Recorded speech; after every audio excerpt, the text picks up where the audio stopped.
Starting in 3, 2, 1, go.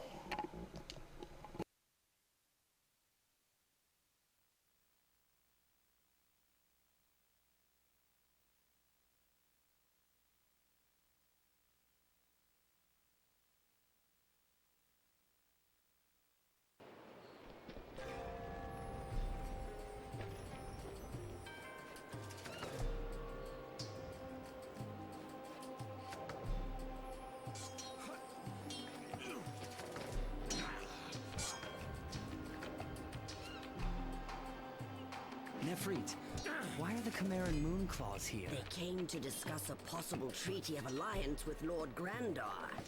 Watch yourself, young Jarek. The one with the dragonette is a dagger of virtue, and not to be trifled with. I have no business with them.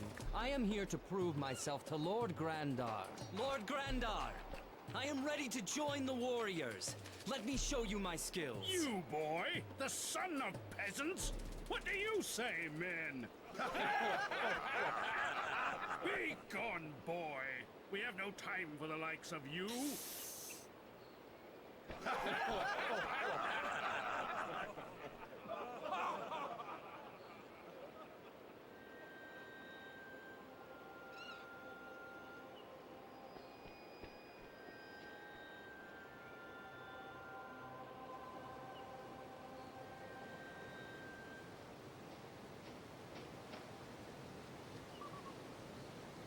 I know just how you feel. I mean, that I know how it feels to be seen as not good enough. I can never live up to my sister's deeds, no matter how hard I try. Tylani is always the best at everything. I'm Lyala, and you are... Jarek, does this mean that you are not a dagger of virtue? Not yet, but I will be. It is a high honor to strive for. But are you so sure that is your destiny? Perhaps there is something else that could set fire to your spirit. And what could this something else be? I would gladly show you. That is an enticing invitation. Layala! If you truly wish to become a dagger of virtue, you must remain untouched by a man. Remember that. I know. We were only talking. Jarek, this is my sister Tylani. We are going back to the Kamar. This Lord Grandar and his pack of jackals are too arrogant to deal with. I will remember that invitation, Jarek.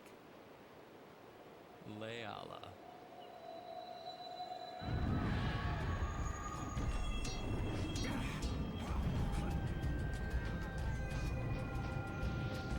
Dagani, stop! What are you doing here? Why do you attack us?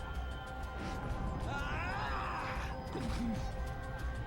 By the weird!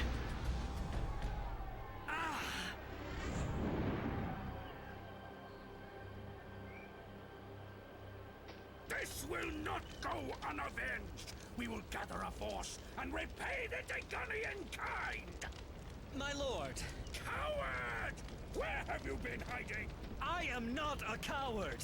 I killed a Dagani who was trying to escape, but listen! When it died, it coughed up a stone and then turned into a monster! I picked up the stone to look at a symbol engraved on it, but it suddenly burned away, and the symbol is now burnt into my flesh! Look! A mystic sigil, but I have never seen its like. Probably put it there himself to make us believe his coward story. No, I know truth when I hear it. There is some dangerous force at work here. Jarek must undertake a quest of knowledge. He must seek out the meaning of this sigil and find those who would send changelings against us. I am Lord of the Keep and Master of Hollow Grange. Only warriors of noble blood will serve me. And I have the power of the weird at my command.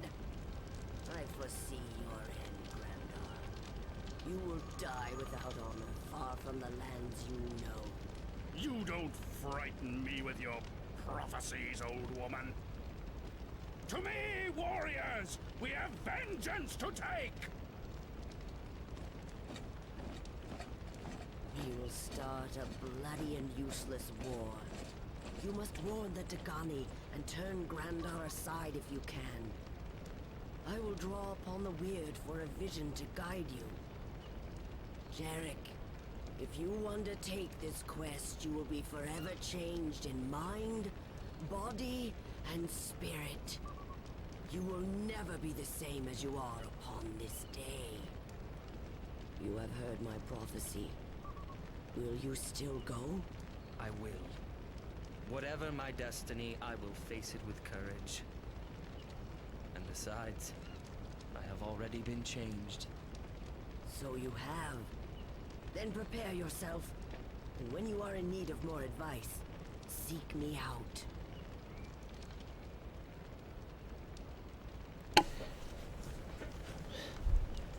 Good old bombed base. Yeah. That existed. Oh no, I don't have any desire to play the definitive edition stuff. Like at all.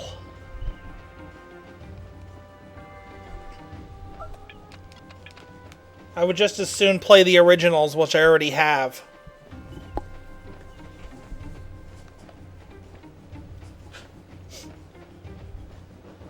But I've seen some of the gameplay though.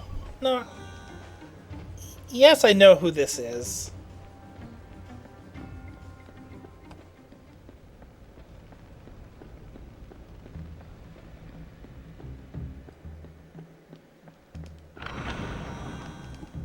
The real question is, do you know what this game is?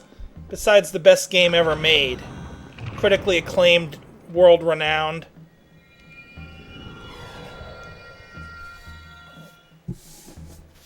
This game is the real shit. This game is what GTA wishes it could be.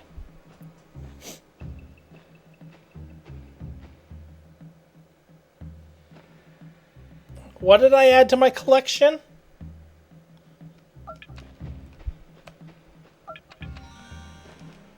Oh, I mean, I haven't updated any of my collection stuff in ages on GameFAQ. Oh, crap, I forgot the crystal. Fuck.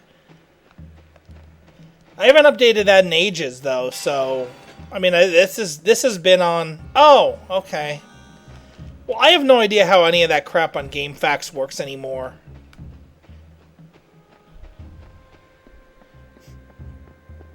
So, it is what it is. But yes, this is the best game ever, basically.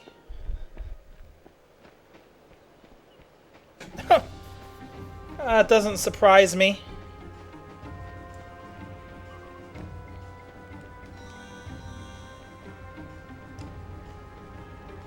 I'm sure you had it coming.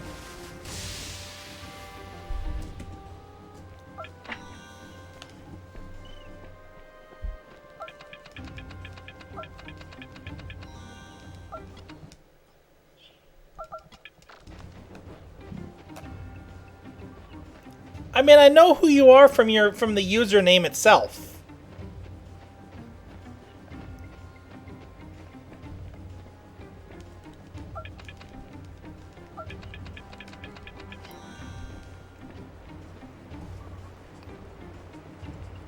Yes, of course I remember who you are.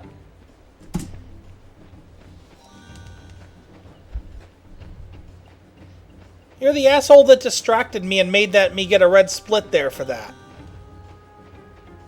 How? Who on Twitch made such a mistake?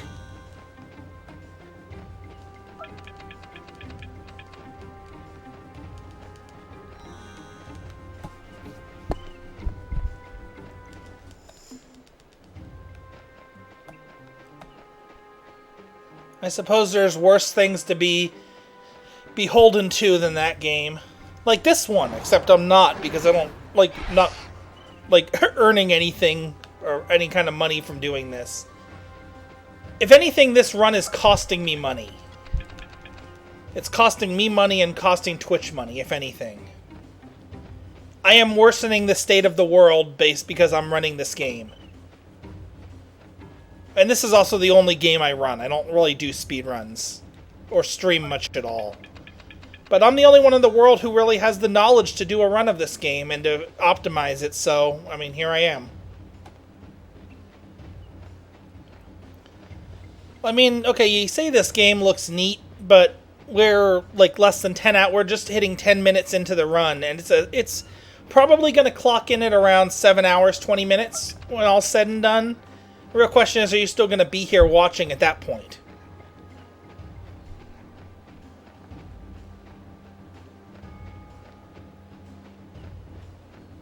Exactly. If you think this game looks cool, well, you just stick around a little bit at least. You know, you're going to see some shit.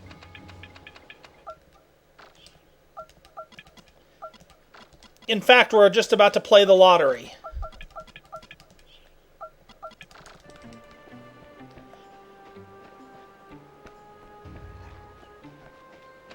It's real simple. You punch these things so you do at least 3 damage, and then hope that you kill them with the axe if you only did 3 damage. Oh, lottery is open. Let's go. Oh, run continues for the moment. I mean, I don't really stream all that often. I don't have that much desire to. It's something I just do because I can. Oh, we won the lottery, people.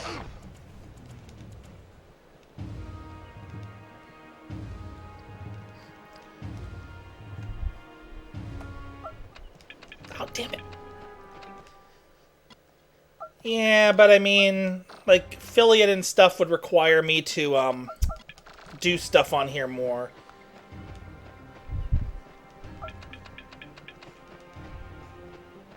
And there we level up Jarek's two-handed axe skill to level 1 so that we can do better damage with it. Well, that's cool. I'm surprised you don't play GTA or something. Show people how to hunt clown faces in Vice City Stories. It's like the old days. I mean, it's a thought, but at this moment, though, I'm not really thinking about it much.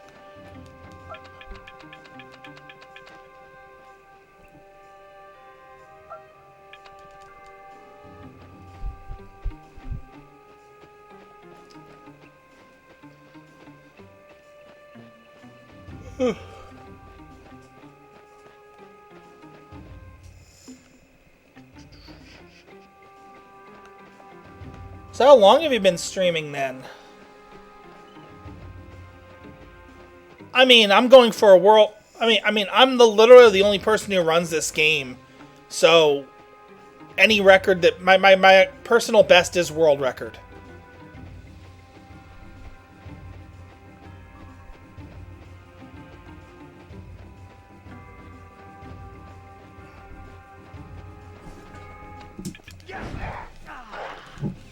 This game is my kingdom. I rule over the barren wastes all alone.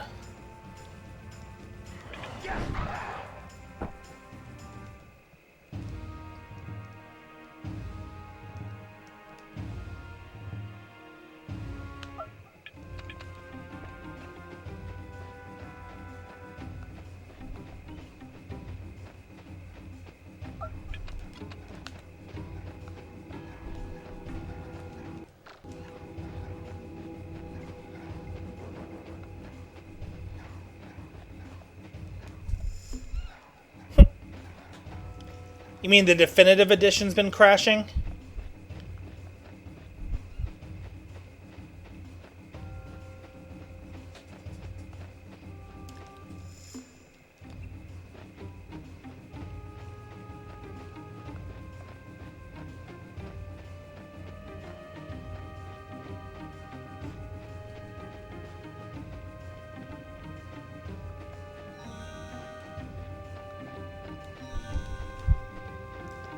Oh, I've played this game a lot since it came out back in 2001. My guide on GameFAQs and elsewhere is pretty much the definitive guide for this game anywhere online.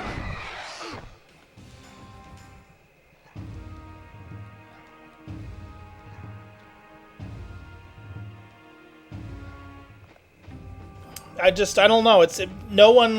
This game was very poorly received and no one really cares about it or remembers it or anything. So no one's ever really found much information about it. and like details in the game, so I always liked hunting them and exploring the game and finding it and documenting it myself, because it's so rare for games anymore to be like that. Even back then, wasn't that common. I mean, it's a PlayStation 2 RPG, and yet I'm like the only one in the world that knows anything about it. Oh, that block is not good. Hopefully this will be a 3-shot and not a 4-shot. If this zombie doesn't die to this, I'm blaming you. Oh, it's your fault.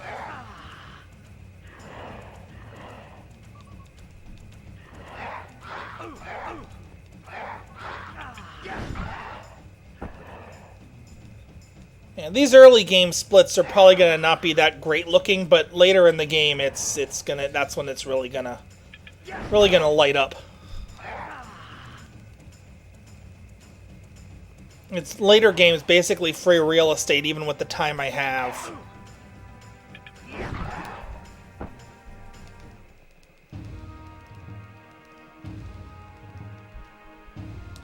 Yes, rusty sword. All right, okay, that's great. That means I'm not going to worry about money.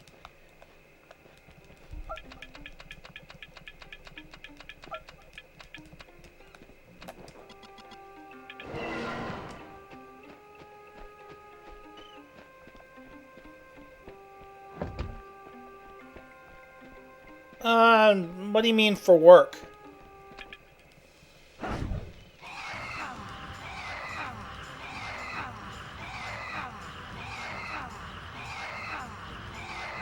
Oh, I mean, I did a couple years studying game development, but I never really managed to do anything with it.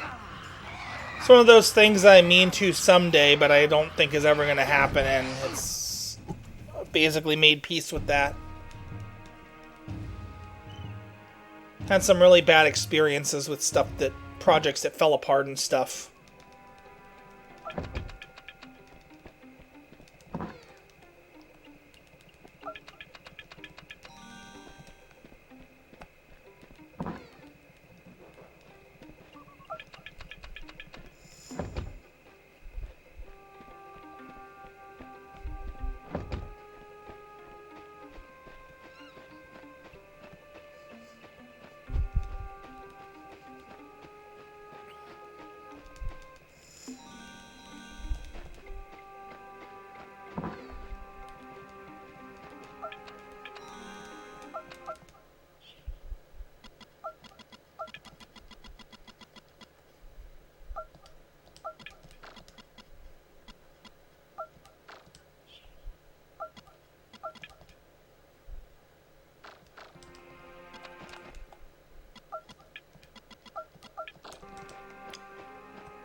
I bet there's a bunch of crazy stuff. I don't think I could possibly.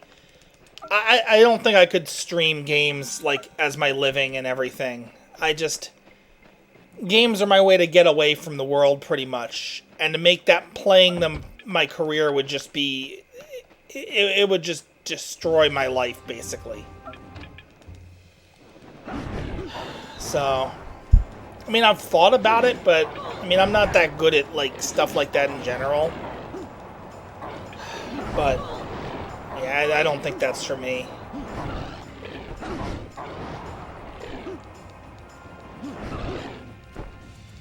Potential's always there, I guess, though.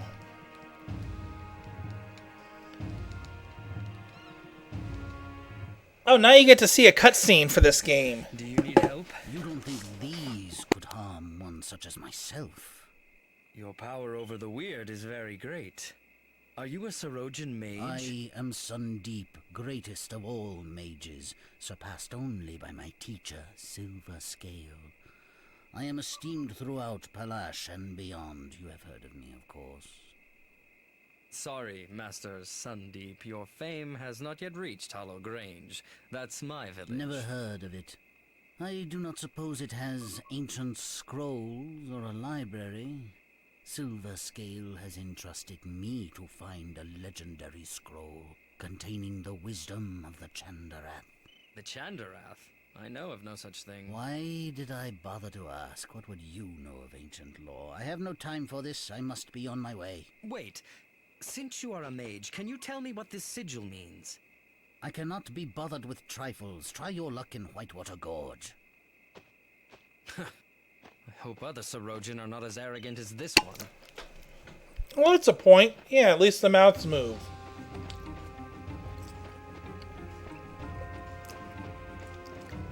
Yeah, you're right. It could be worse.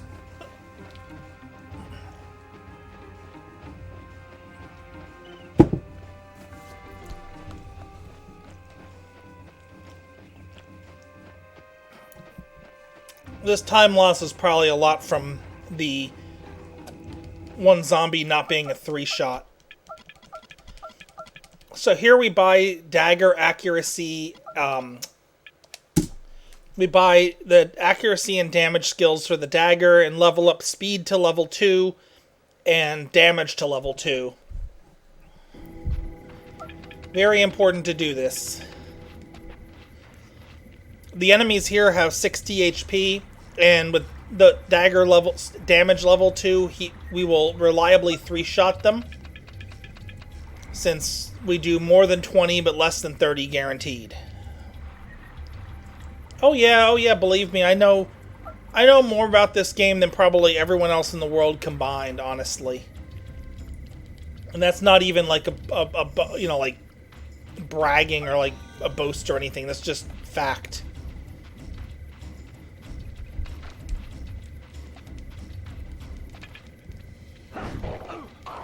This is the most difficult. This is probably one of the most dangerous segments of the game. These things, if these things get unlucky, these things will slaughter you.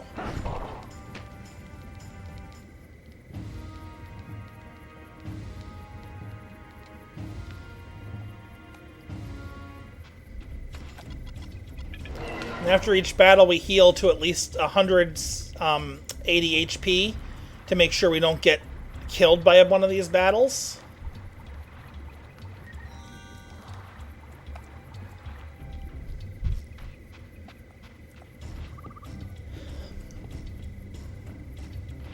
Yeah, some of this I'm commentating just for anyone who watches and wants to like learn. I'm commentating important things that might not be obvious. Things that you might not know just from having played the game enough to be able to run it. Yeah, but okay, poison is not good. Bad, bad, bad, very bad.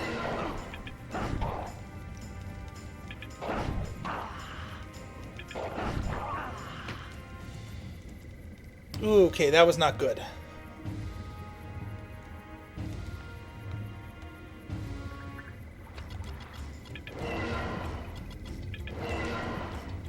Yeah, 171 should be fine.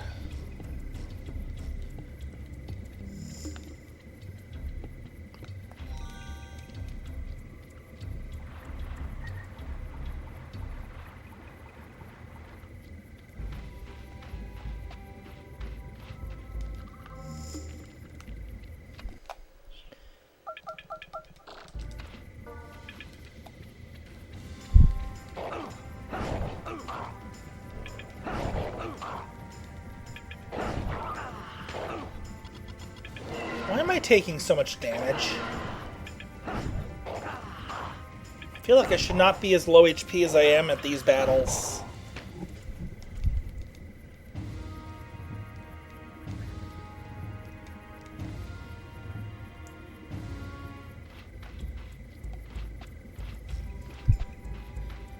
And we get ready for another cutscene, one even more magical and amazing than the last.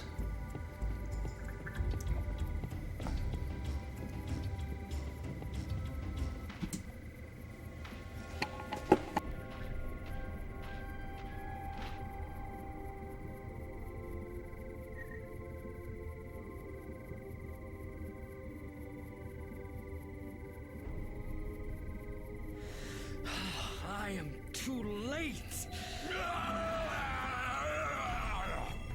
Stop! I am not your enemy!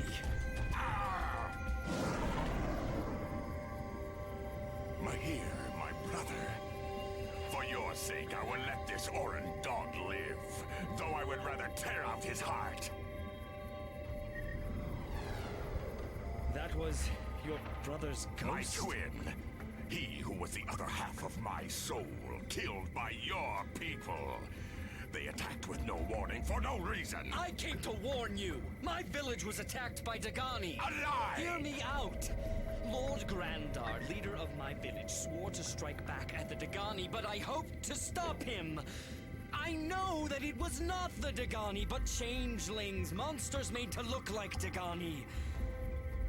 It may have been changelings that did this too, in the guise of Orin warriors. That is madness. But there is truth in your eyes. You believe this madness. I have seen it with my own eyes. I bear this sign as proof of it. It means nothing to me. I am under the Dagani blood curse. You saw the ghost. Mahir will haunt me until I avenge his death. Twins are rare amongst my people. We are one soul in two bodies.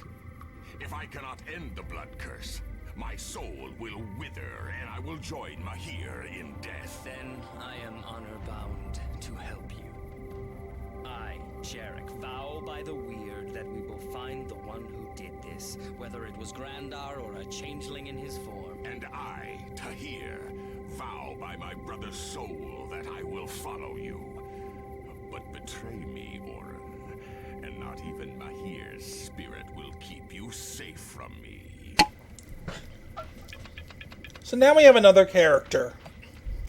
Hooray for more micromanaging in battles. Oh, and I got stuck on the flaming barrels.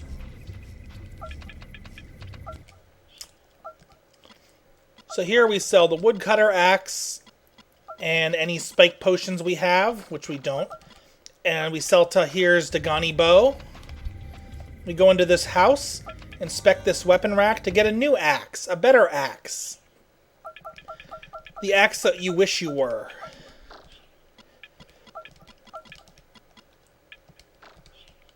And we're also going to level up Jarek's dagger damage to 3.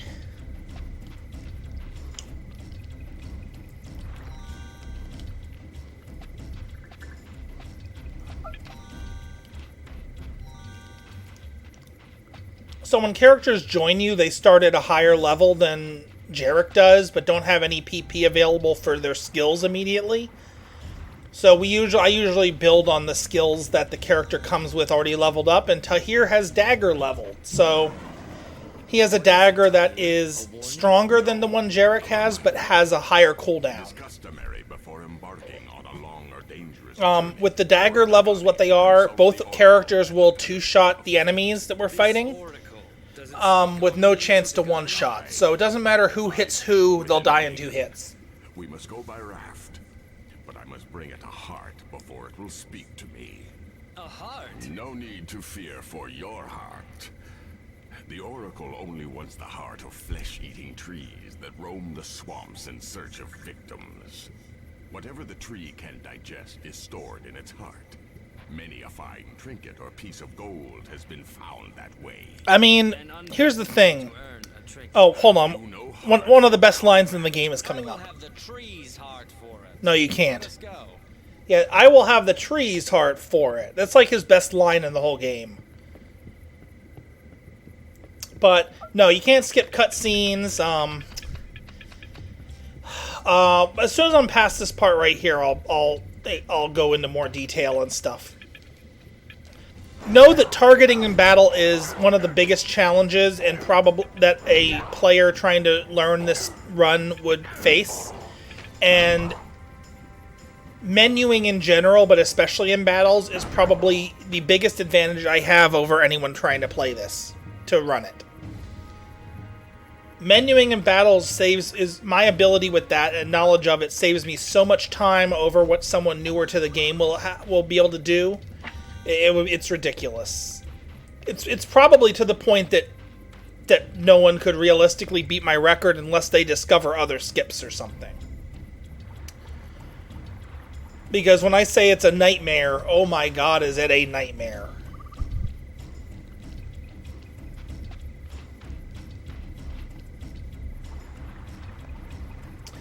But, so the way that battles work in this game is that every battle in the game is programmed in. So, like, it's all hard-coded, exactly the same every time.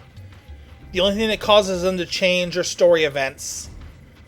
Battles are started almost entirely when you enter a trigger zone, which could be a small area of the path. It could be, like, something that spans the entire path. And you enter that, the battle starts. Enemies that you can see outside of battle, their models are just not... They don't matter. You can run right up to them in some cases, and you won't start the battle. So, for the speedrun, it's pretty much fighting only the necessary battles, because plenty of them are forced. You just cannot progress without hitting the trigger zone. Of the ones that are not forced, there are some that I'm going to be taking, because level in this game is very important. Level 10 is the max level. We're going to hit level 7 by the end in the speed run. Jarek will get a special ability later that has damage that scales up with his level pretty well. I want to gain that level before a specific encounter around the 2-hour mark, because gaining that level early will save more time in that encounter and the ones right after it than the time spent fighting the additional enemies we're going to fight.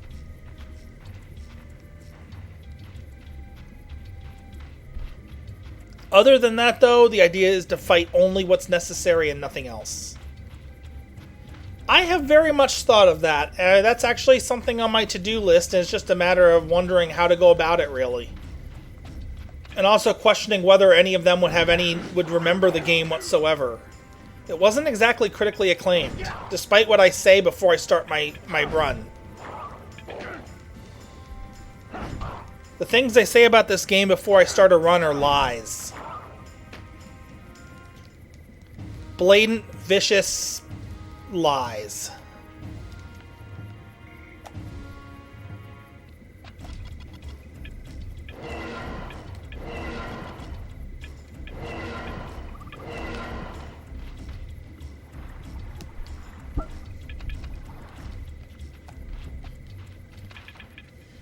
Like when I call it the best game ever before run, none of that's true. All 3 words are false. It's not the best. It's not a game. I mean, if you want to try and die on that hill, go for it. And ever? No. They don't. I mean, the studio shut down. They put out a really weird mix of games. Like some of Alondar's brothers and sisters are games you would not really expect it to be.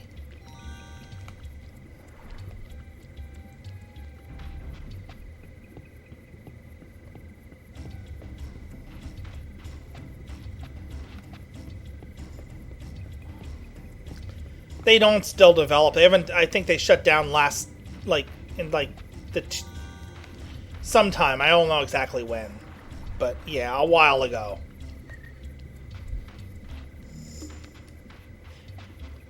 One of the strangest things to me is that this game was published by Ubisoft.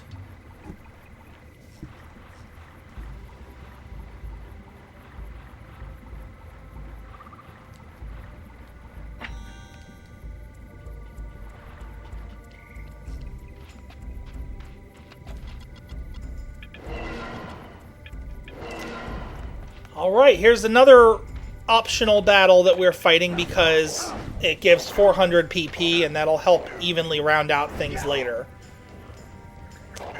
This battle's probably the longest of all of the optional battles I'm taking.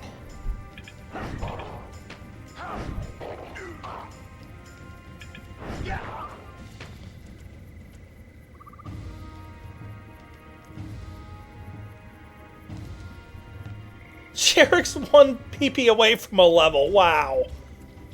That is amazing.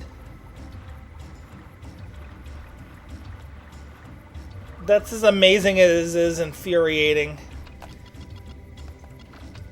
Okay, so confirm. This new experience route taunts me. No, not that.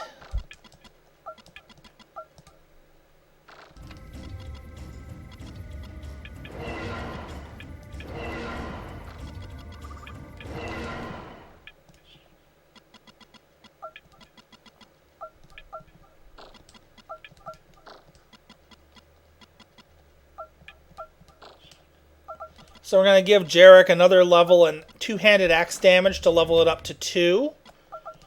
And Tahir can't really level anything up yet. So now we're going to fight a tree. And hope this tree doesn't kick our ass.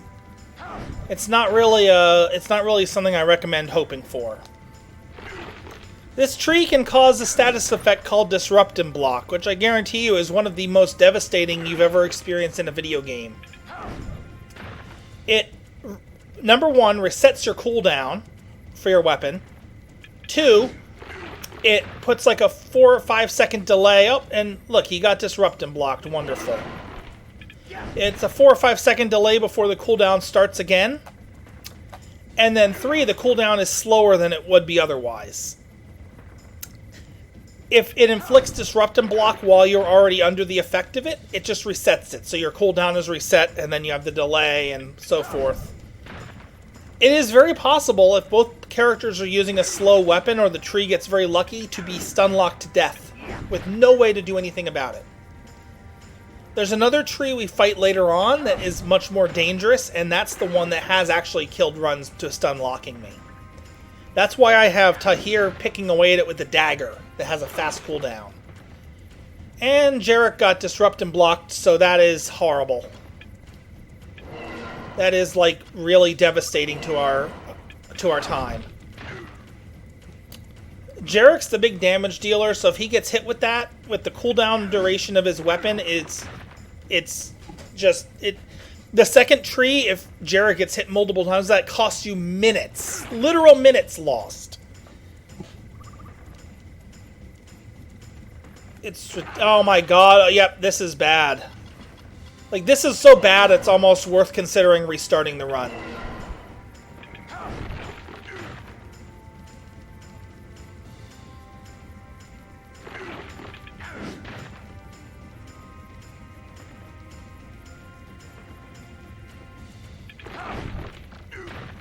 Okay, there we go.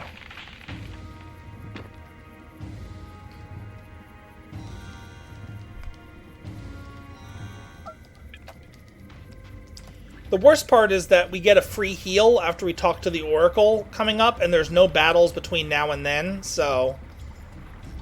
You know, like, if we could avoid healing, it would be so much easier. But we couldn't.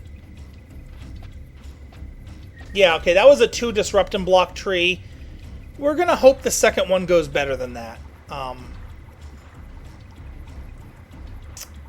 It could very easily do it multiple times. I think one of the worst I had was I got hit with it 4 times, and a couple of those times he was just about to end his cooldown. So I lost like 3 or 4 minutes to that one fight. Just arbitrarily, just 3 or 4 minutes gone.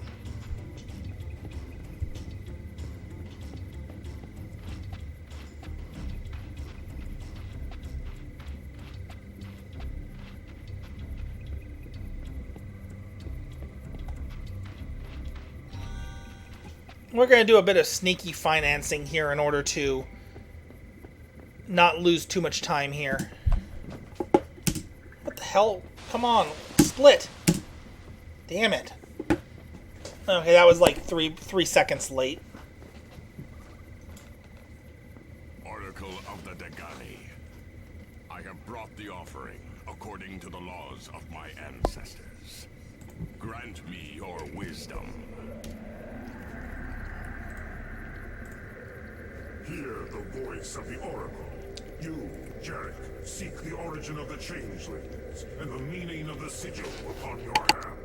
Yes, I must find these answers. Can you help me? They are one with the evil that overtakes every part of this world.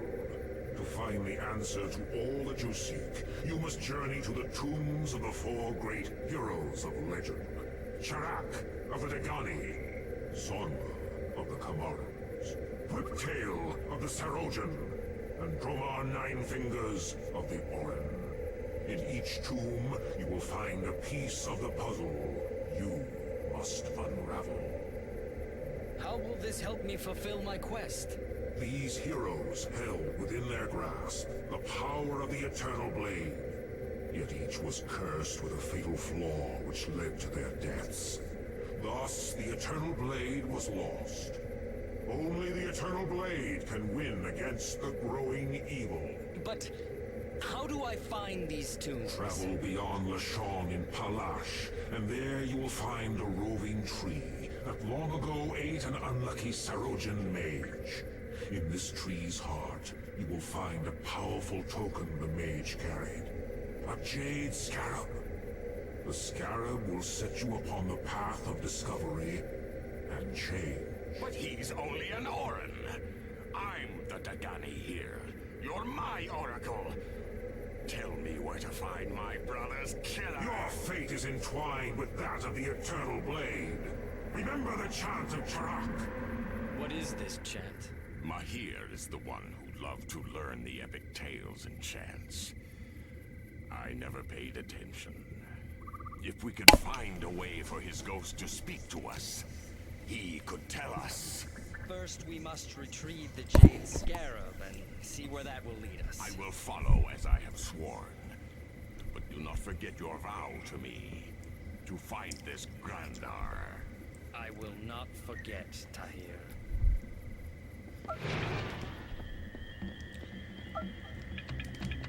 Sure, thanks for the offer.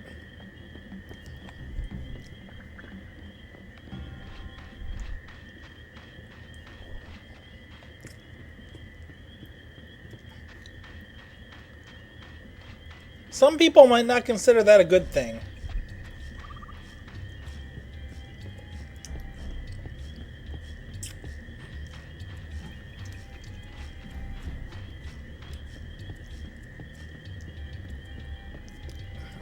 However much you're not a people person, I'm less of one. Please, will you help me? We already have much to do. There is always time to help someone in need. I am Jarek, and my impatient friend here is Tahir. Who asks for our help? I wish I could tell you. I cannot remember anything. Neither my name, nor where I am from, nor why I am here. Someone has cast a spell of forgetfulness upon me. Who would do this to you? Another Sarojan? I think it must be so. I sense I had an urgent mission, a matter of life and death, but I can no longer recall what it was. You're not far from Lashon in your own land of the Palash. Why not go there? I dare not. My unknown enemy could lie in wait for me there. Without my memory, I am helpless. I beg you to bring me a cure for this spell. Remain here. We will do what we can. This Lashon is a large trading center? Large enough. We may well find a cure there. May the sacred weave bless you both. I will scarcely breathe until you return. Well, it's not like, this is a nice little side quest, I guess. It's not like it's going to be something important for the main quest or anything. Probably get some nice little bonus if we complete it, right?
So here you're going to level Jarek's hammer damage skill up to 3 and give him that Sarojan hammer we just got.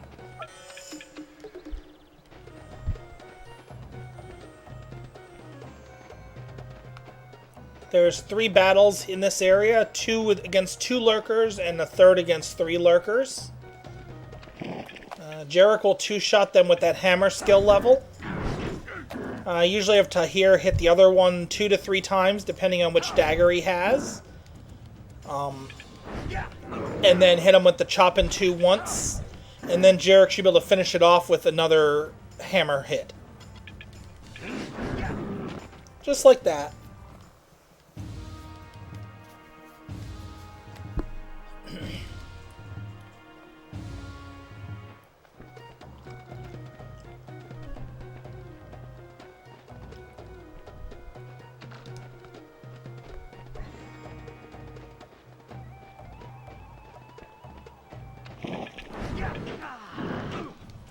No, I did not do that one right.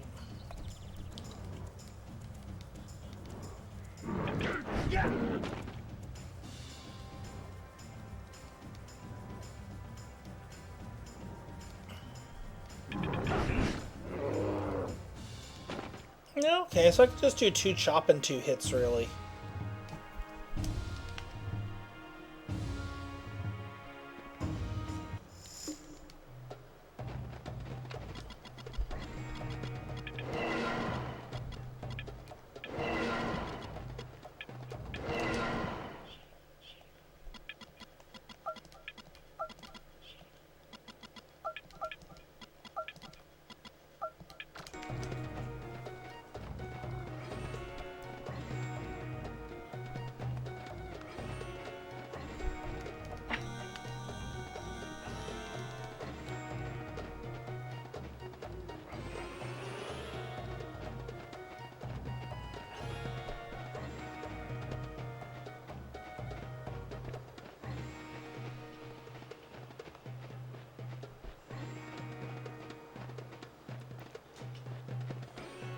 Most of the lurkers in this area are inert right now, so they don't fight you, so you can just run past them.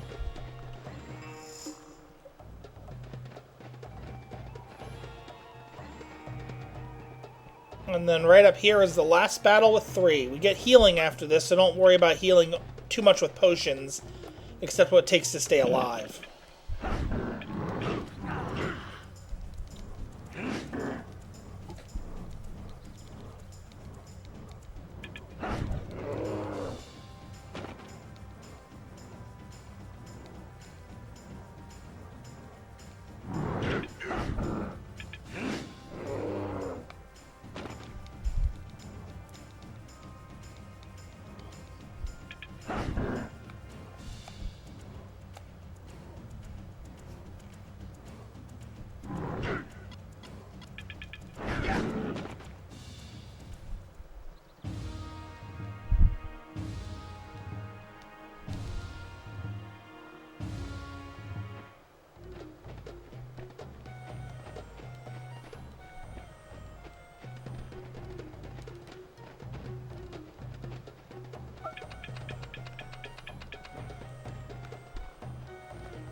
Oh man, just lost a little bit, I guess.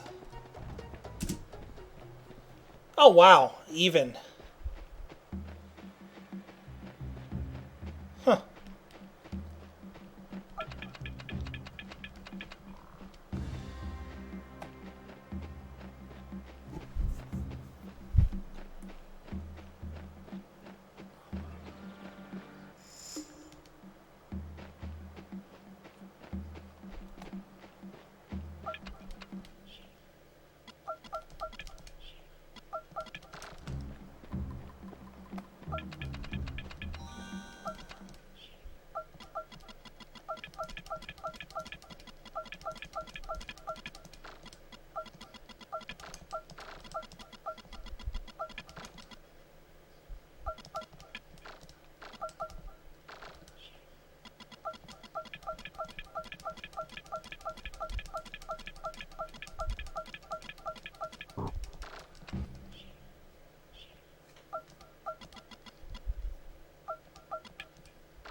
So I leveled up Jarek's axe damage to 3, and here's knife damage to 4.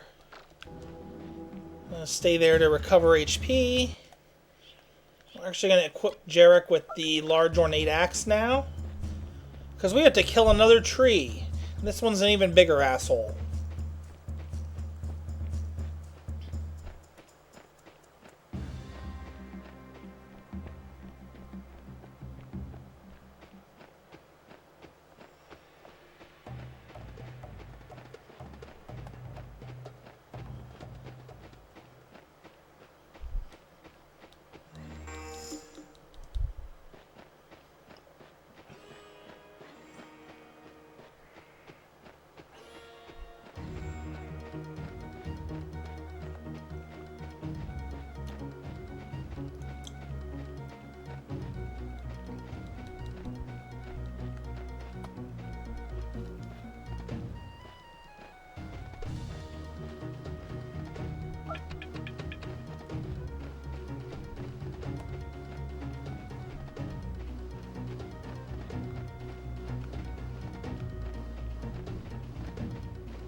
Stay to the left here to avoid battles.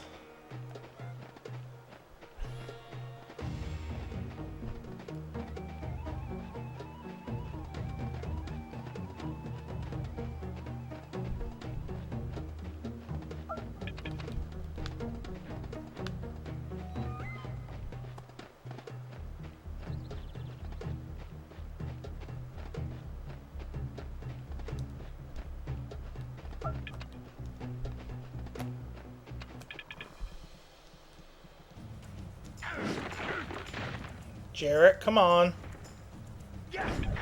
It's right there, Jarek. It's a massive tree. Ugh. Well, if you're going to disrupt and block, do it to Tahir.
Oh my gosh, that was lucky. That was probably one of the best that battle could have gone. So, that's a win in my book.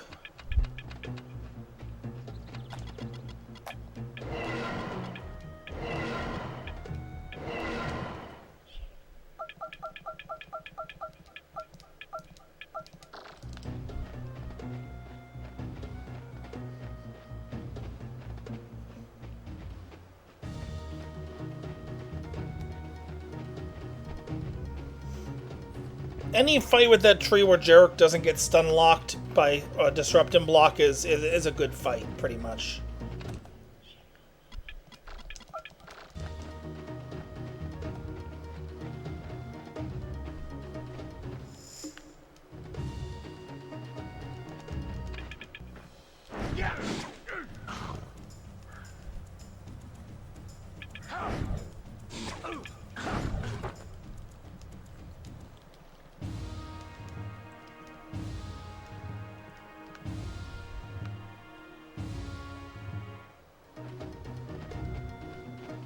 For the section coming up, you want to stay to the left again to again avoid enemies.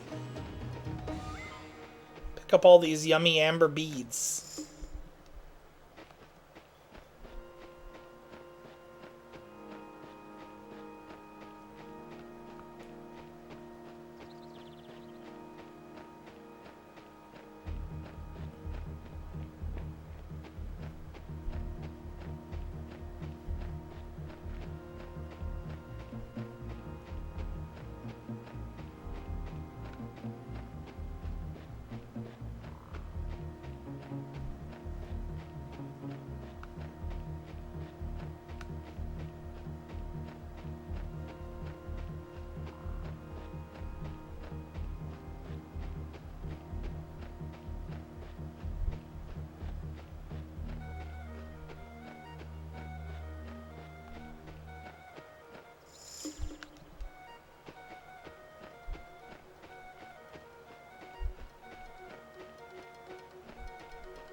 Oh man, I might have saved some time on this split if I didn't have to get the healing here.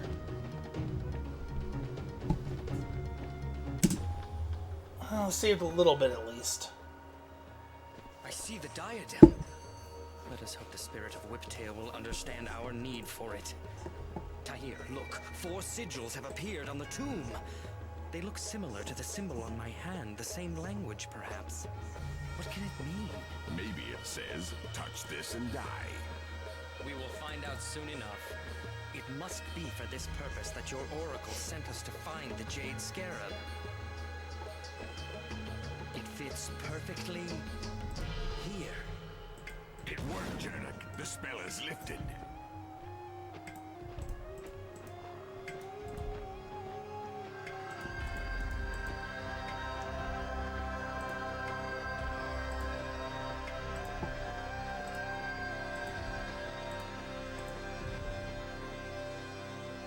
I have the diadem.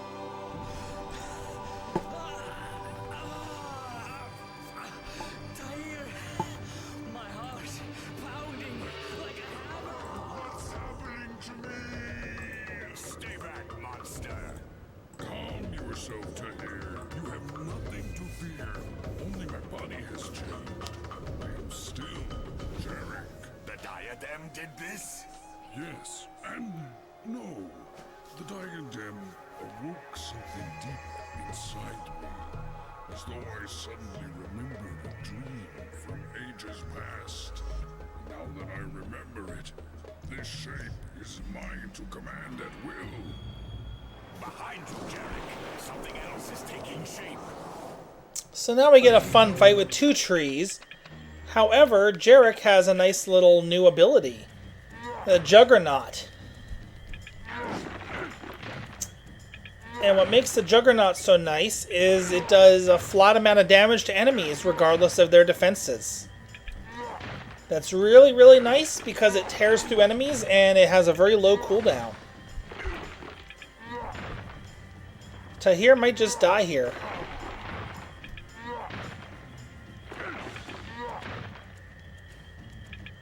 He just is getting disrupted and blocked to death. Fortunately, I was able to save him. So Jarek can morph like this and do this. His damage is based on his level, which is why we want to gain a level at specific points in the game. Or before specific battles, rather.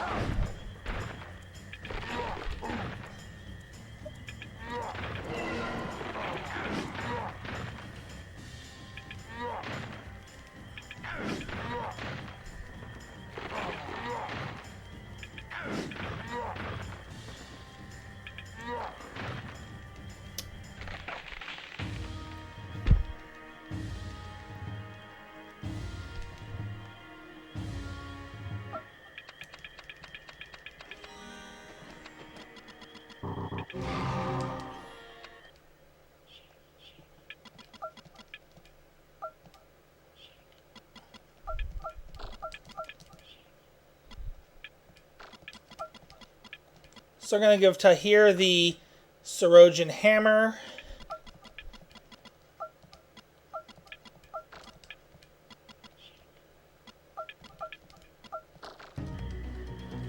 You need to be in Juggernaut to get this crystal, which we need to do to proceed, by the way.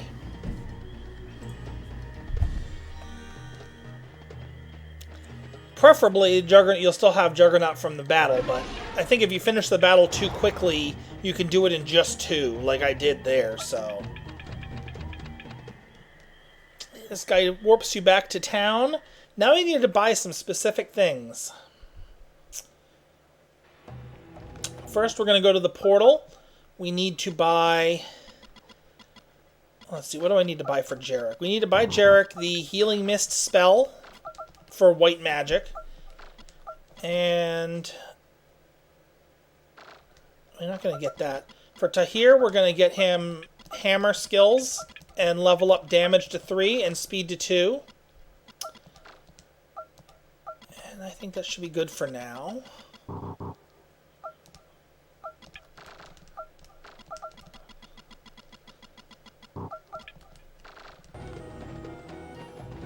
Our biggest goal now is to get Healing Mist for Tahir to level 5. So we're not going to be spending any more of his PP on anything but Healing Mist until it's 5. Then we can start diversifying.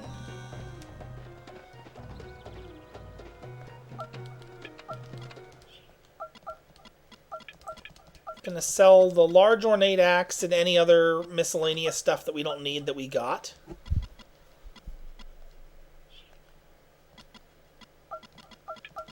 I'm gonna buy more cactus potions.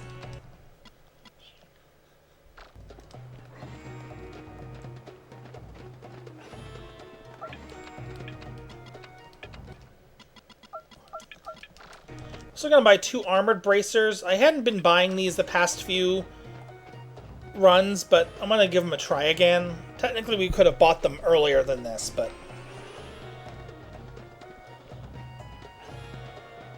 I want to see how it'll affect things. Oh, also we want to get Jarek's dagger accuracy up a bit.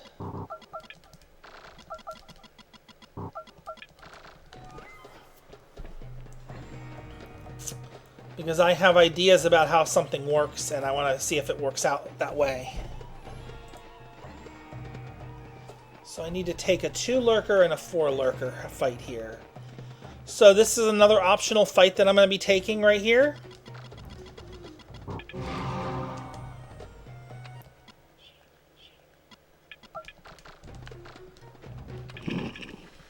To help make sure the experience route works out properly.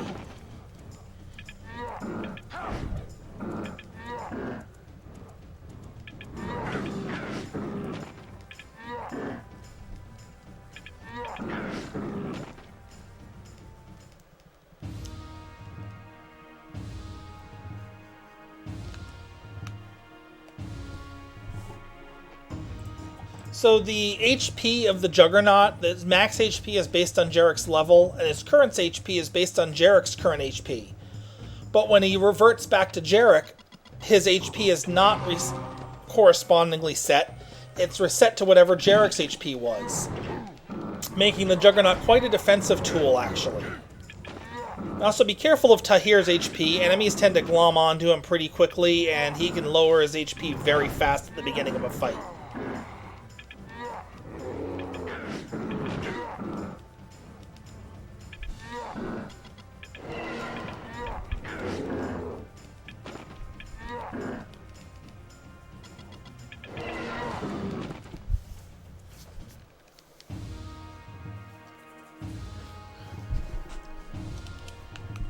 And Jarek gained a level, which is very good because this means he's going to have better accuracy with the Juggernaut and do more damage with punches.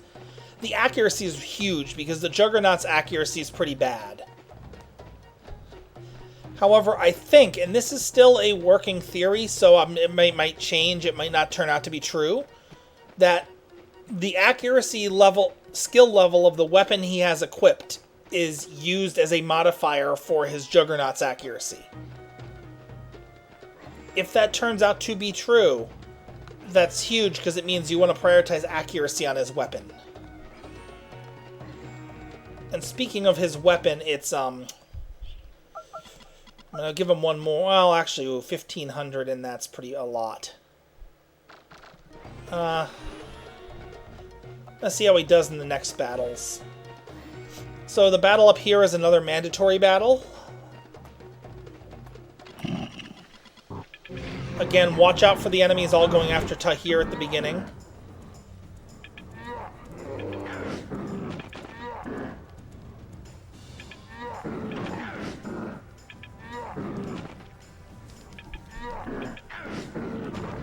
One advantage to these extra battles we fight is we gain his levels earlier, which helps against all the battles after that point.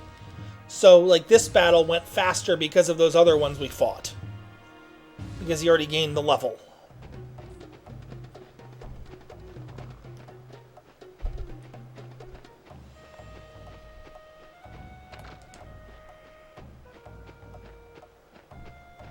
So the last of these optional battles is this one that we're going to take. Just against these 2 lurkers.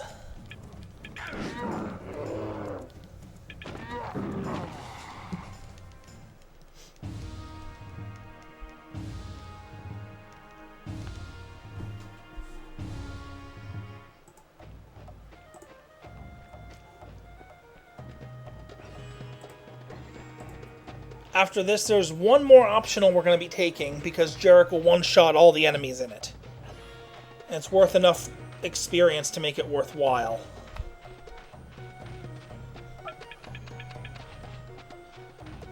Don't worry, none of these trees are hostile.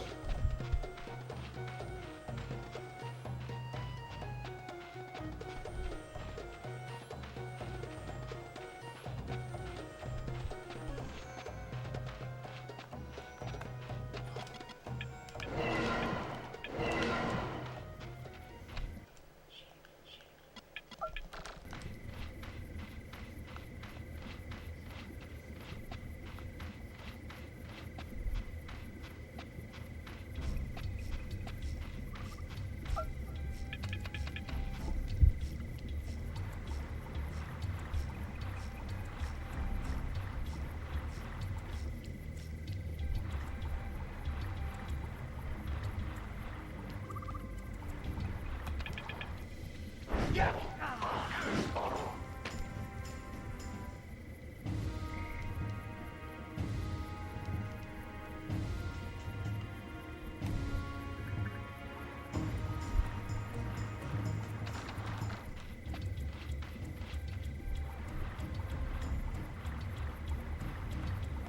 you want to come to this point with that fallen tree to the left and go right onto this little peninsula of land. Over like this, and then across here. This skips a bunch of battles, and we just want to run straight down and we'll skip more.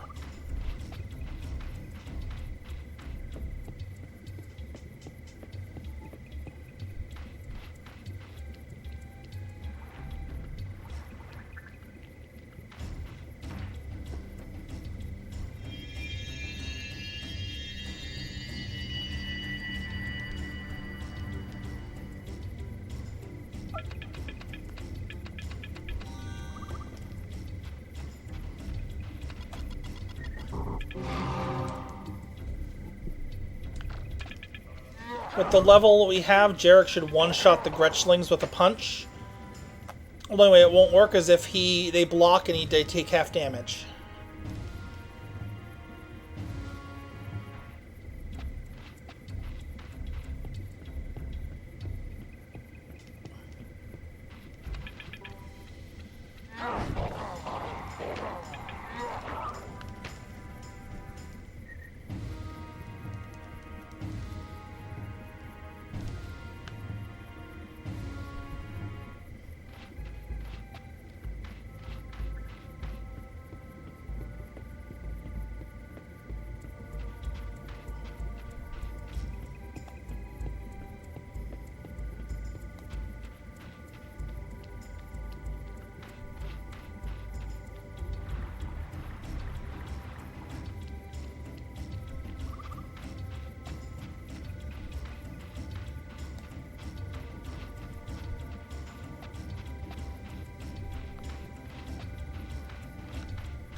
Get used to this raft cutscene. We're going to see it a few more times before we finish.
Another tree.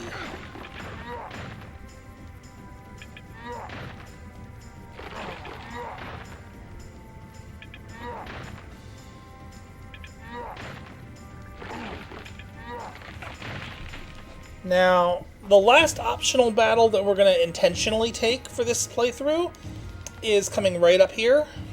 It's a pack of six Gretchlings worth 600 PP.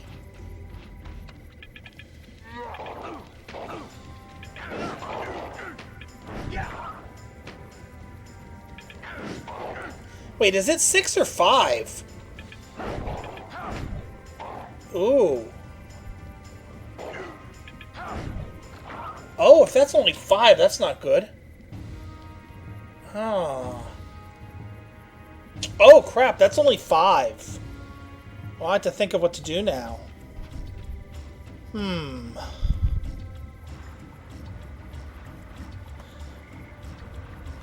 Where can I make up 100 experience easily? Shit.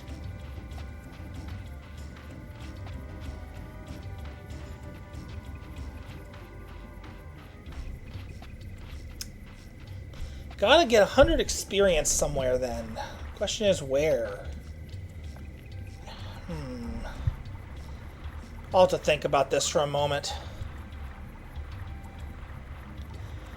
Here, just stick to the left and you'll avoid these battles.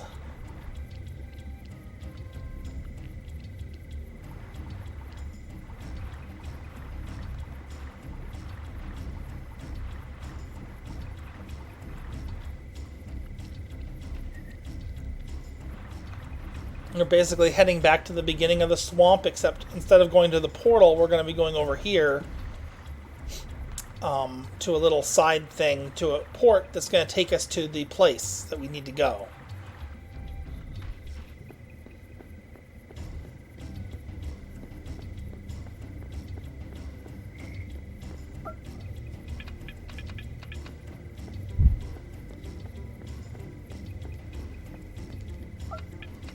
Unfortunately, I do think I'm going to lose a little bit of time here, but it is what it is. Let's see, where can I get an extra... Maybe I'll take a lurker fight in the valley. Wait, what enemies are... What enemies are leading down to there?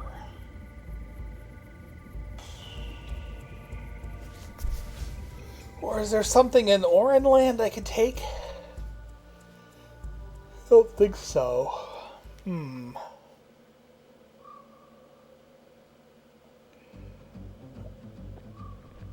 Yeah, we're losing some time. It's mainly because of that extra Gretchling fight, though, so not all this time is, like, just doing worse time loss. Some of it is actually, I fought a battle beyond what I normally do time loss. Probably a lot of it is, actually, so...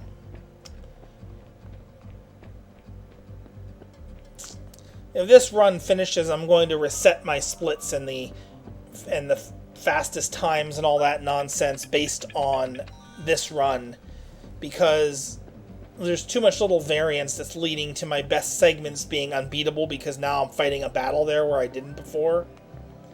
So... But I think I know exactly where I'm going to fight the battle in order to make up that 100 PP. But I'll have to figure out where to work it in later otherwise. I think I might have something in mind.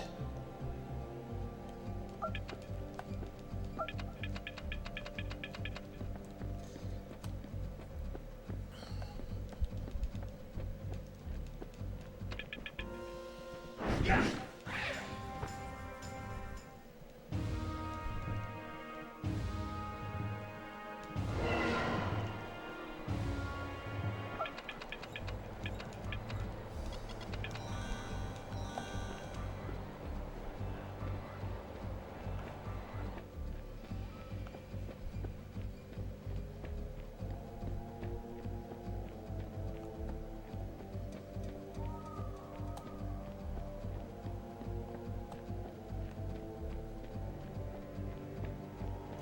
Or maybe I can't get the fight there. Huh.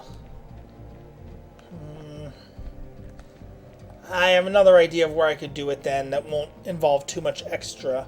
But I need to see how much certain enemies give me first.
So we buy Jarek a longsword there. Now after this, we need to make sure that we have at least 800 gold leaving here. Shouldn't be very hard, but we need to make sure of that because we need to buy 2 orbs of healing coming up. Very important. I suppose technically you could get by with 1, but 2 is really, really, really a good idea. And there's a fight here that'll give 200 gold that we have to fight, so you need 1,000 for 2 of them.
Perfect.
Okay, there's 3 of these Morlets in this battle. I gotta keep an eye on how much PP they give me.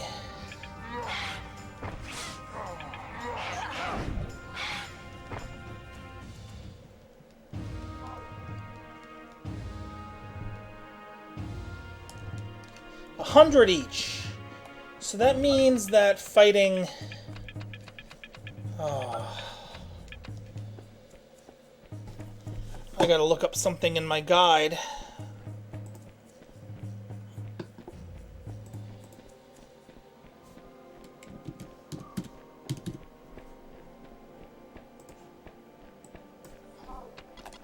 As soon as I get a chance to.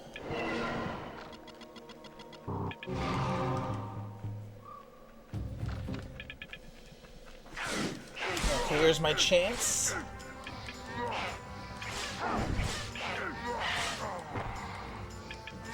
Gargoyles go... Oh, perfect. Okay. So I can fight the Morlet battle instead of the Gargoyles after the Bogrot. Okay, that'll give me the 100 more I need. Perfect.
And this is the Morlet we're about to fight.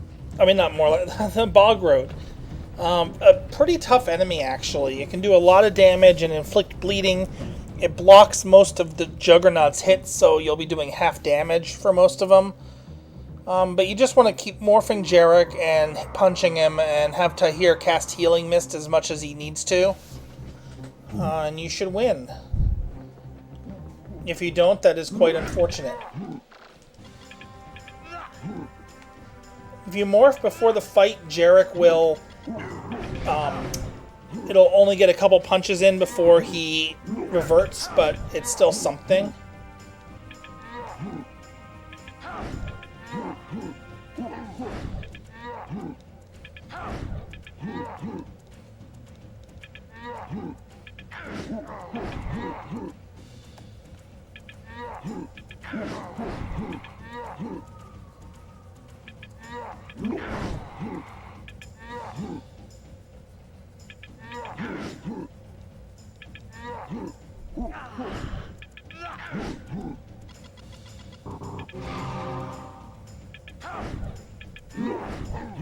Let's have Tahir use his dagger whenever possible as well, just to add some extra damage.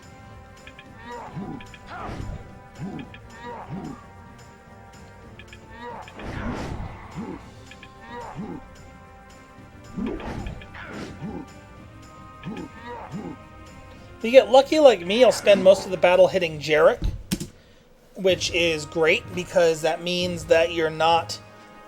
Tahir's not taking damage and you won't need to heal, which means Tahir can keep putting out damage, and I mean, it's pretty obvious why that's a good thing. We need to get this chest over here. This has the Ice Dagger in it. Ice Dagger is going to be Tahir's weapon for the rest of the game for the most part.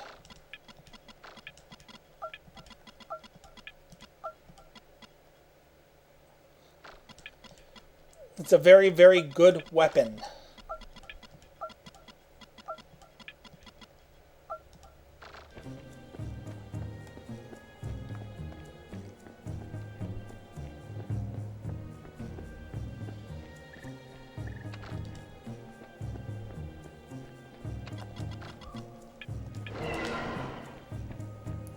So normally on our way out here, I would suggest killing the gargoyles on the right here because it goes a bit quicker, I think.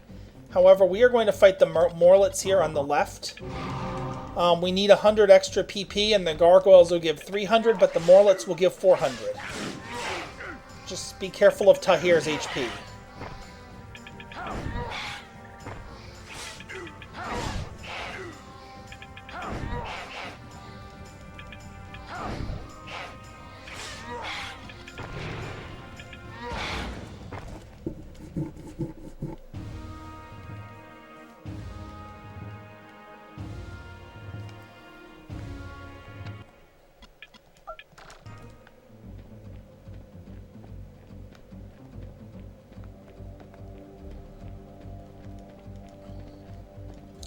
I didn't even really pay attention to that after battle screen. I'm just going to hope it works out. We'll know soon enough.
I know I'm going to regret it, but I'm going to try a little bit of an alternate route here.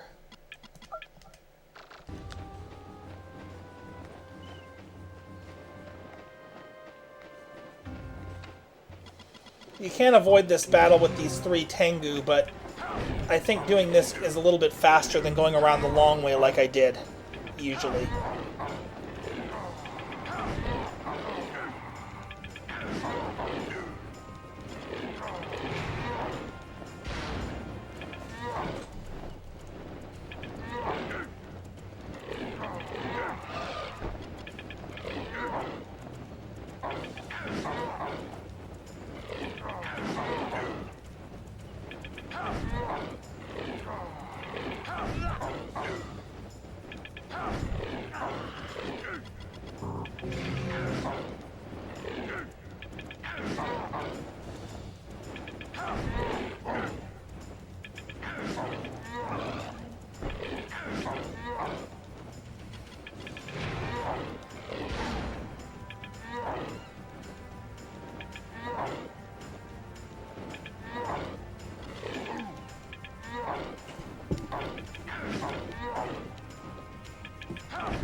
And a magic bow appears in the graveyard, but we don't care. We're going to ignore it. It sucks.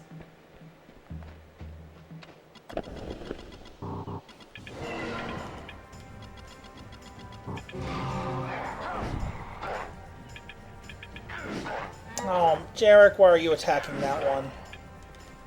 I guess that doesn't really matter, but still. These zombies are on a timer from when you enter the graveyard, I think. So if you wait too long in there, they'll attack you, or if you try and leave, they'll attack you. You can't avoid them. They're going to attack you one way or another. It's just a matter of just where you happen to be when they strike.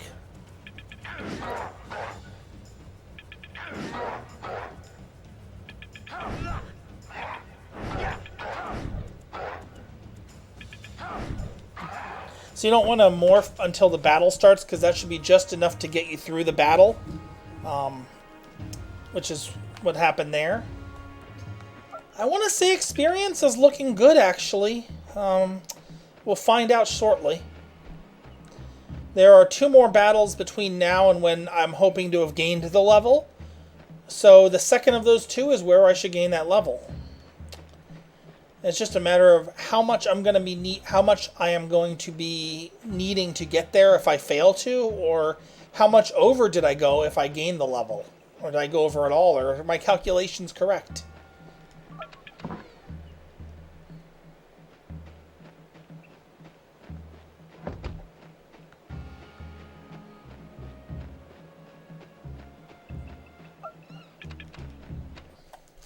Okay, I'm actually gonna level up Tahir's dagger speed. Yeah, there we go.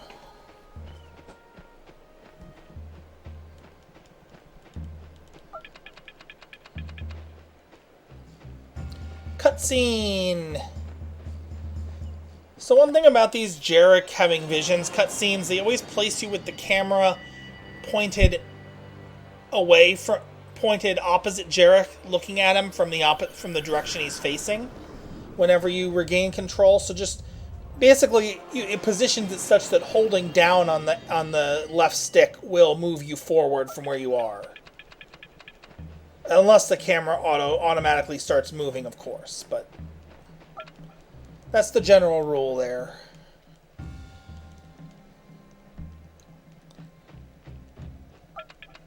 We actually made it here pretty quickly, all things considered.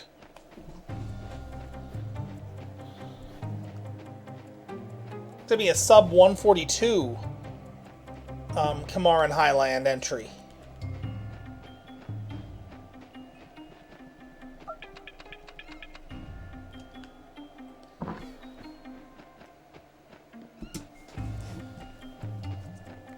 Wow, that was nice.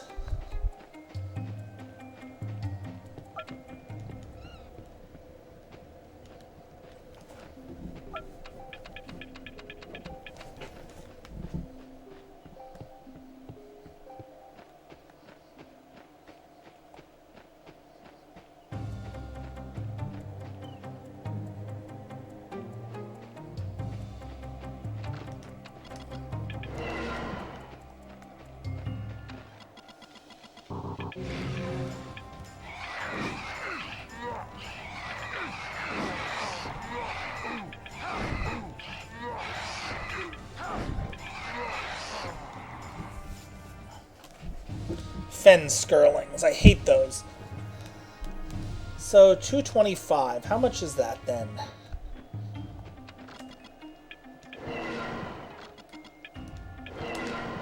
Let's see, 225. So that is 75 each.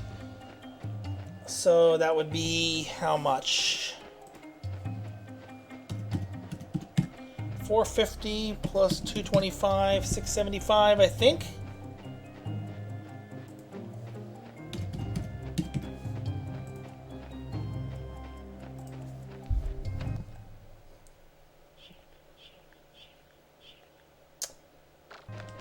I think we are just going to barely meet that experience requirement. Awesome.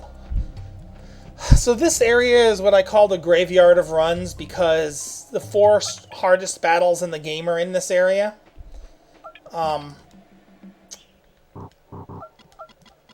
Just give me a moment while I menu here.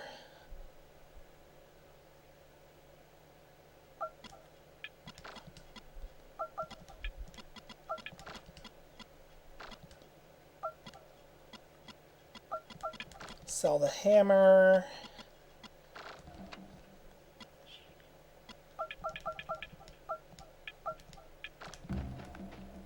Do all those.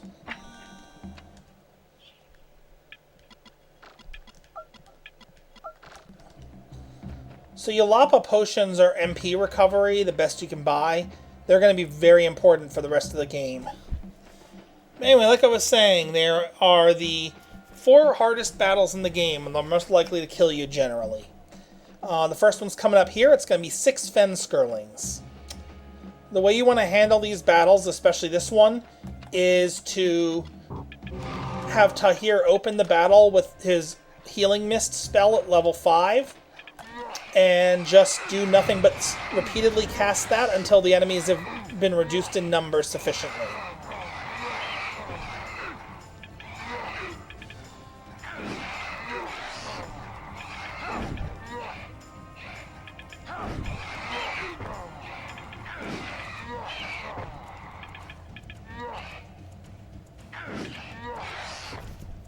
First one down. I have lost runs to that battle. Multiple runs.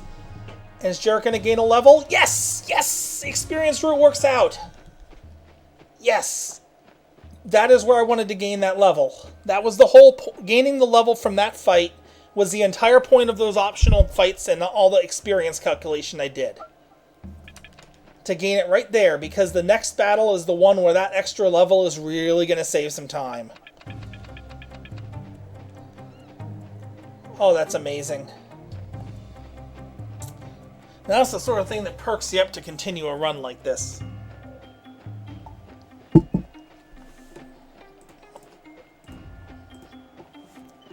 And no extraneous battles either. Although I will have to adjust the experience route a little because that one battle has only 5 Gretchlings instead of 6 like I thought. But that adjustment should be pretty simple.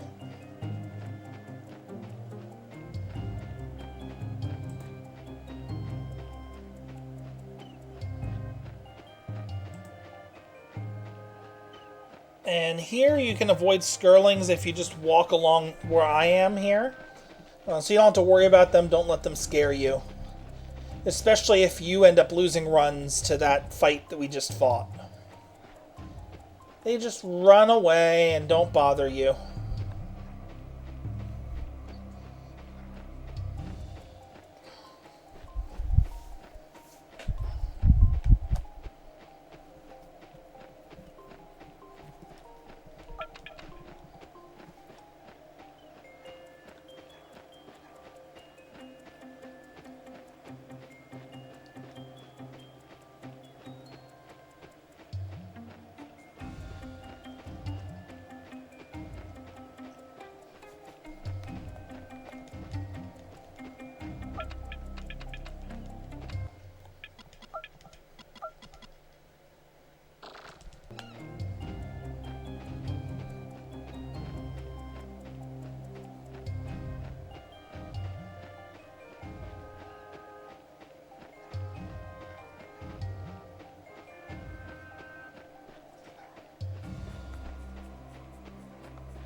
Now at the portal we have some more important stuff to buy. For Jarek, we're going to buy him sword skills. All of them. I'm going to give him some levels in speed, and especially levels in accuracy. And damage. The reason for that is that, again, if that affects his Juggernaut's accuracy and stuff like I think, that's going to be very important. Now, here's the second battle that can really end your run. 4 of these zombies, and these are stronger even than the zombies that we fought. So I have Jarek attack and Tahir follow with Healing Mist. And as soon as they meet the enemy, cast Healing Mist. Just repeatedly cast it until at least 2 of the zombies are dead, but preferably just have them do it over and over no matter what. If you let up, you really honestly can die quickly. It's no joke.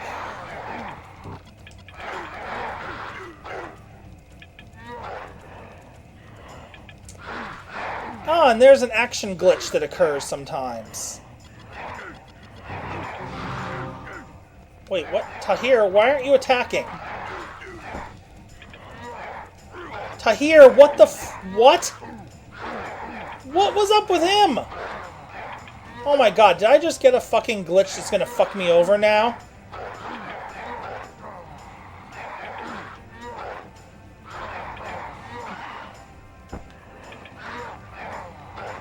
Oh my god.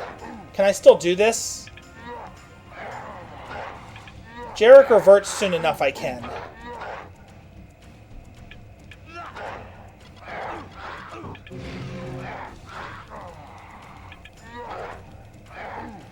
I don't know what the hell happened with Tahir not taking his action like he should have.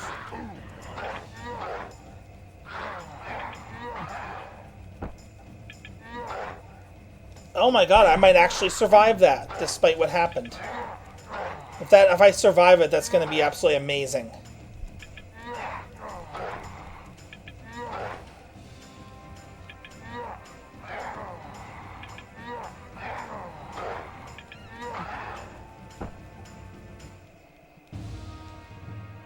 That's right, Jarek. You do that little spin twirl thing and show them. That was a hard-won battle.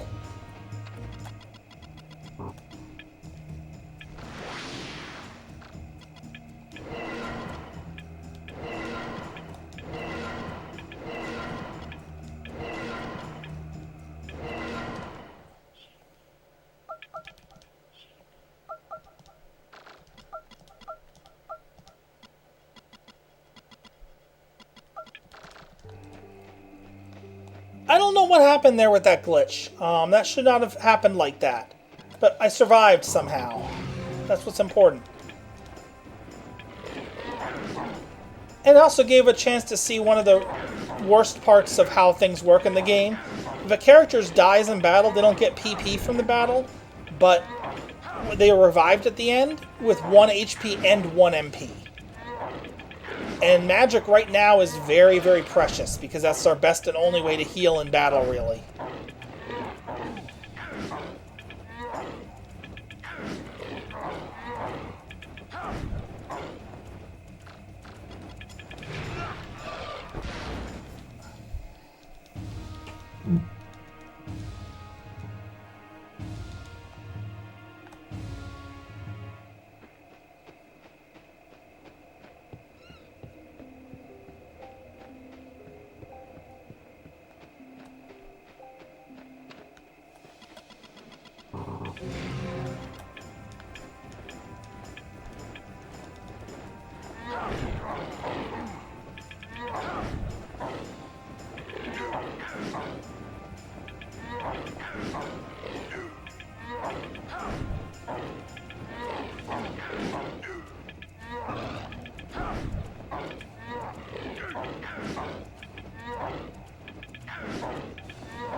Okay, the third of those 4 battles is coming up right in here. It is a group of 4 Tengu.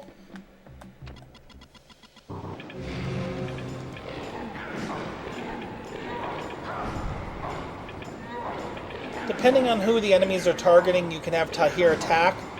Just be prepared to have him start using Healing Mist the moment that he starts taking any real damage.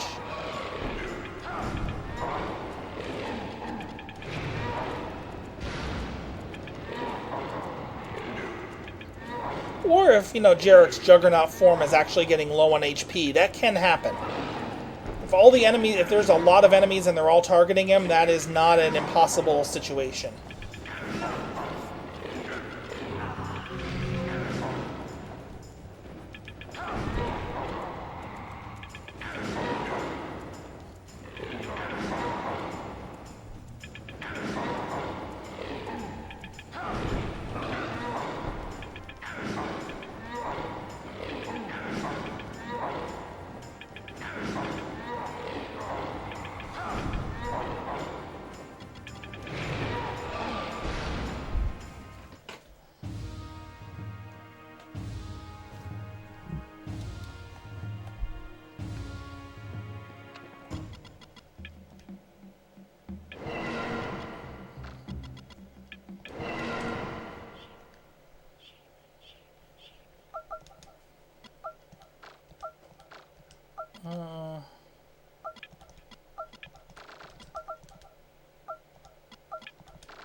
And the last of those 4 battles I mentioned is coming up in a moment here. Do I really have... Wow, okay.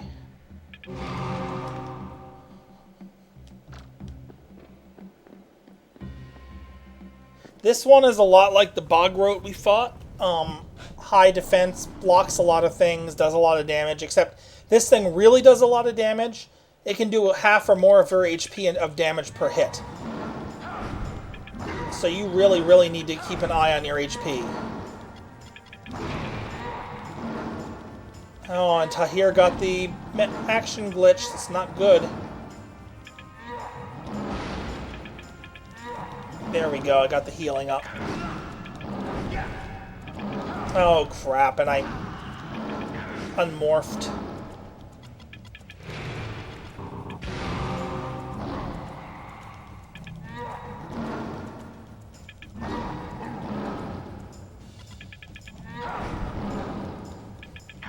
So whenever Tahir can sneak in and attack, you want him to do that because sometimes with the Ice Dagger, he can bleed the Hakar, which will cause a bunch of extra damage over time, which is a very good thing.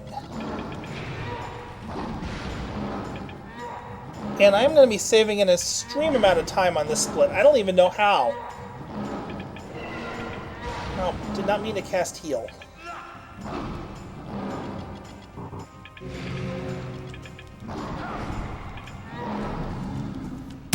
Oh my god, look at that split.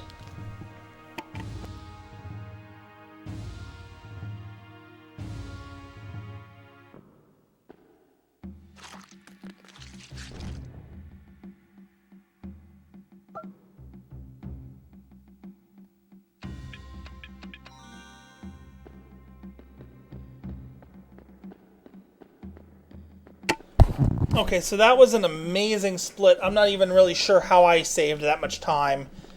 I guess because of the level I gained, but I don't know. I mean, especially since that zombie fight was pretty bad, all things considered.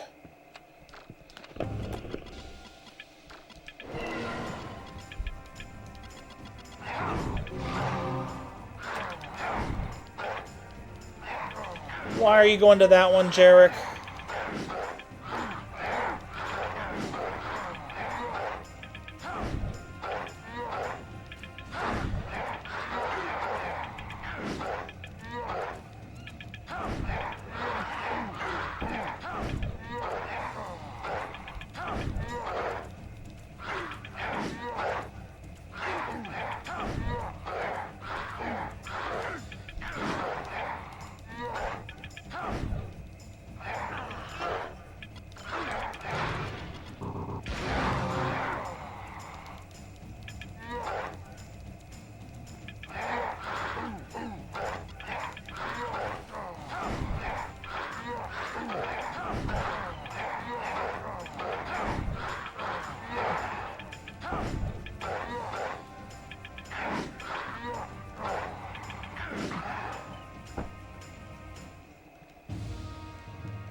And then one more battle we're going to have to fight on our way back.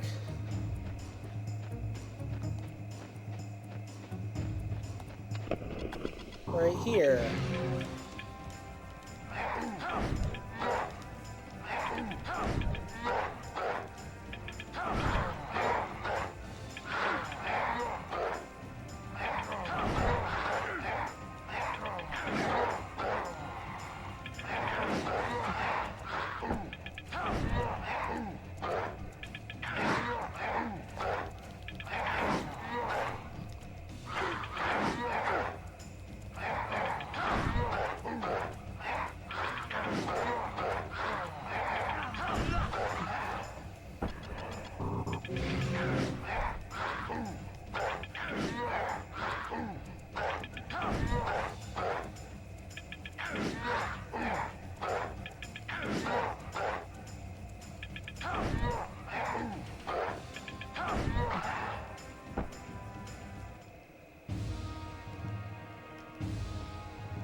Now we get to go all the way back to the beginning of this area. Just like with, you know, other areas of the game. Isn't that great? Let's see what we got to level up here. Nothing on Jarek.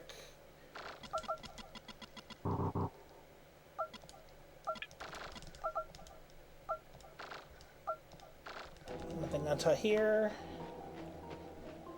Alright.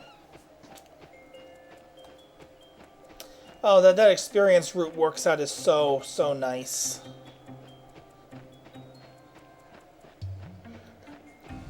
The best thing is I'll be able to look at the VOD and determine exactly, like, how much I went over and, like, to optimize it even further. If I went over at all. I mean, according to my calculations, I shouldn't have. Like, I would have gone over by just a little bit of change, basically, which is unavoidable just because most of the values are divisible by 50. And those that aren't are divisible by 25 at least.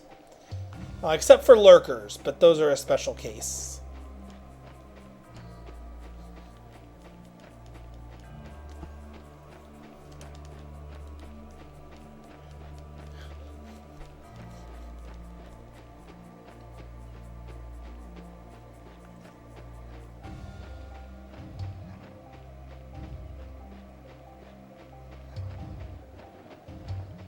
This pace continues, it'll be a sub 220 recruit Tylani, which is really good.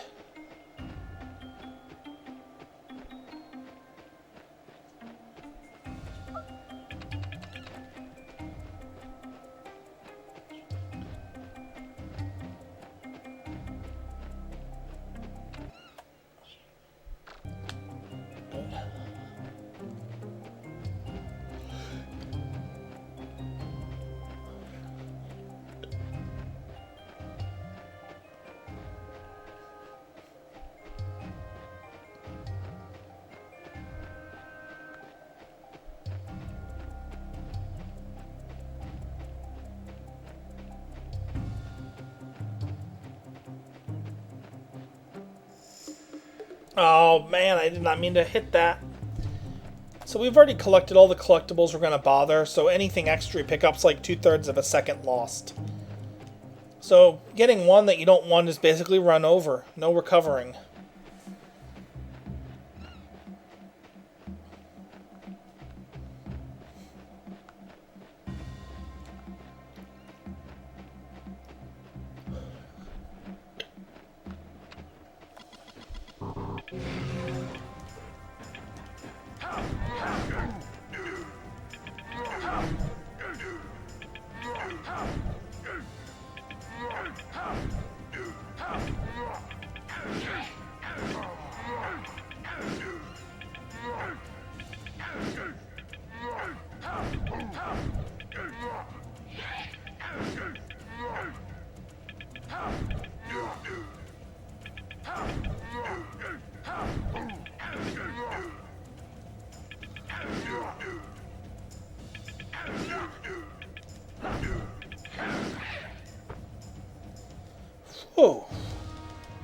hitting me with that attack reduced effect is pretty miserable.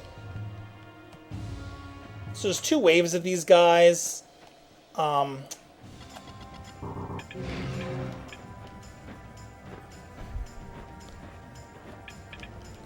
Mostly just let them come to me. And hope I don't get hit with attack reduced effect. Oh my god, they're just... Oh...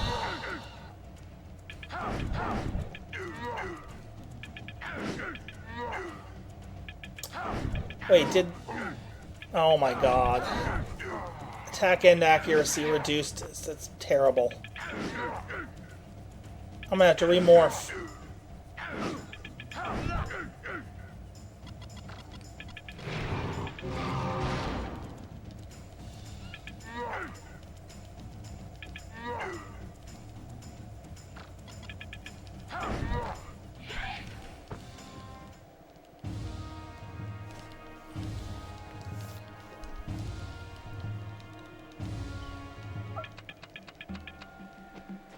On the plus side, this morph is going to last long enough that I can actually carry it into this battle a bit.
And this is the longest cutscene in the game, or at least one of them.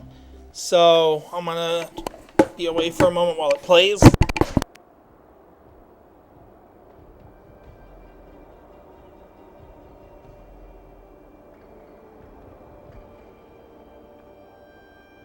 Jarek, I'm so glad you're here. Is it true? I cannot believe my sister has done this terrible thing. But she will say nothing in her defense. Silence! Silence, I say! Tylani, I ask you one last time. Did you commit this murder? Your silence condemns you. I find you guilty. The sentence is death. Prepare your soul and commit yourself to the void.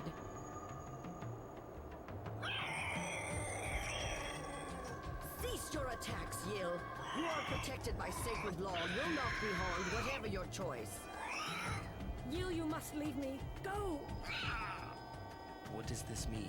Yil refuses to break the dragon bond. If Tylani dies, Yil will die with her. Silence! Tylani, since Yill refuses to leave you, I must withdraw the sentence of death. Instead, I make you outcast and condemn you to exile. Face me. This grieves me deeply, Tylani, but you leave me no choice. In the name of the Kamar, I cast upon you the mark of shame. Leave us, and never set foot upon Kamaran soil again.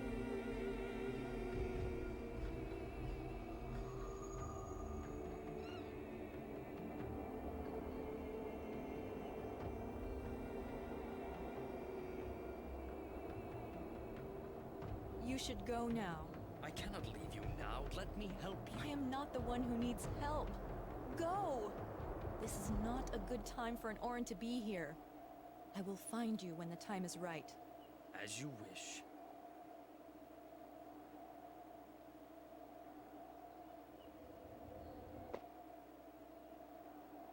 Ah, back just in time.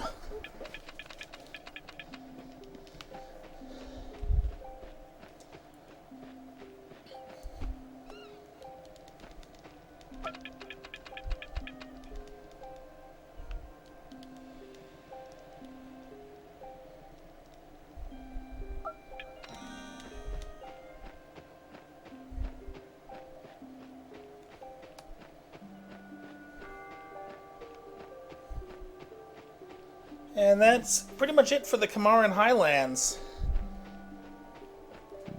Well, now we leave, and you can never come back here.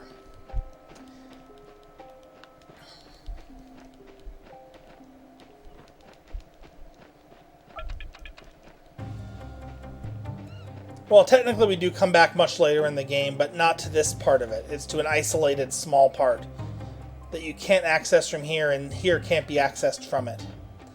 So basically you can't. So let me a sub 217 Tylani, wow.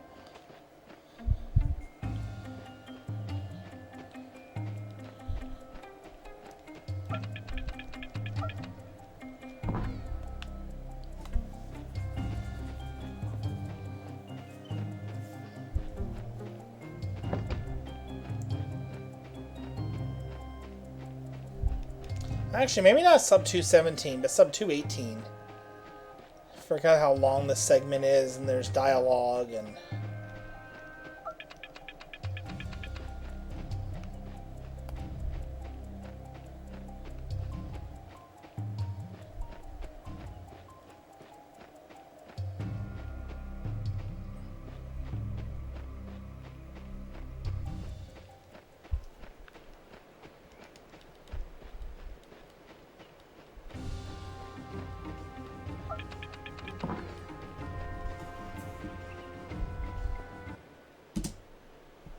Wow. Tylani, I am Jarek. We met in Hollow Grange. I know. Let me be, Jarek. Hear me out. There is an evil casting a blight on the land. Changelings roam and kill and turn the races against one another. You cannot hope to survive as an outcast, helped by none. My fate is mine alone. There is another way. Join me, as Tahir has, to find the source of this evil. Redeem yourself with heroic deeds. I am not worthy of noble companions. I am...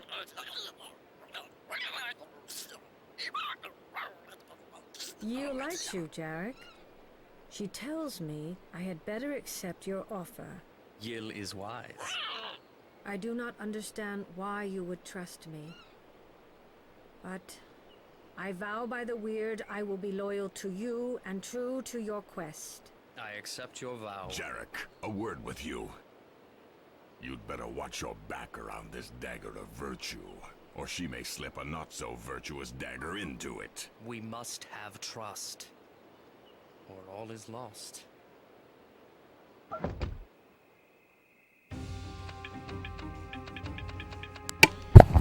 Now we have 3 characters, which is, hooray, amazing.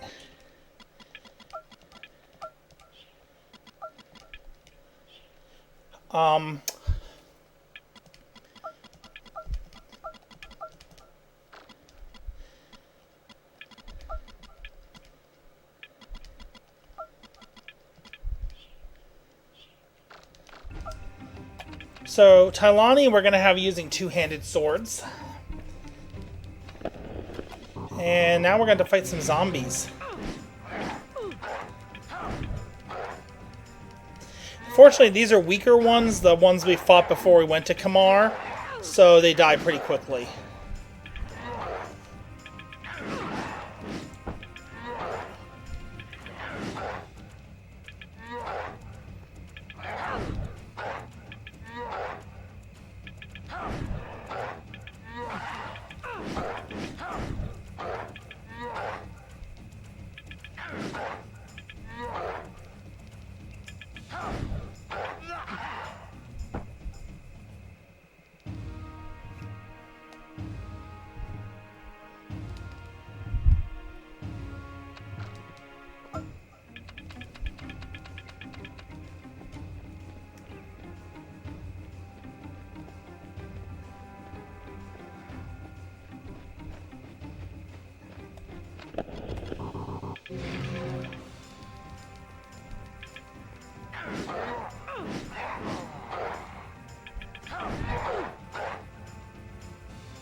From this point on, PP doesn't really matter that much. There's no like critical points where you have to gain a certain level or anything like that. You'll just want to prioritize mastering a weapon for each character as soon as possible. For Jarek, that's going to be sword. For Tahir, it will be dagger. And for Tylani, 2-handed sword.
You go to the right here, you'll be able to avoid a battle with lurkers that occurs right there.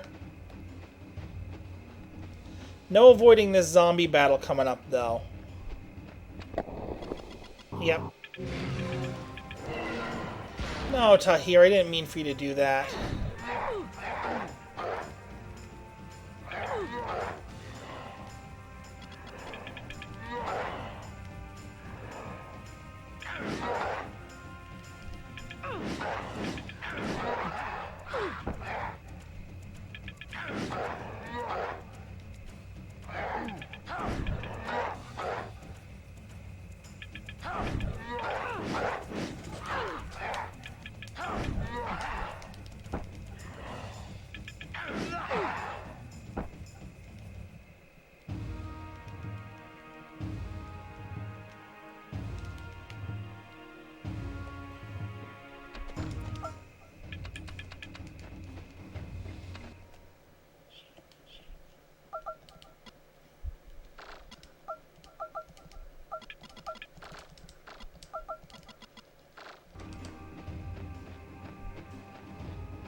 So basically, level up Jarek's sword, Tahir's dagger, and Tylani's two-handed sword skills as you get the PP for them.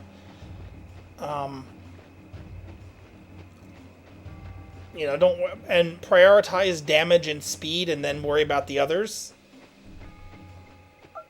So that's basically the how you go about this part.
So now we're going to buy a bunch of Yalapa potions because we're going to need them.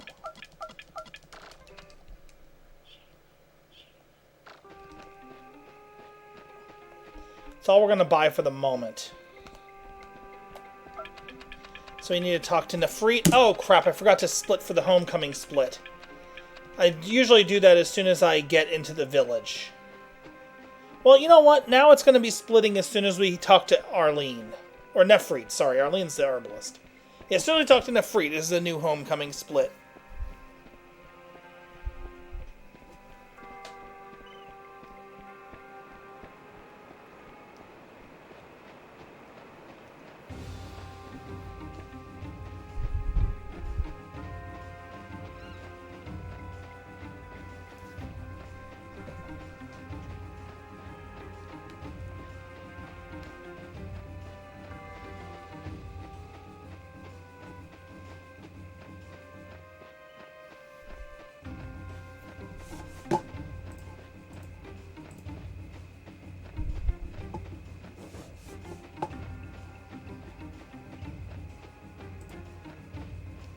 Oh, crap.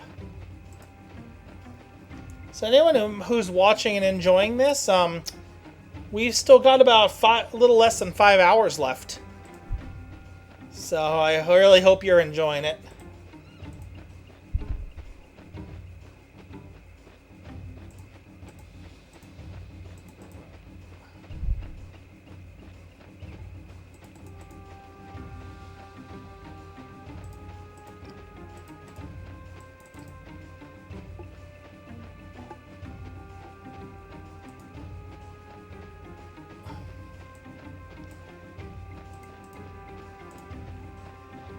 Now there's a sound glitch coming up that can happen sometimes, and we're going to see if it does.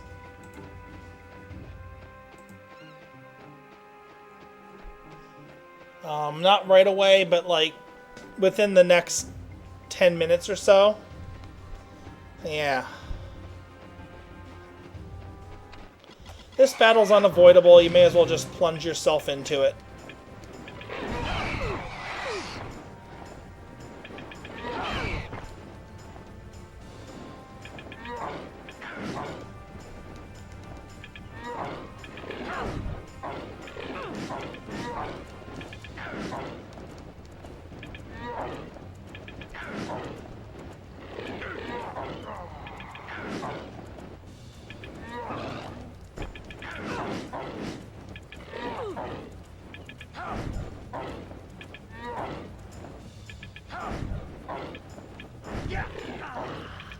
Not mean to just attack with Jarek. Damn it.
So now we're going to come to a puzzle. Alondar has a couple of these, and they aren't really all that puzzly.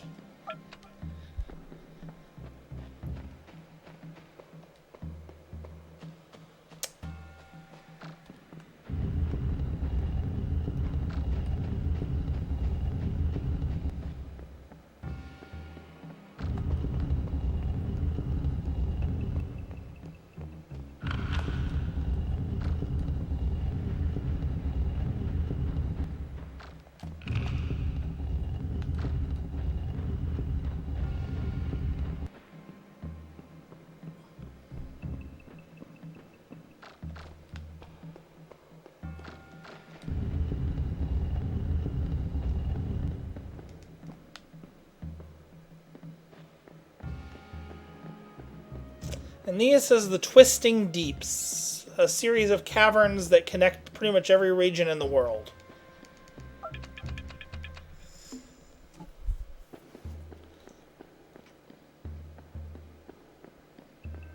That collectible is unnecessary, but the game forces you to pick it up, so you can't avoid it.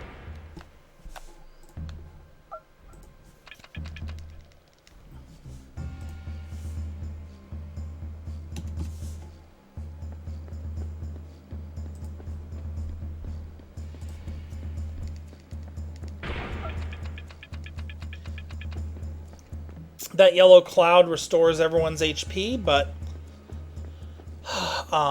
we don't, or HP and MP, but we don't really need it right now. I mean, we could use topping off, but it just isn't necessary.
This is another necessary fight. No matter what you do, you're going to be forced to.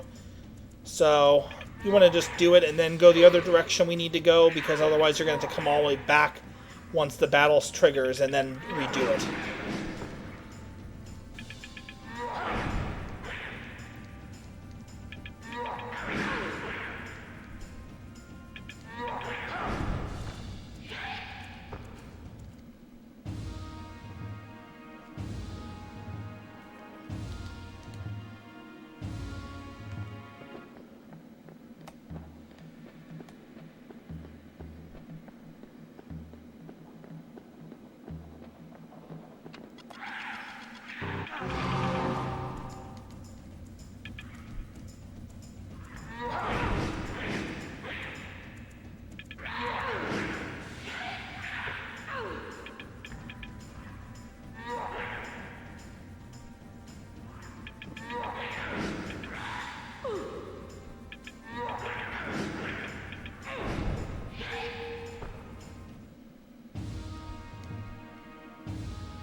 We need to get the contents of this little lockbox. Lapis keyring and Shadowfire's key. Very important. And then we have to fight these enemies that come out of here. There we go.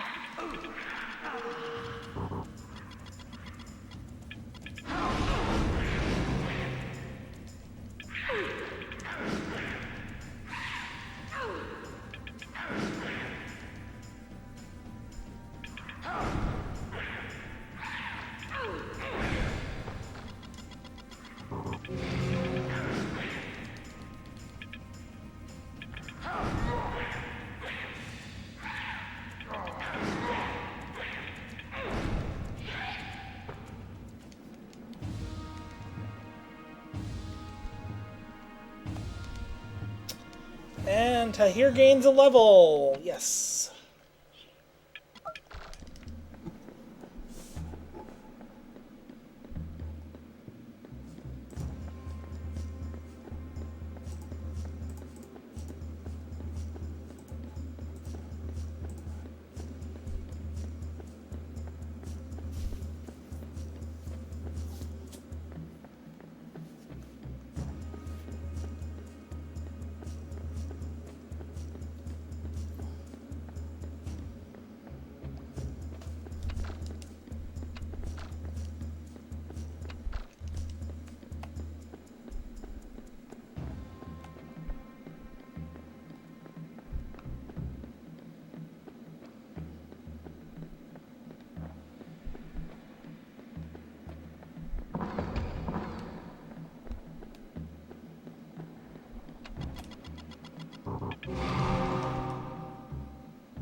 Did not mean to get that.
Completing the puzzle in reverse is just as annoying. It's not too hard, fortunately. Now, I don't hear the sound glitch that I've been hearing the past several runs, so that might be good news. Might be.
For anyone doing like a casual playthrough, this is the only chance you have to when you're visiting this tomb down here.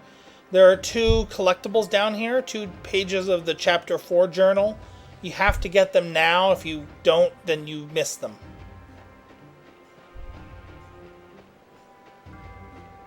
You know, to all 0 of you that are doing a casual all collectibles playthrough or something.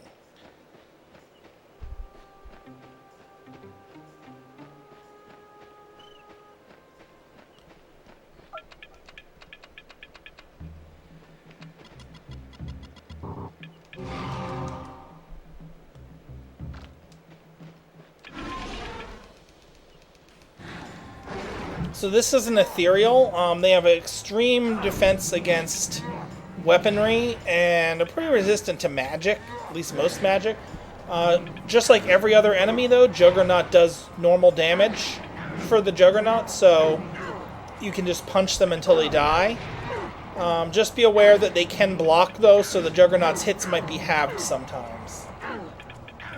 Tylani can summon her little dragonette Yill to do an attack that'll do about 80 damage. It's similar to in how it works to the to Jarek's morph punches. However, I think that can cause a sound glitch that I've experienced, so I'm trying to not use that.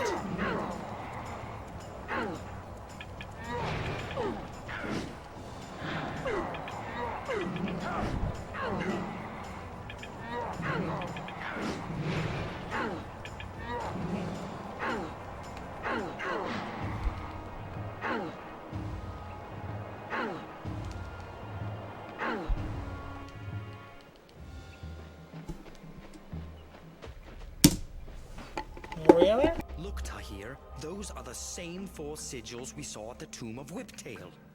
Tylani, can you read them? No, I have never seen symbols such as these. Then it remains a mystery. Let us take the sword and leave.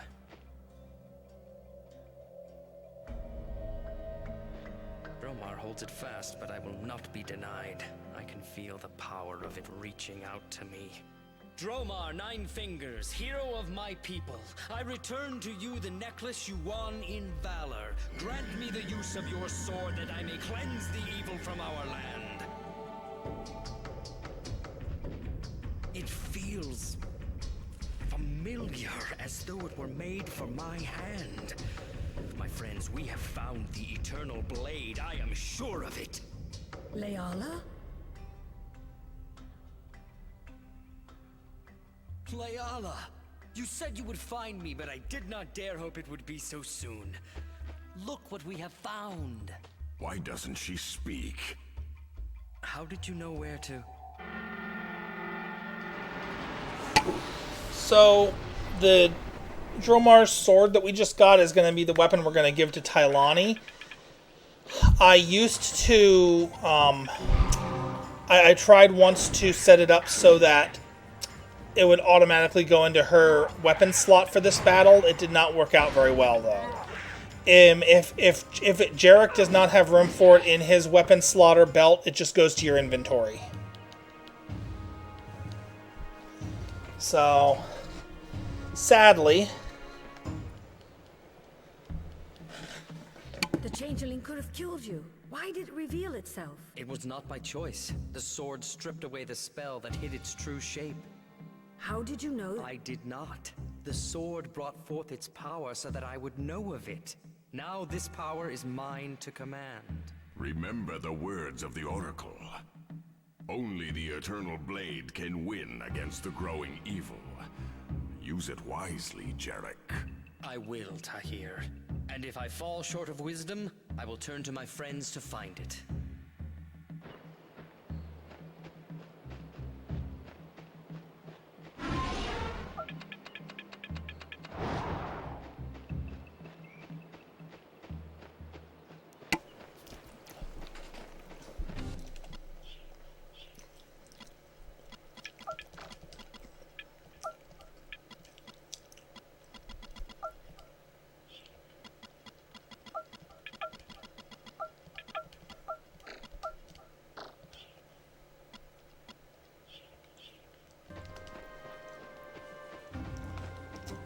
so Dromar's sword is stronger and lighter than the Shamshir, so Tylani will be acting a little bit faster now.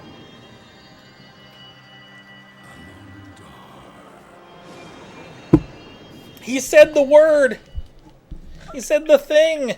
Alondar! I think that's the first mention of the name Alondar in the entire game, actually. I think. I'm not 100% sure, but I want to say it is. And because I want to say it, I'm going to do it. Who's going to stop me? You? I don't think so.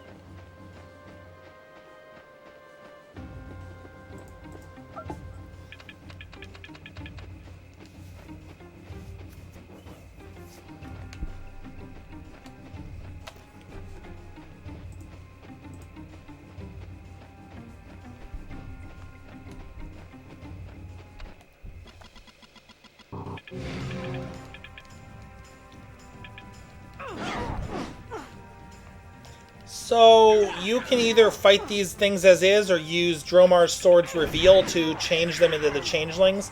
I'm going to morph them into the Changelings just because, in their normal form, they tend to block more often, so it can take longer to kill.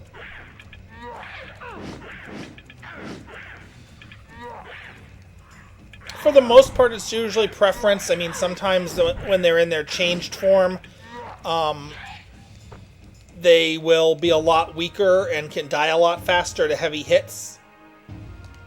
Other times their armor and shields and stuff will make them a lot more resilient. And yeah, I am not getting the sound glitch at all, so I think we're good with that.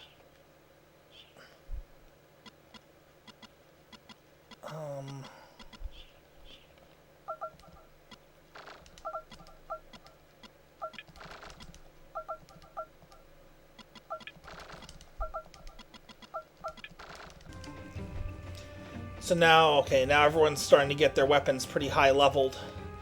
Still gonna be a bit before we get them maxed out, though.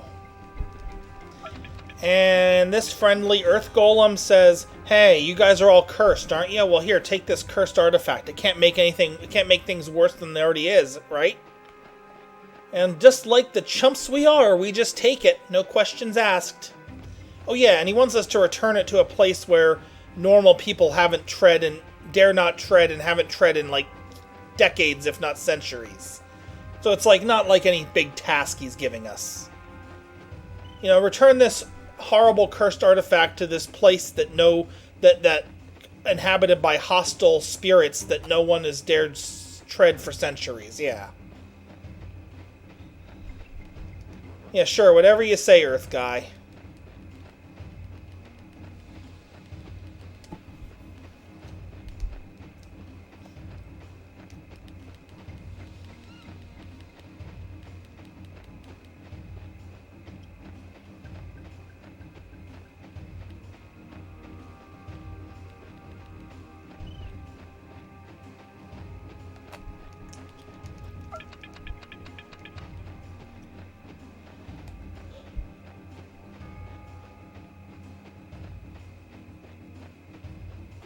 This part can be a bit annoying. First of all, there's going to be a battle right here at the portal. This isn't the annoying part yet.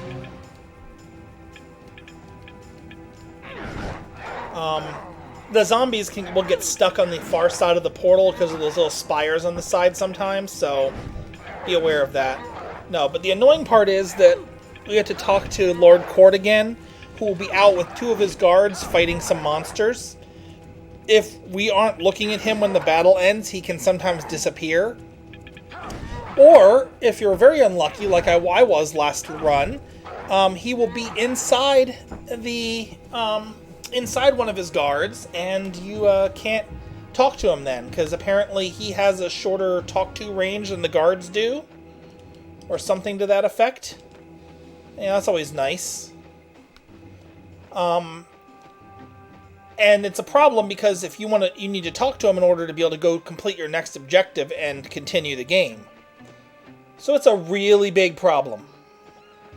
If that happens, your only option really is to go back to the portal, save, reload, and then he'll be back. They'll be returned to their default positions. Even if he disappears, he doesn't disappear forever. That will still reset him.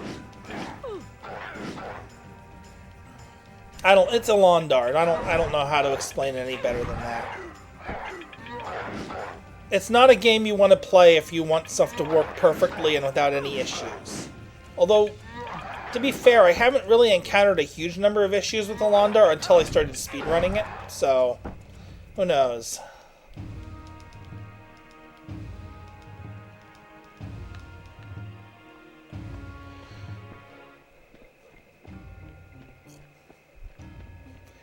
Right up here is Lord Court and his companions.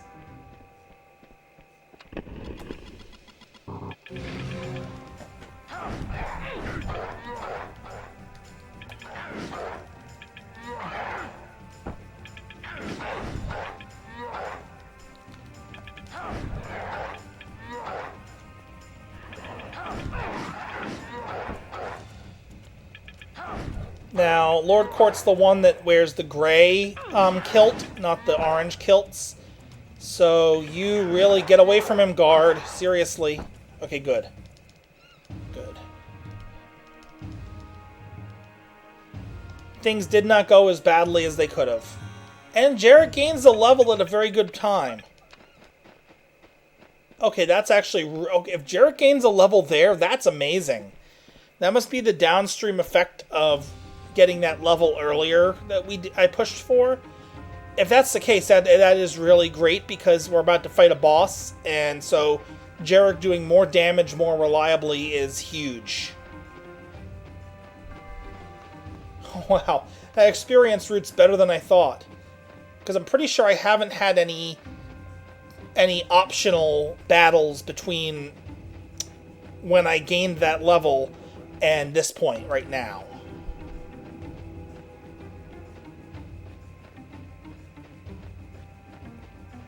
So, Well, then again, he probably would have gained that level anyway, I guess, because of my other runs. Maybe it's not going to be as great as it actually just sounded. Because he might have gained it. It might have been inevitable. Spooky. Graveyard at night. Zombies. Purple smoke. Gray smoke. More purple smoke. Zombie with white smoke around its wrists.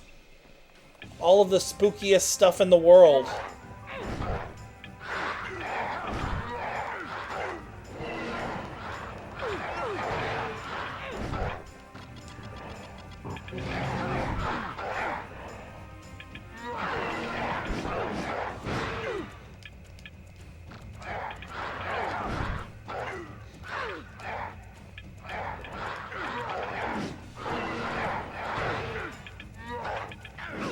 Oh, Tylani, why are you auto-targeting the boss? What? Wait, okay, no. She's just... That doesn't matter.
After killing the zombie lord, go back to court, talk to him, and you get another token. You can warp to the swamp.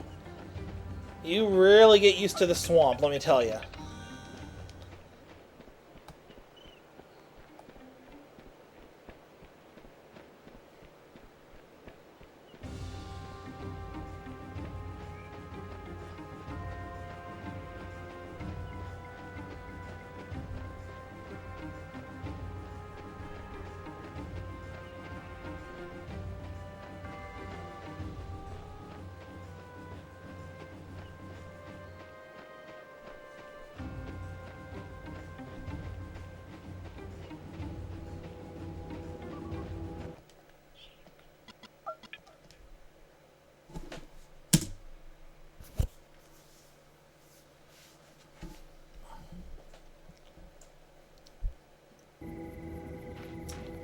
So now we gotta go back to the town, which is, you know, simple enough. You would hope. I don't think there's a way to dodge this battle, but I'm gonna try.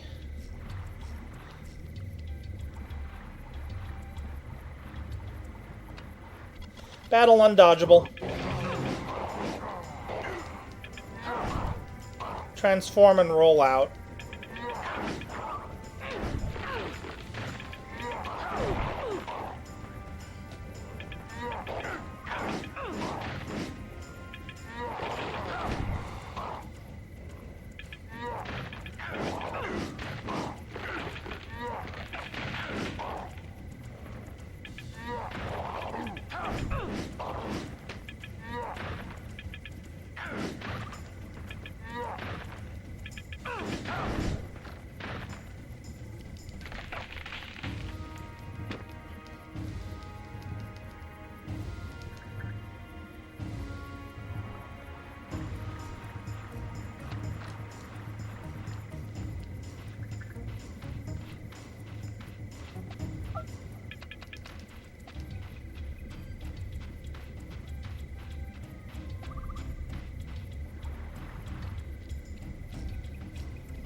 More trees.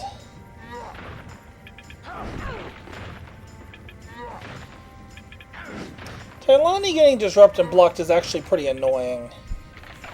Tahir would be the best one because he's not really doing any appreciable damage in this battle. Not compared to the other two.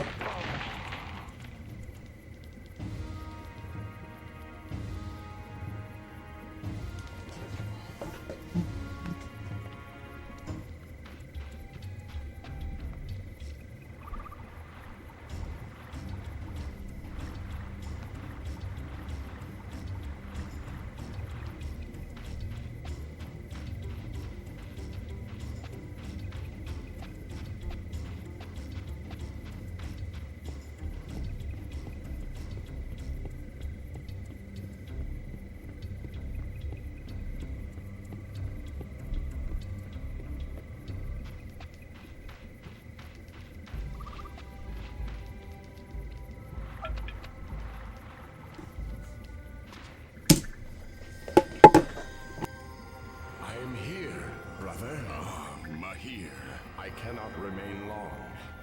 Tell me quickly what you need. The Oracle said to remember the chant of Charak. But, well... But you were too busy playing war games to learn it. I have only moments to hear, not hours. We need only the part that will help us find Charak's tomb. Listen carefully. And so he died. He died alone. And all around was ringed with stone. All around with stone he lies, moss and swamp grass o'er his eyes. Until the sword on stone engraved is brought unto the hero's grave.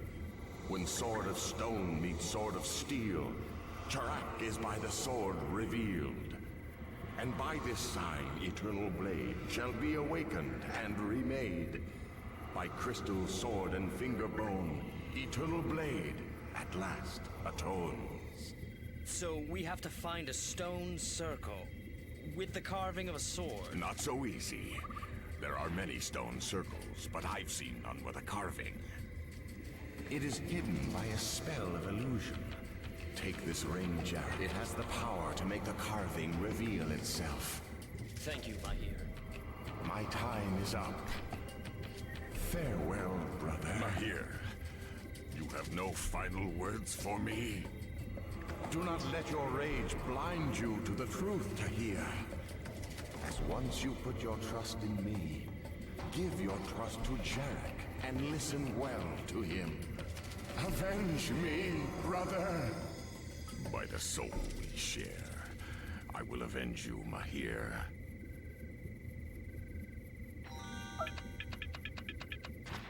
Jarek, I've been looking everywhere for you. Well, That's a nice welcome. Jarek? None of the other changelings can talk, and there are no other warnings. It must be her. Of course it's me. Who else would it be? There was a changeling in your form. I'm so glad you're safe. I was so worried. You always worry. I can take care of myself, you know. Neil, stop that. Never mind. Familiars make so much fuss over nothing. I had to find you, Jarek. I heard some news about the man you were looking for. Grandar? Yes, that's the name. He was seen dealing with Bryn the weapons maker in Whitewater Gorge. If you hurry, Bryn can tell you where to find him. We must go there at once. Thank you, Leala. Please, come with us. I know you wish to become a dagger of virtue, yet from the moment we met, I felt our fates were in some way entwined. If we could but have the time to discover what is in our hearts, perhaps... Shh. Sweet Jarek, I feel it too. But it is a difficult choice, and this is not the right time. When we meet again, I promise that we will discover our destiny together. Then you will learn what is inside my heart. Leala, Let her wait. go. You will be better to stay clear of her. Do you find me unworthy of your sister? I do not say this for Leala's benefit. I say it for yours. What do you mean by... We're wasting time. Grandar may elude us. Let's go. Well, on to greater and better things. I don't think there are any new enemies, so we can literally just walk back the way we came and there shouldn't be much issue. I don't know how I saved a minute over my previous split there. I'm not exactly sure what exactly I did to save that, considering that that split was between we're coming back here and getting there. Maybe I skipped a battle somewhere? Well, in any case, it's obviously a good thing, but I don't know. It's Alondar. Who knows? Who cares? Who cares? One, who knows, and two, who cares? That's all I have to say. So yeah, just come back the way we came and we don't have to fight anything new. There's this battle here, but we can avoid this by just walking over here. We can see them in the water, but they don't fight us. That's another example of how trigger zones for battles mean everything.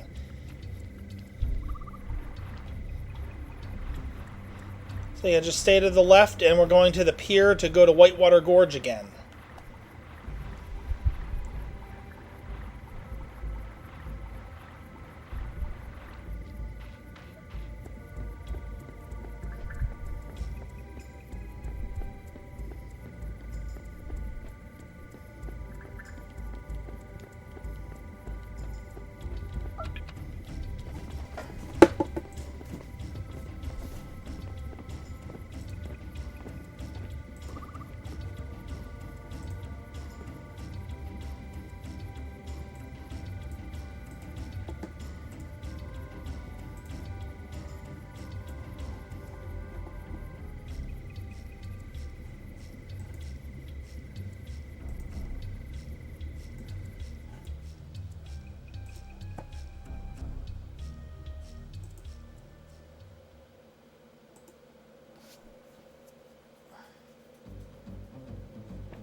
No, another collectible I didn't mean to get. That happens because I look away from the game when I'm doing long segments of just running. And then I hit a collectible and I'm sad. So this gargoyle's about to wish it was never born.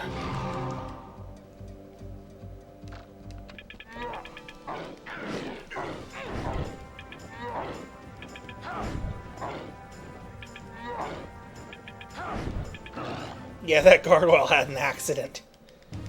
It fell down all the stairs.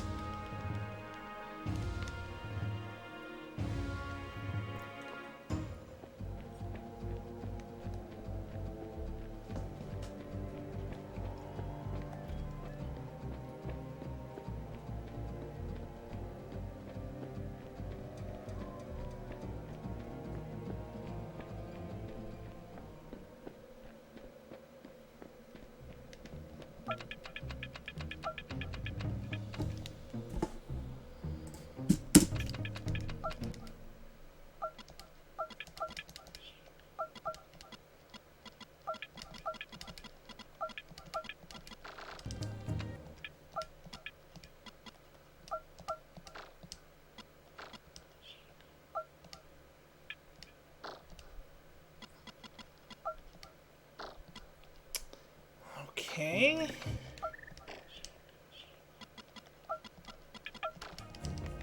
So you want to buy that sword? I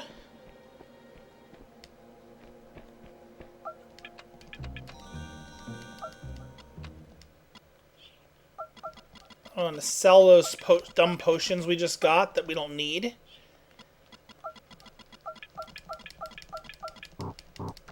Oh my god, am I getting the glitch now? I am. Nice. What am I gonna do?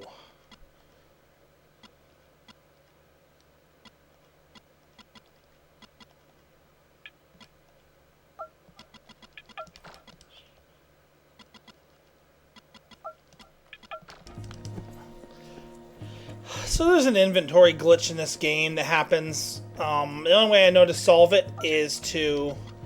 did I actually get the orb?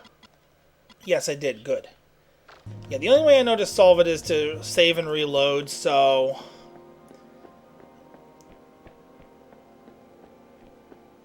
I'm going to do that here. It sucks, but I gotta.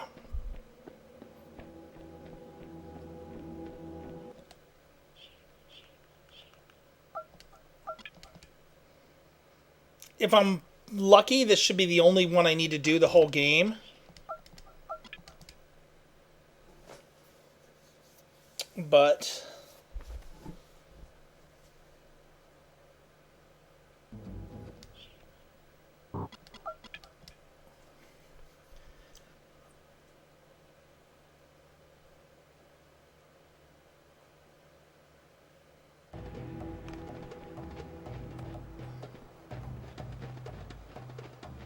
it's going to waste a little bit of time, but this will... You know, maybe I should just route it in to do that save load and then buy potions here, so it's not even an issue.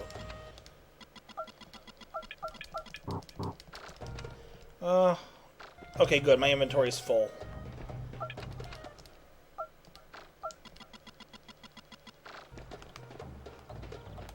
Just checking what one of these shops has.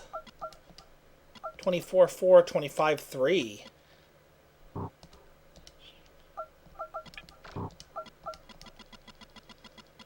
So I want to buy the swords from here then, don't I?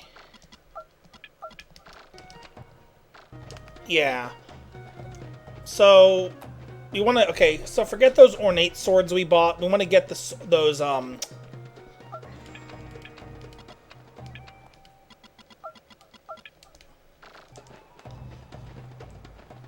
Sorojan swords from that vendor I was just talking to back there.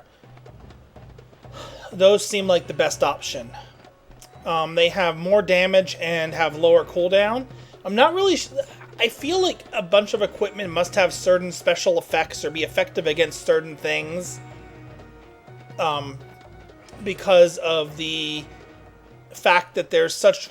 Like, something that does the same damage with the same cooldown and all that is 200 gold more than something else.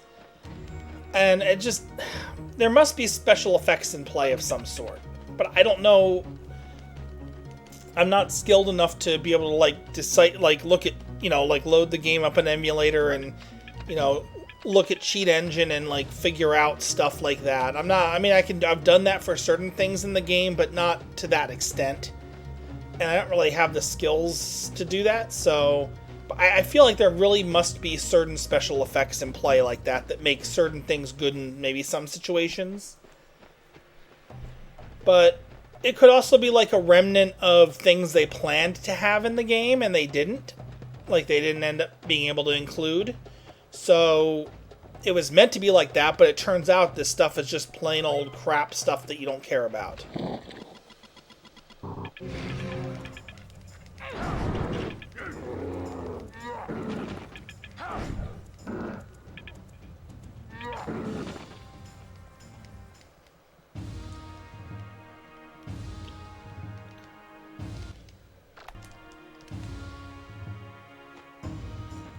So, in order to go to where we were trying to go, some bad people erected this wall of unlife that we need to now undo. And to undo it, guess where we got to go? Our favorite place in the world.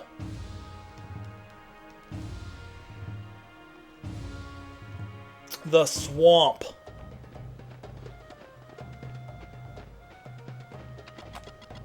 That's right, you thought we might have seen the last of it? We haven't even seen the first of it, really.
You might think it's silly we have so many Elapa potions, but we're soon going to be pretty much using up all of them. Like, we have, despite how many we have, we don't have nearly enough. And that's not a joke or an exaggeration.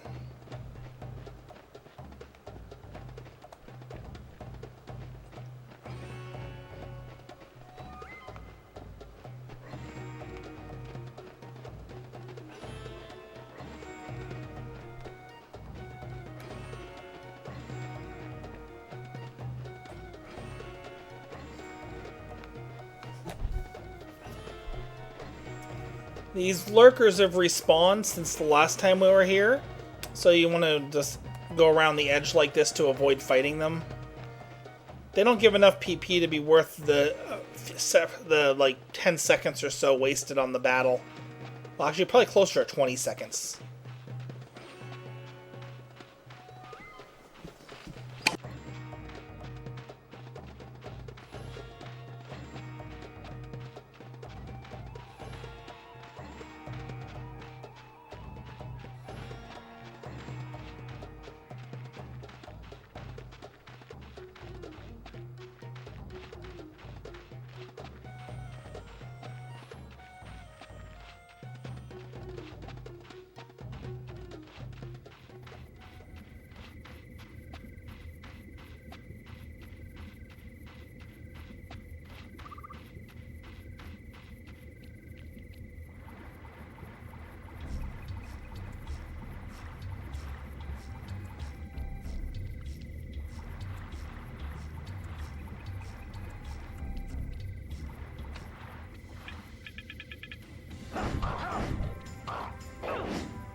There, the carving of the eternal blade.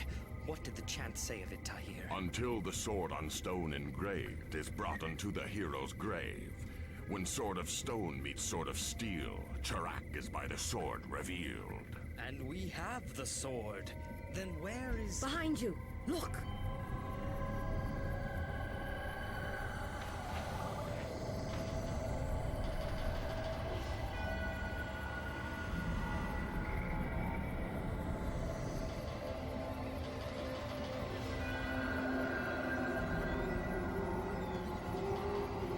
We will not suffer the eternal blade to return.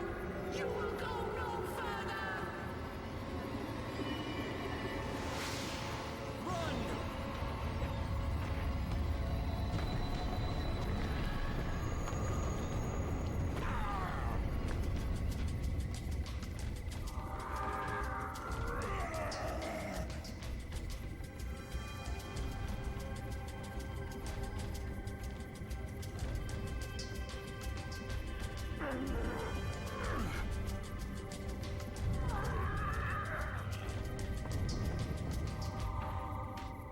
Your leg. Nothing broken, I'll heal. But those stones, Chirac's tomb is buried beneath them. And you could barely lift that one enough to free me. Then we must find some other It's way. not even buried. It's like they fell around it. You can see it right there in the middle. I mean, I just disagree with that. It's not buried whatsoever.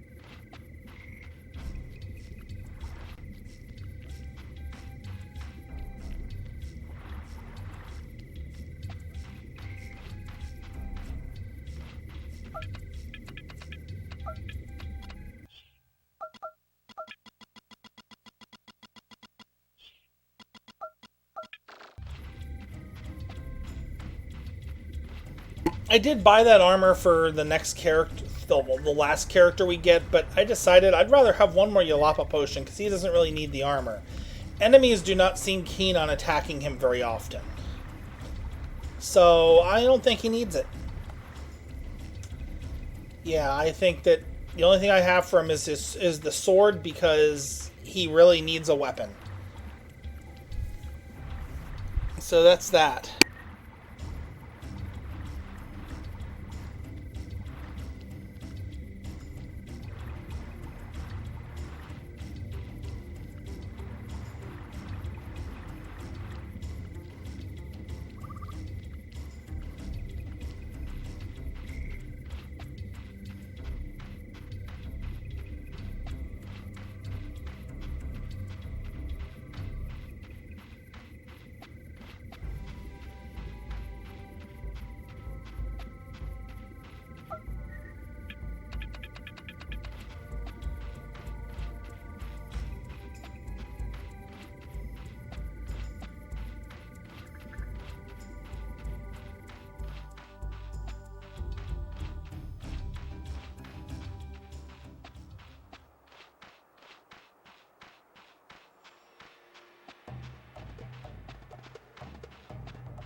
You're on your way back into Palash here. Just make sure you keep in mind those lurkers are still active, so you do have to go around the edge like this again.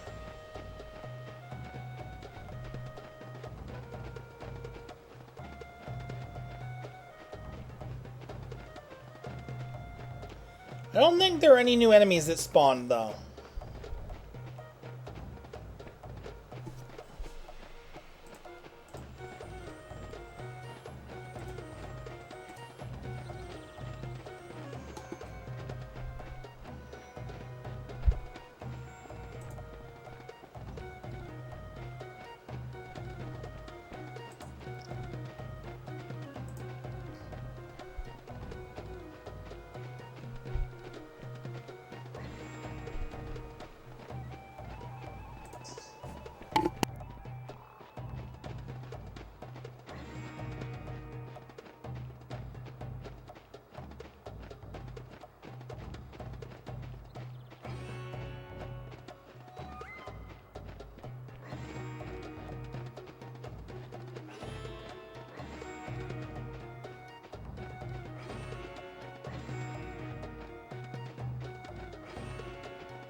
Crap, went around the wrong way.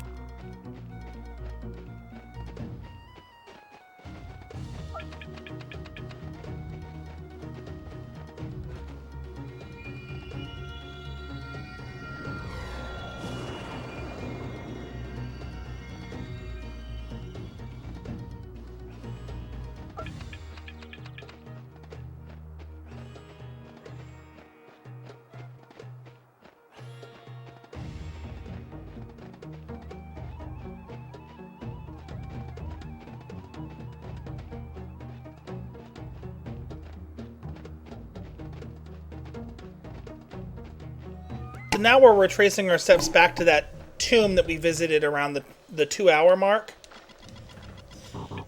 So this is just more of just fighting our way through. We can't avoid all the battles this time, but the battles go pretty quickly, fortunately.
In this area, there's going to be like a lot of battles we have to fight like back to back that are just unavoidable. So this is an area. The next few areas we go through, we're going to have a lot of fighting in them, basically, because there's a whole bunch you cannot skip. You know, so hold on to your butts.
Well, this battle's a hot mess for me today.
Did I just skip enemies somehow? Did they not load in? What?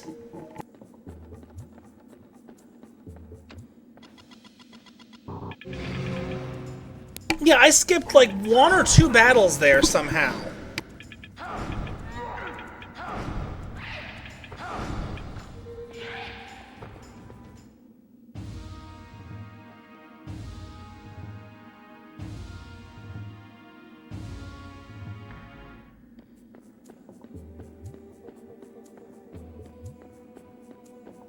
I mean, hey, I'll take it. I'm not going to complain.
So we fell into a trap. We are now locked in this section of the caverns for all of time. What a shame. It's a good thing there's no new ally we'll find here that will help us get out, right?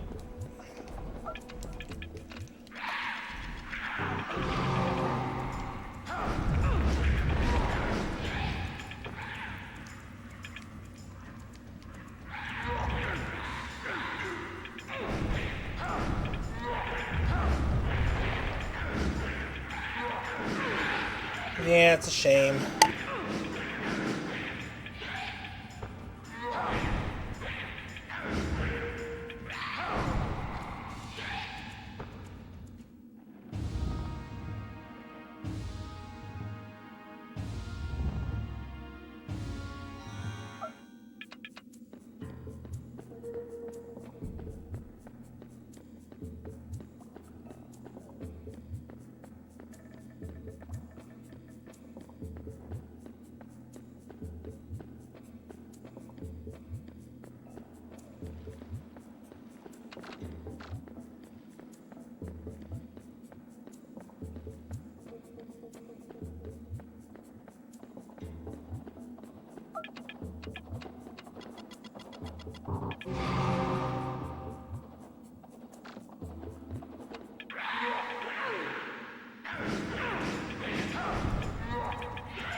It is Jarek. These are friends, Tahir and Tylani. By the sacred weave, I had given up all hope. Your master did his best to stop us. I will never call him master again. Oh, that I should have been such a fool to be utterly betrayed by my own revered teacher. Now he serves some force of evil. He sent me out on a false quest so he could destroy me before I could see the truth. I do not know how he lured you here, but I am grateful.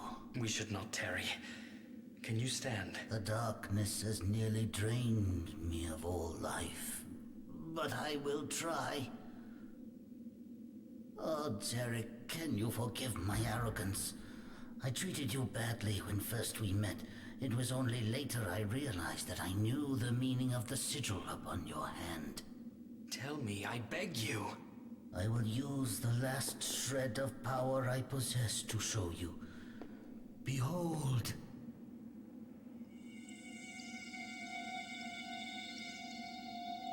Hold up your hand. Press it to the wall. By the weird. It is in the ancient language of the Chandarath, the sigil of transformation. After Silverscale imprisoned me, I saw him use it to create changelings. Such knowledge is too dangerous in his hands. I must atone for my conceit by stopping him at any cost. There is more. I must tell you. Tell us later. You look half dead, Sandeep. More than half, I fear.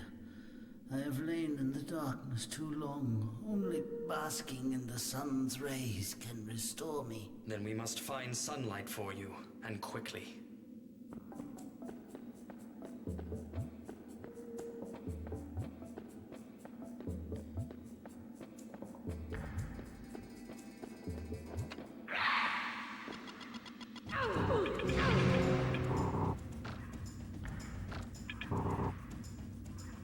I forgot to equip Sundeeps. This is going to be annoying.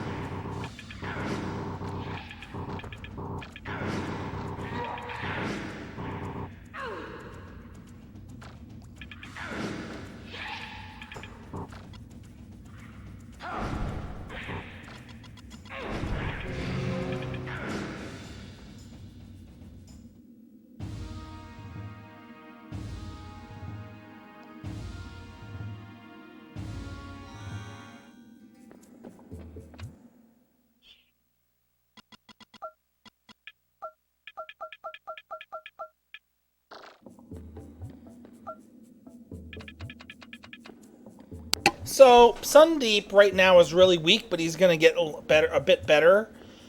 The big thing about Sundeep though is that he has a unique spell called Eliminate.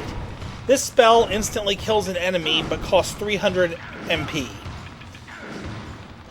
As soon as he gets better, we're going to be able to use that spell, and we're going to be using it on almost every enemy for the rest of the game. It's that good.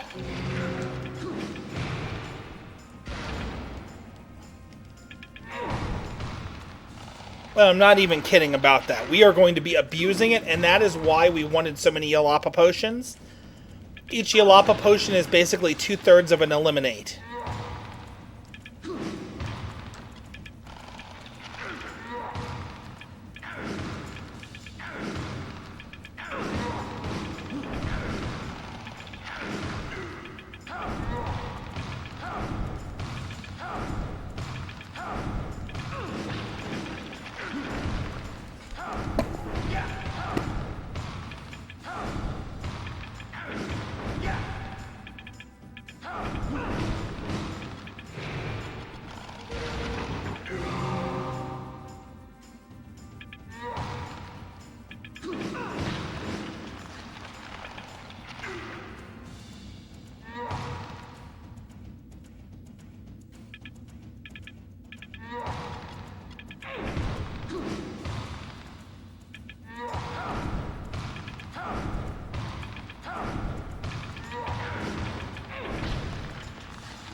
And now Sundeep has actual stats, including 400 MP, which we're going to be putting to a lot of use very soon.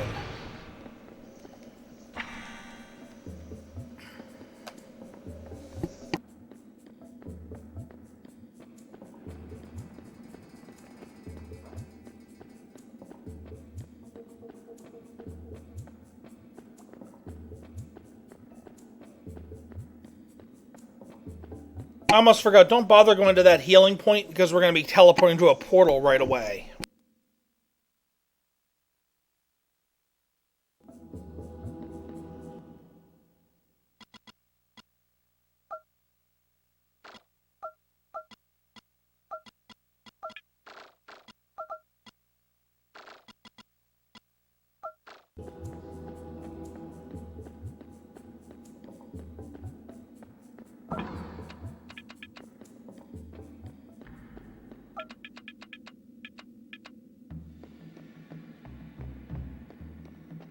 Here you just switch to silver scale and go straight for the node.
So for the battles here, you can try out Eliminate on the different colored ones, in this case these green guys, because they're the much stronger version. So the way that it works with his MP, since Eliminate costs 300, and he starts with 400, the first Eliminate he uses put him down to 100, which you can then increase it up to, heal it back up to 300, and then, hold on, I can't menu and talk at the same time. So you use it 400, use an Eliminate, he's down to 100. You Lapa him and he's back up to 300, Eliminate, he's down to 0. 2 Yalapas and he's back to 400 with no MP waste.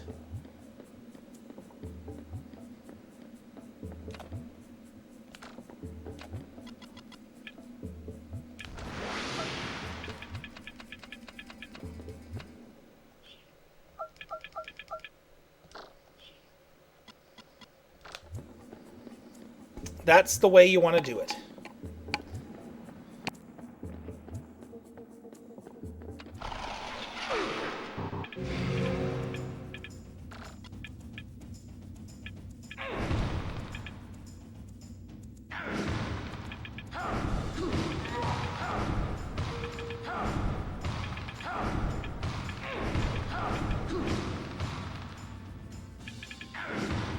Also, for whatever reason, Eliminate is not very effective on these weird plants. I don't know why.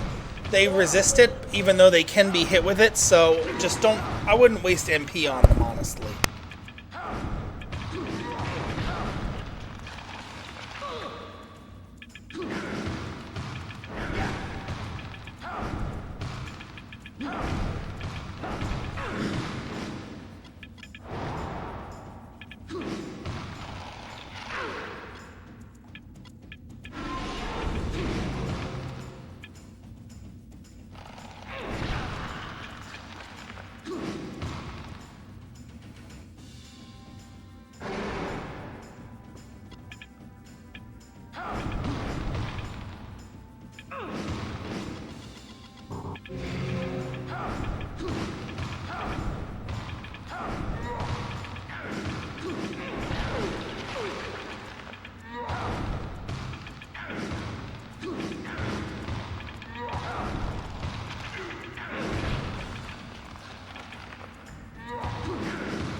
Okay, so this puzzle is not all that much of a puzzle. It's annoying, but it's not that bad.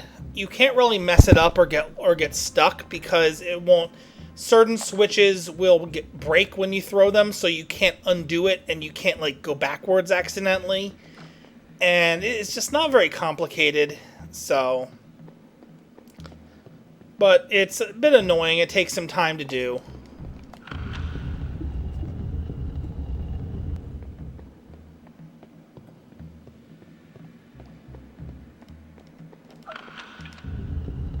This is one of the biggest time saves of my run, actually. And this is your only chance to get that gear piece that you saw there. You can never get that again if you've proceeded into this puzzle. So just be aware of that. But yeah, I got stuck trying to get a specific lever because the camera angle didn't change, and so I was just poking around in the dark. Oh, damn it, that's right. You gotta stay on that platform.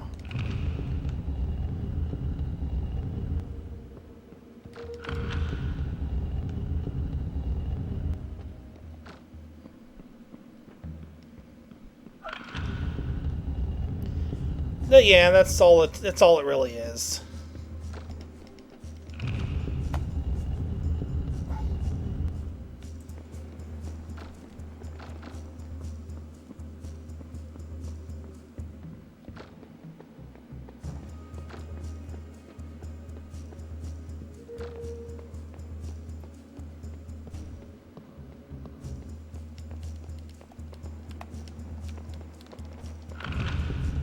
Oh my god, throw the switch! There we go.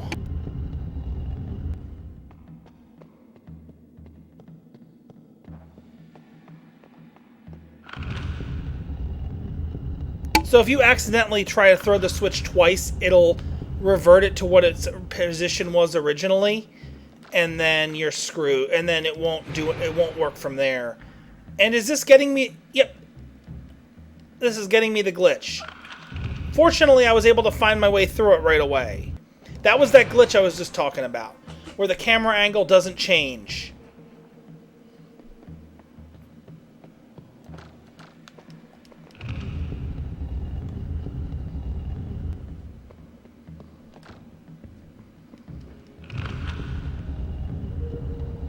Oh wait, I don't need to go to that one anymore, do I? No, I can just go straight forward here.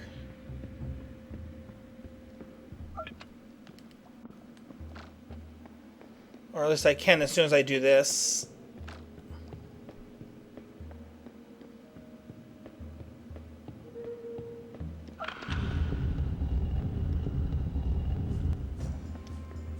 So the only trick here is Sundeep has to be the last one out. So if anyone else is in the puzzle, he won't let him leave, and it'll waste a couple seconds while he says it.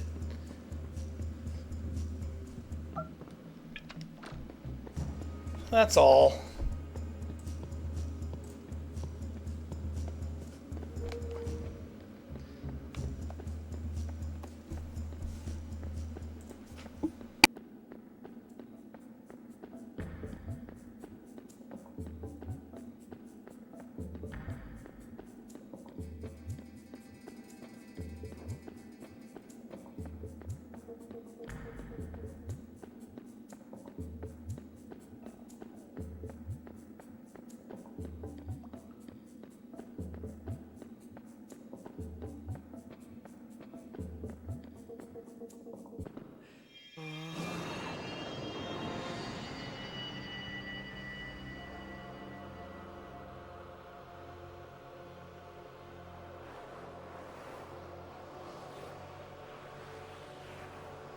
Master.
This is a full heal point. Very, very useful. for the 2 times we use it.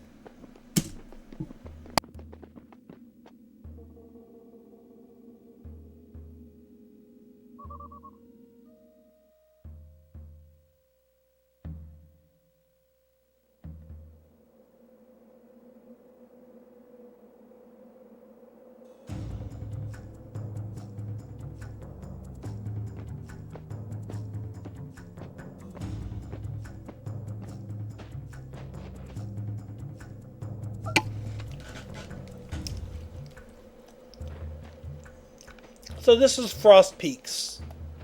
This is another one-time area. There's enemies here. The enemies here have extremely high HP. So we are going to make full use of Eliminate here.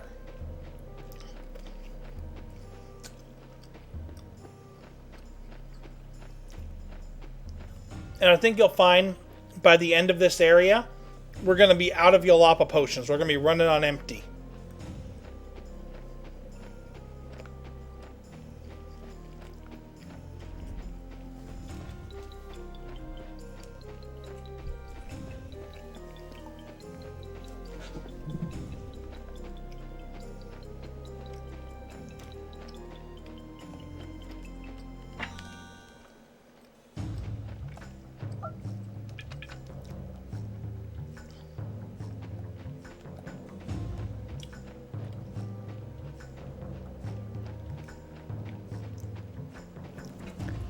Against battles with less than 5 enemies, we're pretty much just going to eliminate them all. It's just not worth the effort to not do that.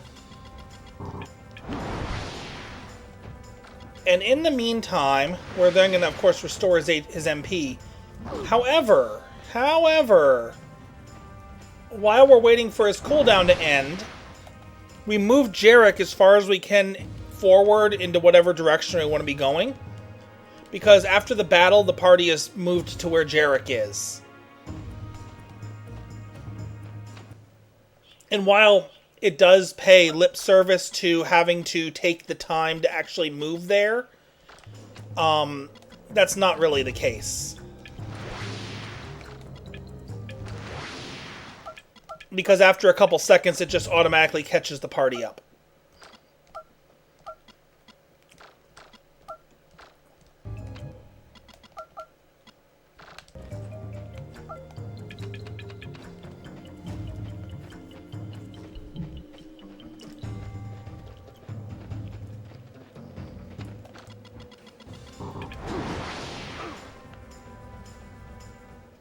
Also, the enemies here can do pretty good damage, so, you know, you don't want to... You know, ending the fight quickly has more benefits than just, you know, being fast.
And now we're restoring that cursed relic that we got back to where it belongs, and we're going to get a full heal out of it, so maybe it wasn't so bad after all.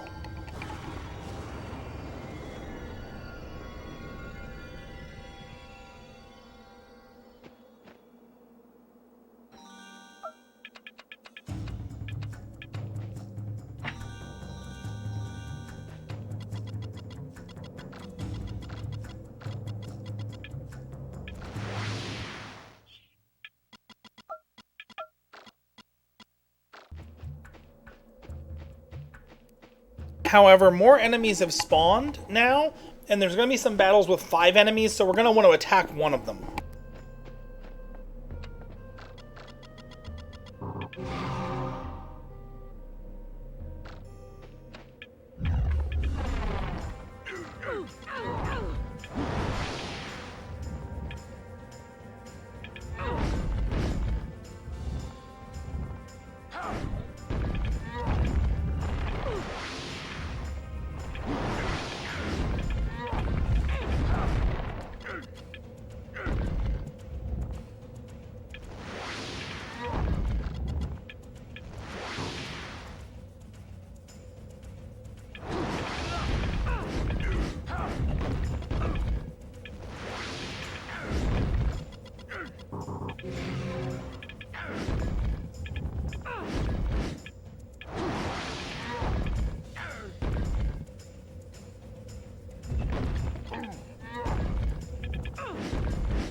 No matter how efficient you are, these battles never feel efficient whatsoever. So if you're feeling like, oh my gosh, you're like really doing badly with them and stuff, don't worry about that. That's how I always feel, even though I consistently save more and more time each run.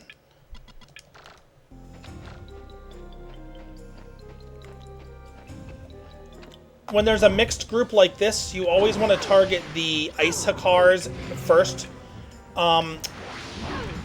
instead of the golem thingies, the Katiks, which are what those golem thingies are called.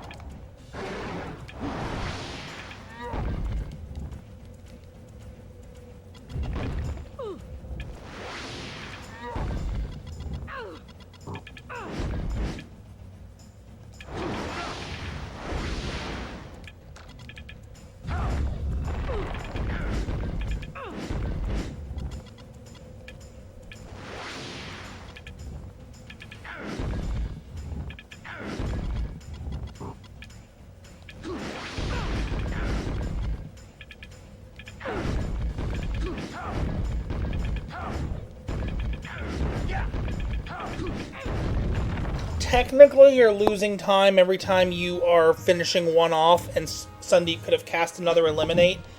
The problem is that we are running on such low amounts of MP total because of his low MP that we just can't afford to not.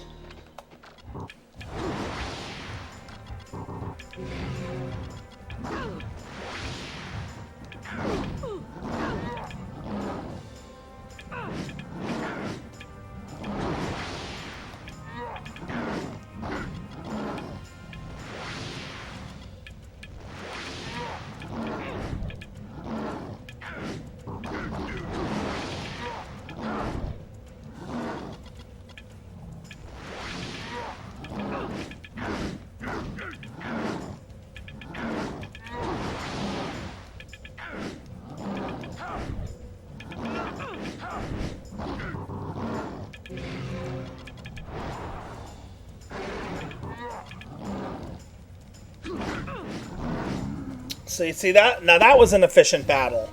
But I accidentally mashed on Eliminate with Sundeep and almost eliminated the one that was already taking a lot of damage. So That's something you really want to be careful of, because otherwise you're really wasting resources.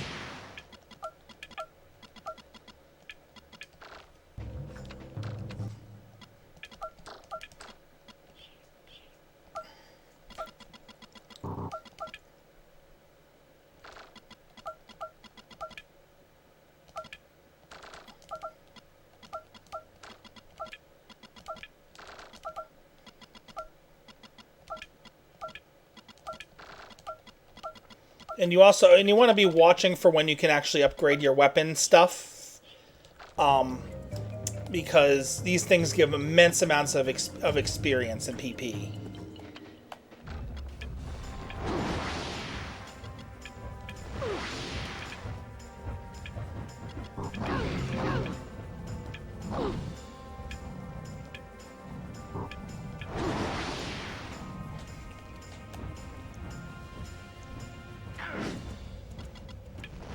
Oh, I did not mean to do that with Tahir. Oh shit, that's not good.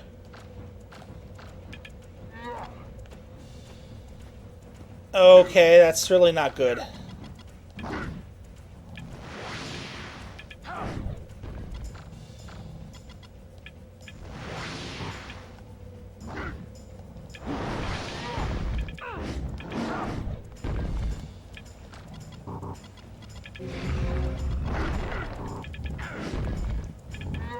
Oh, yep. I really screwed up with that. Did not mean to have Tahir die. I used an ability that if it gives Tahir extra HP, but when it wears off, if it wears off in battle, it kills him instantly. So try not to use that. Try not to have that happen. That's a bad thing. Especially since, I mean, it doesn't really matter right this moment because there's only like 2 more battles after this, but still. Also, if you're lucky, you can actually get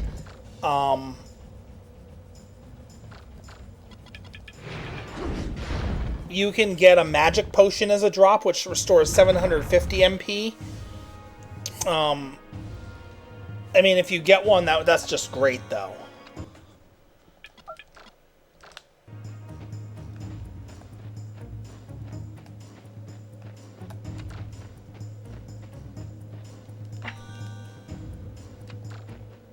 So I have 1 Yalapa potion left. See, I told you we were going to be guzzling all those potions. Unfortunately, just 1 when he has 0 MP doesn't help me. And I don't think so unless I get a magic potion from this battle, I won't be able to use Eliminate anymore in here. Which is kind of annoying.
You go, Tahir. Get stuck on that rock.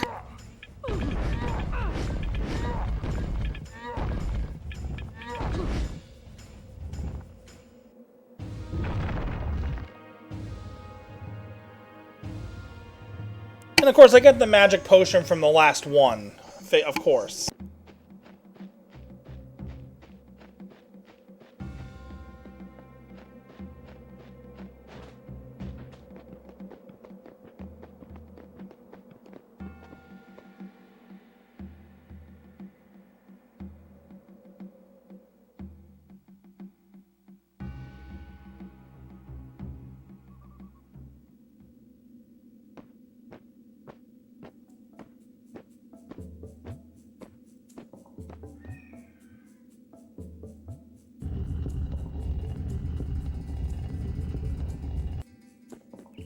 Make sure to use the healing spire before continuing.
So for casual play, we're about to begin the part of the game where you have basically free travel, more or less.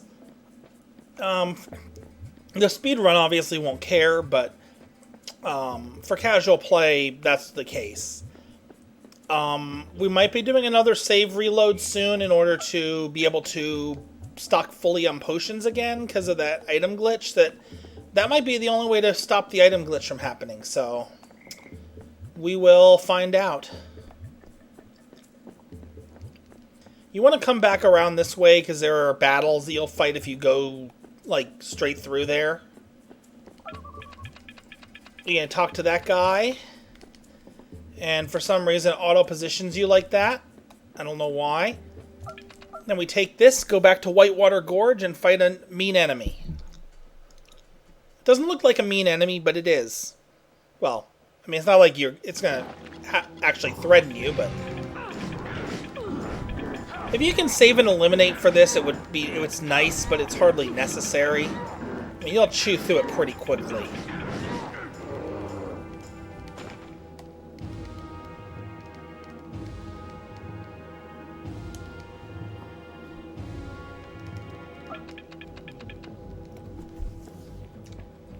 So the free roam section, there's a couple of story elements that you need to do. Oh crap, and I need to split.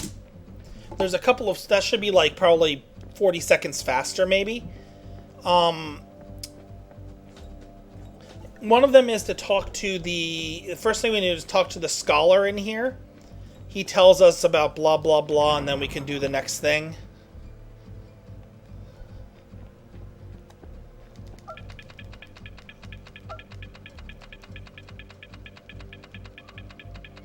Smash through a bunch of text. Now we need to talk to the potion vendor.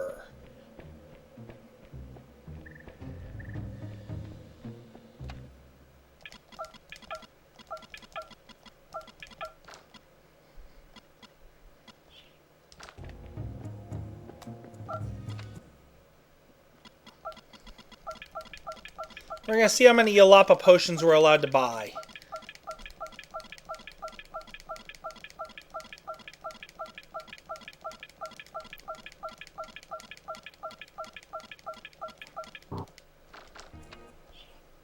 Oh, nice! We're fully stocked. Okay, good. That's great. We might not need to do another save reload to fix it again. Okay, so now that we've done that, we are going to go to... Now we need to go back to the Oracle, and I prefer going by way of Palash, for multiple reasons. I think it's a bit of an easier trip back to where the Oracle is than it is to go from the Dagon portal. So we're going to do that. It'll be a good time. Except not at all, but, you know. So, let's see. Oracle revisit.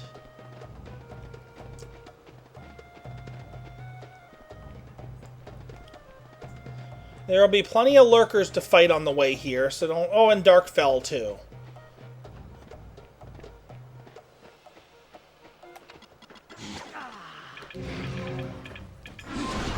I don't know if Darkfell are worth wasting Eliminate on, even though we can buy as many potions as we need for the next part of the game. It still doesn't feel like it's really worth it. I guess it would be worth it to use it on one of them. Technically.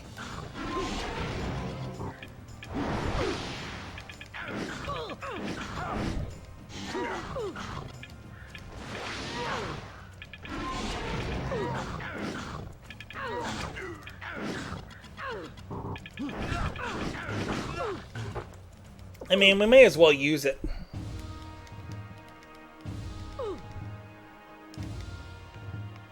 We won another one anyway, so it's for the best. Yeah, I guess there literally is no reason not to use Eliminate on all these battles if we can. Because for now, we have regular access to shops for a bit, so... need to make use of it.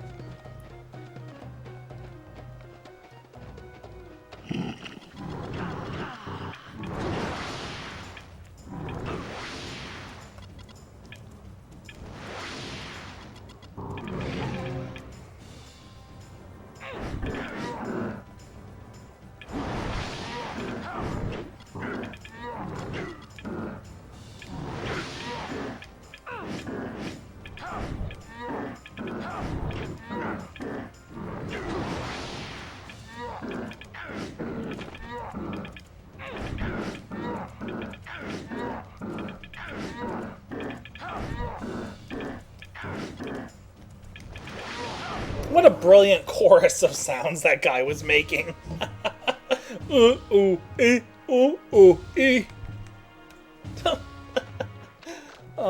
it's the little things.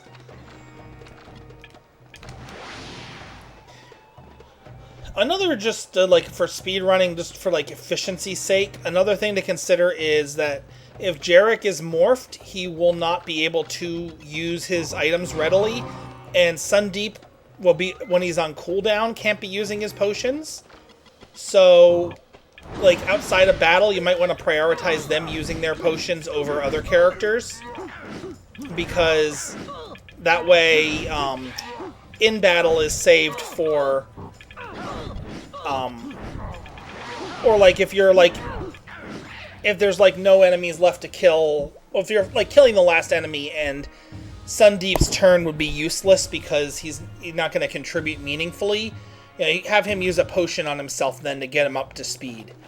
And that way the Tahir and Tylani's Yulapa potions are saved for refilling Sundeep in the middle of a battle while everyone else is attacking and Jarek is morphed and Sundeep's on cooldown. It's just little things to make everything go a little smoother, really.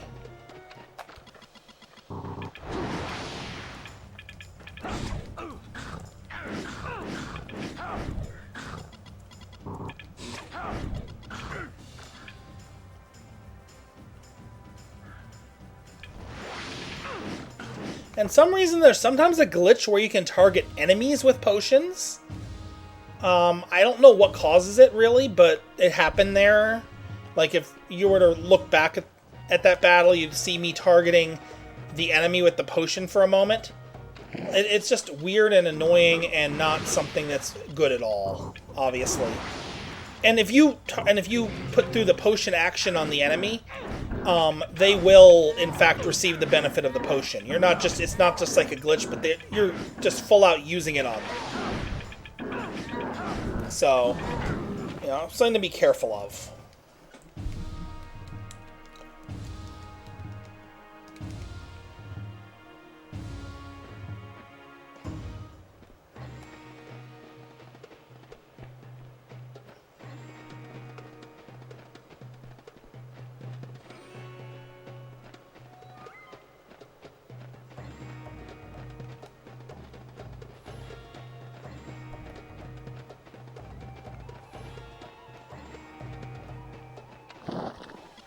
Yeah, I don't think you can avoid this lurker fight.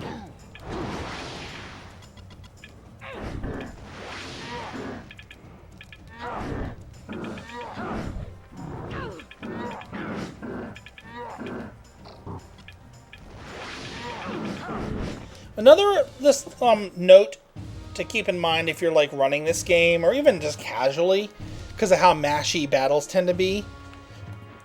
If you have Sundeep cast Eliminate, his cursor will stay on Eliminate when his turn comes up again. If you have him use a potion, it will reset the cursor back up to attack. So that is something to keep in mind. It could be valuable information. Also, by this point, we're high enough level, we have enough HP that healing between battles becomes less important, so... I mean, occasionally I might want Tahir to pop a healing mist, but other than that, it's not terribly important. And this coming up is just a matter of just doing the standard avoiding battles as best as possible.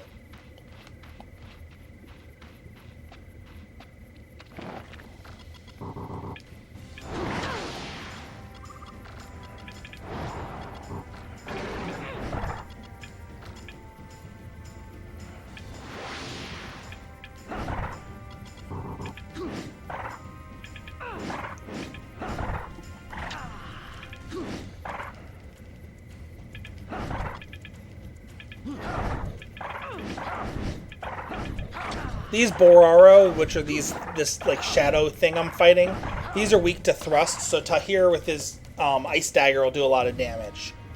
This is around when you should be starting to master the first weapon for your characters. Well, I say first, but really it's the only one that they're going to master. See, Tahir here can master the dagger, and Tailani still has a little bit to go on two-handed sword.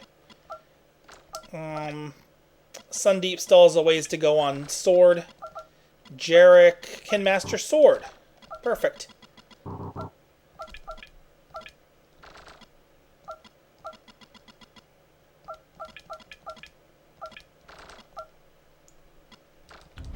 Perfect.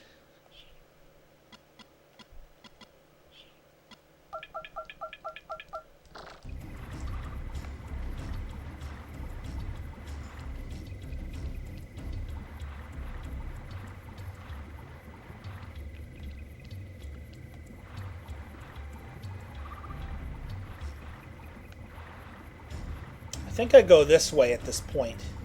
Our goal now is to go back to the Oracle, which also includes a free heal, so keep that in mind with Sundeep's MP.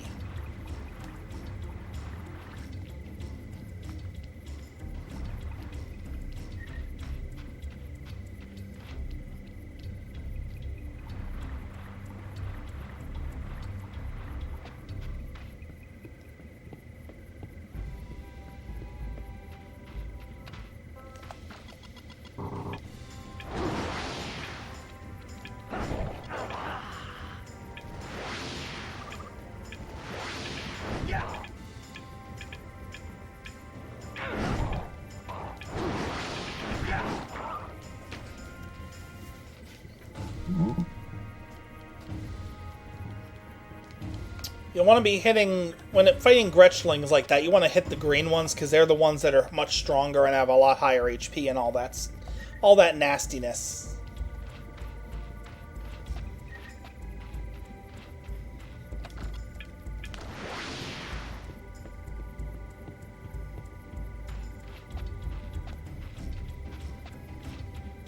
Ooh, it didn't fight me. Now this is a group of 3 Dark Lurkers that will fight you, unfortunately.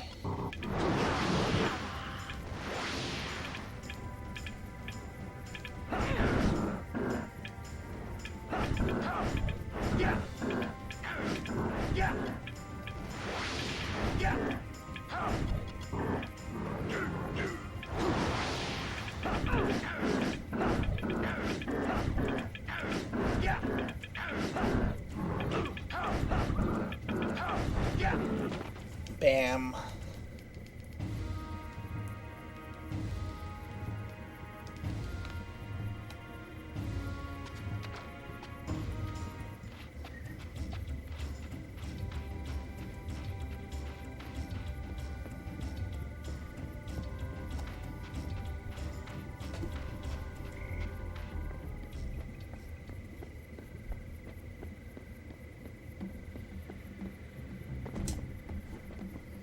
No sign of the Dragonette this time. He is gone. Taken by a boggle to its lair in the swamps.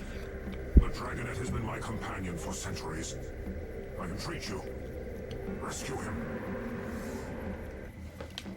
Once again, talk to the Oracle for their free heal. Now, what this little mini quest we're going on will get us the green crystal, which is the last one we need to access the next tomb, which will in turn lead us towards the end game. Going to that tomb and seeing the scenes in the middle of it is what will trigger the end of the free roam segment if you're like playing casually, so just keep that in mind.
Yep, see, I'm afflicted by that item glitch I mentioned. That I keep mentioning. So it's capping the number of potions I get. So I guess I'll do a save and reload at the next chance I get. Or sometime.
you do actually have to morph into Juggernaut to move that, so keep that in mind.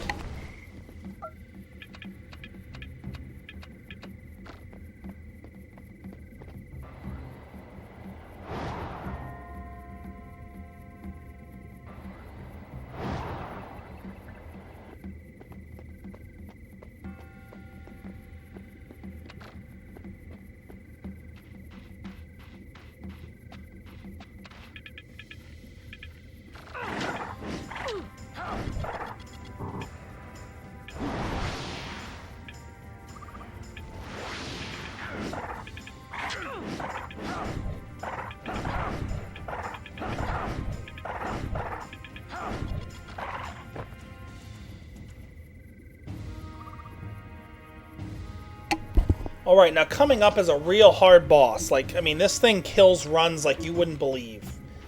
I don't think any player has ever legit... You know, I mean, you can't really kill it. It's just... It's an invincible boss. Simple as that. Like, I mean, this guy, he'll do like 1 billion damage a hit. He'll just... He'll destroy you. He'll destroy your soul. You will never want to play this game again. Oops.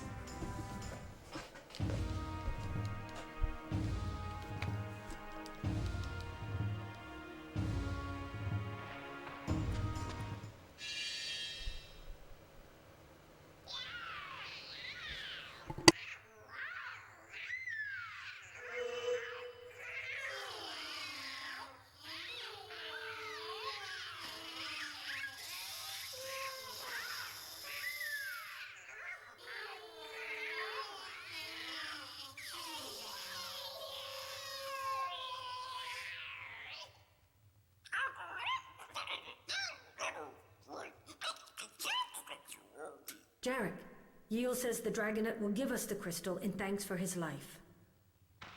Thank you, little dragon.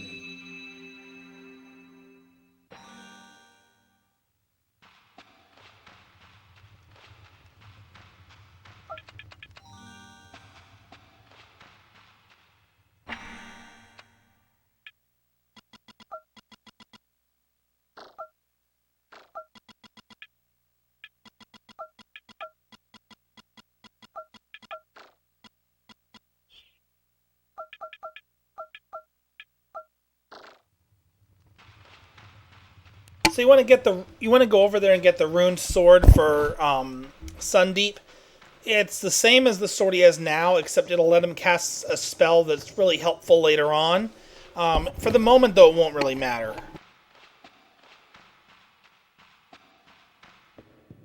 Tylani, we have all 4 crystals now. But Zonra's tomb lies in the Kamar, and you dare not set foot there again. We cannot ask you to take such a risk. I release you from your vow and any obligation to me. You have been a true friend, trusted me when no one else would. I will fight my own for you if I must. I will not abandon you now.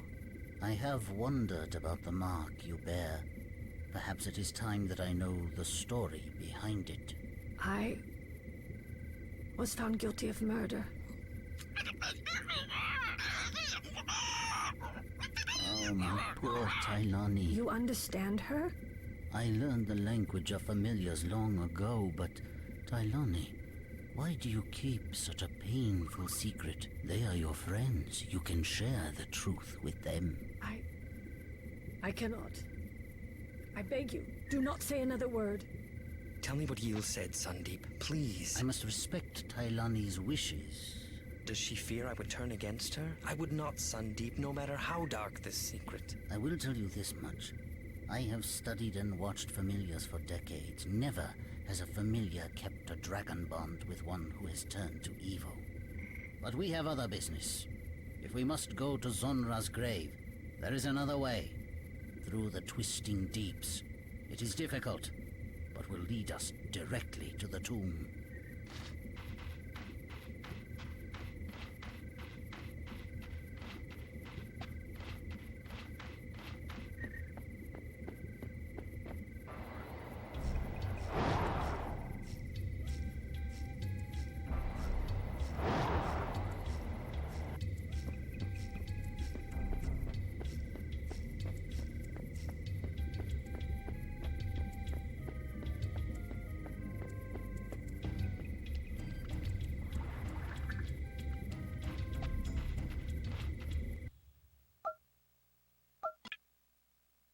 I'm gonna do another save and reload here to fix the item glitch again. I don't like having to do it, but that glitch is just crippling.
Now we're just heading back to the portal again. Isn't that great?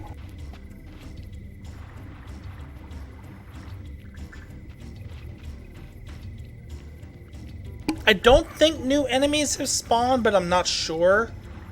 Regardless, proceeding back the way you came, as always, is probably the best, so let's go.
Based on my splits, we probably have approximately 2 hours left in the run.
Once again, we're retracing steps we've already done. We've been on this exact path before.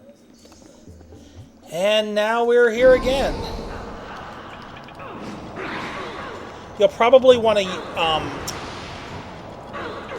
hold on a moment. Again, I can't really properly menu and stuff.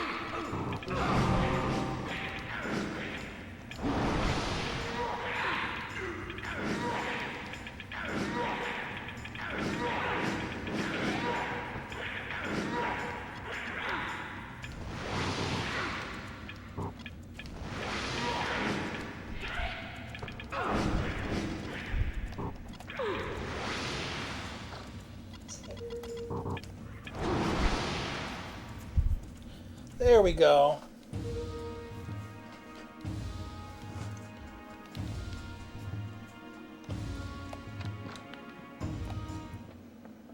Yeah, we've been down this way before.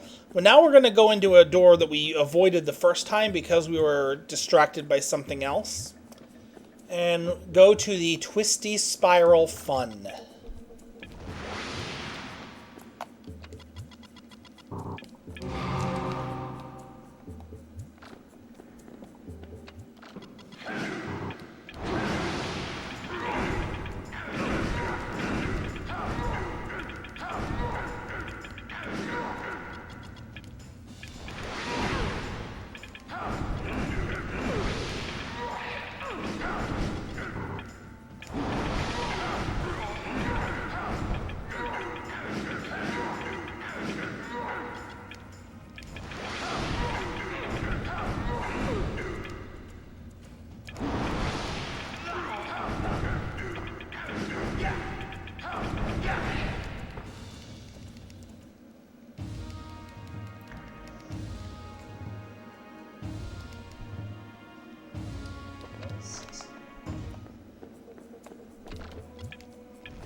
I should have morphed.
So, for those of you who've played the game, remember that ladder from Metal Gear Solid 3?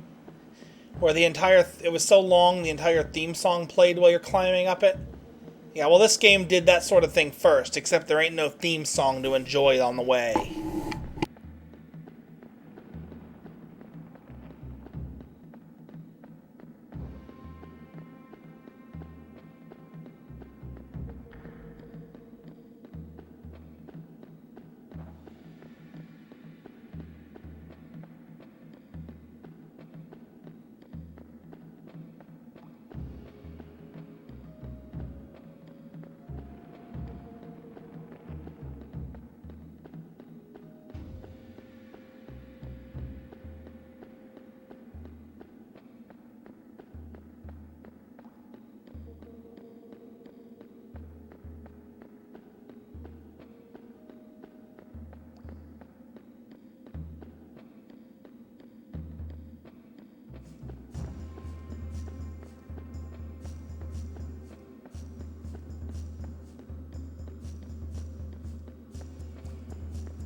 And here's what we needed all those crystals for that we've been collecting the whole game.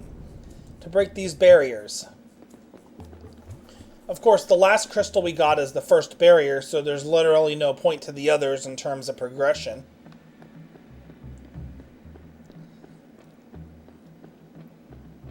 Although coming up is an enemy skip that is very, very specific, and it's important because otherwise it'll lead to getting like 2 or 3 extra battles.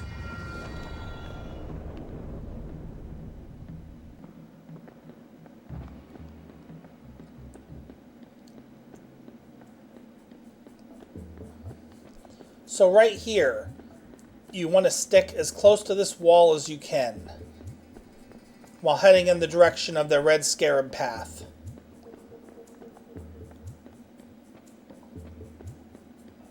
Otherwise, enemies will come out of the walls and you'll have to fight multiple groups of them. So that's very important.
Such a hard puzzle.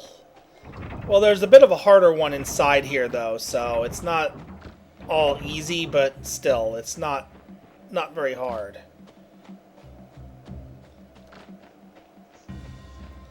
So, yeah.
You must let me do this. The legend says only a dragon-bonded Kamaran can open the tomb and live. Very well. Do what you must. Take cover, all of you. Place the crystals, Yil.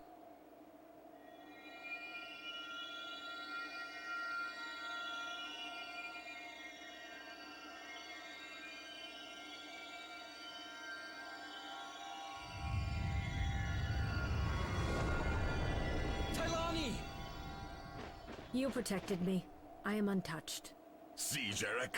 The 4 sigils yet again. I've seen these before.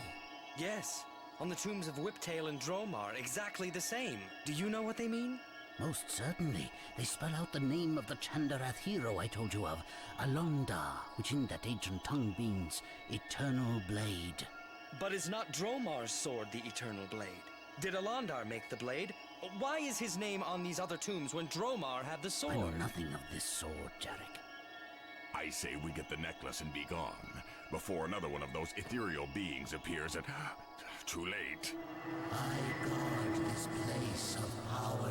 Stand back. We mean no harm, Ancient One. Why do you oppose us?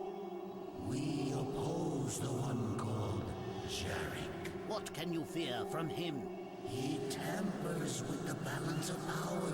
He will destroy us all. I seek to restore the balance, not tamper with it. By what right do you, a nameless spirit, pass judgment on one as worthy as Jarek? We stand with Jarek. Take your high-minded arrogance and be gone.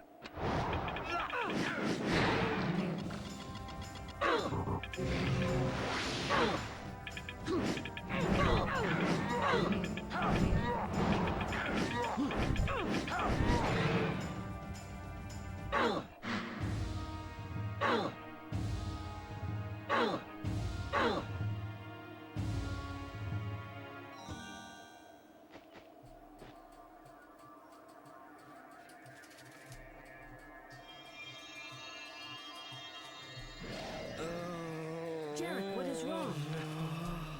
What's happened to him? It is the crystals. They will destroy him as they did Zonra. Jarek, lad, speak to us. I meant to split. Wept because the crystals restored her... our memory. I have lived before. Zonra, Whiptail, Dromar, Chirac, we are all one. The same soul reborn. A soul reborn. Whose soul and how? I must know. Zonra, I am fated to be reborn until redemption is found. But that redemption was beyond her. Zonra failed. She let herself die because of it. I have been reborn to try again. But long, long ages ago, I was another still. I was Alondar. Alonda. Dromar's sword is but a sword. I am the Eternal Blade. The name of honor given to me by Alondar's people, the Chandarath. Is he mad? Alonda, there is so much I would ask you. What is this redemption you speak of? I am not sure. I remember my lives as the four heroes, but my life as Alondar is veiled in mist. Much is still hidden from me. In time, I may remember more. I do remember that what lies within my Chirax's tomb could be the key to my redemption, whatever that may be. Let us seek the answers there, my friends.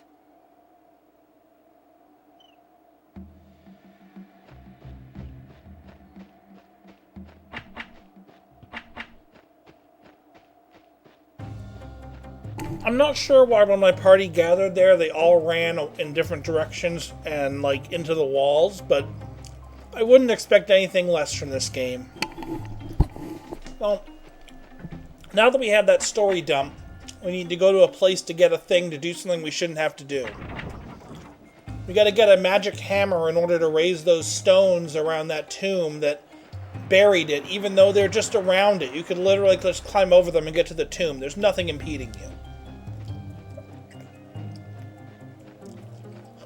But we'll have to go anyway.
So now we get the privilege of going back to this portal and back down this path again. And this isn't the last time we're going to go down this path we're doing right now. Get used to it. We also haven't been to the swamp for the last time either, so we still got some old friends waiting for us.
They turned that stone golem into stone. The magic that takes. Oh my gosh, it's unbelievable. Damn it! Every time I accidentally hit that page. There's some unavoidable zombie fights coming up, which is annoying.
These zombies have so much HP and defense, it's just not worth it to do anything but just eliminate them.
So, here we have these guys guarding this massive gate of raw magic energy.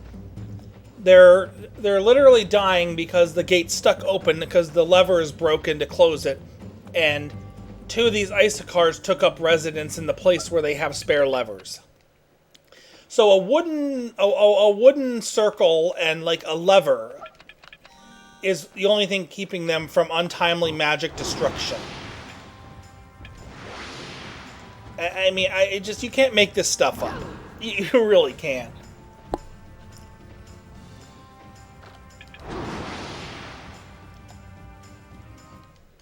So, you know, I mean, that happened.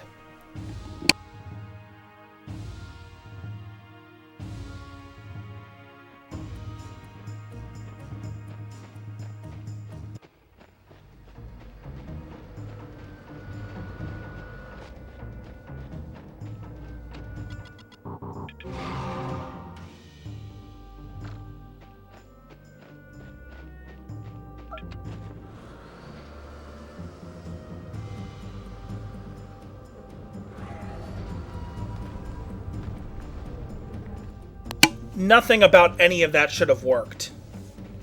But you have to do this eventually, so do it now, because otherwise you'll have to come back here after meeting the guy in charge of this area, so, you know, just do it. Otherwise you're literally wasting time.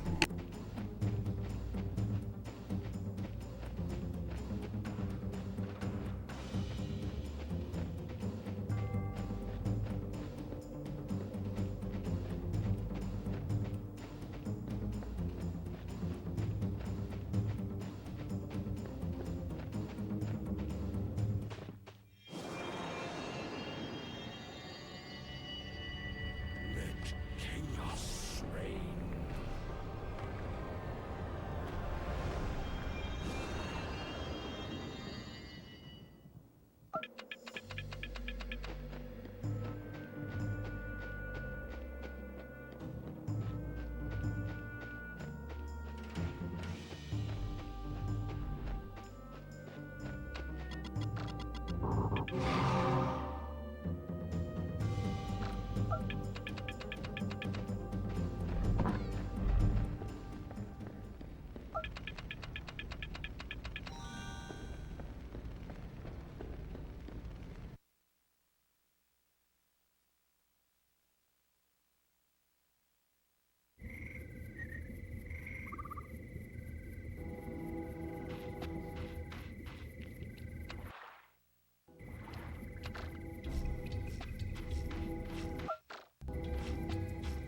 So now we've got to go back to that tomb that collapsed and fix it.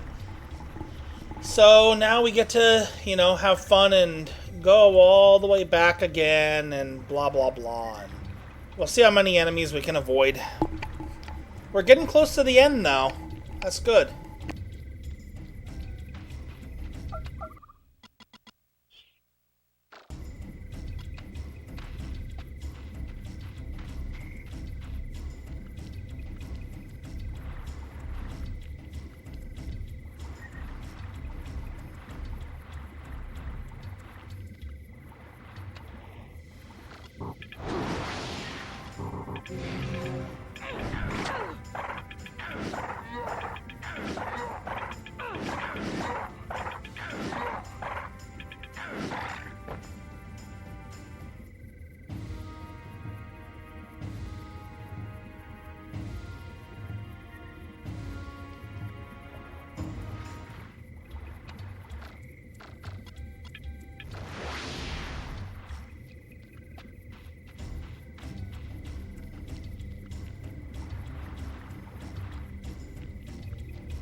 See, when you have weapons mastered, enemies can die pretty quickly.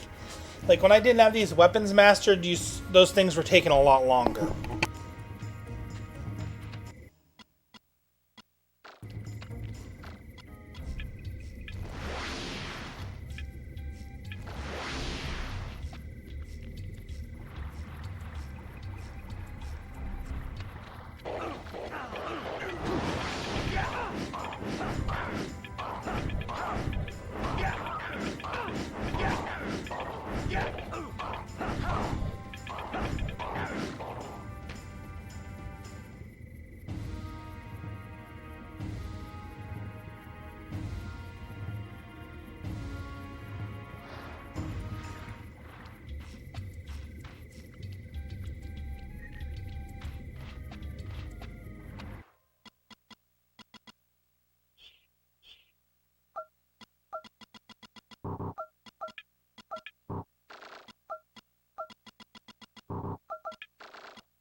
So we had to go get that hammer to do this unnecessary thing, but on the plus side, this hammer is a really good hammer. Look what this hammer can do.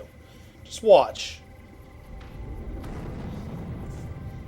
I think I should split... No, I'm going to split the end of this segment of cutscene. Look at this hammer. One smash and look what happens. It's amazing. Magnifico.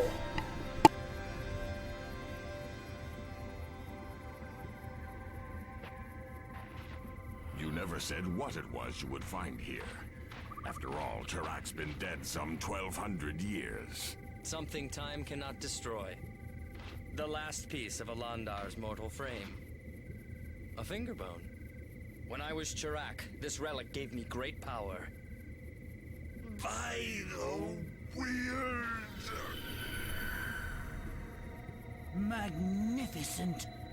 What form is this? I do not know. When I lived as Chirac, I had no power to change my form. You have never beheld a shape such as this, Sundeep. No, both your shape changes are unknown to me.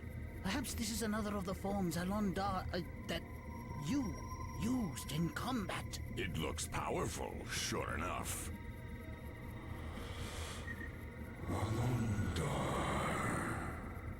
Who speaks?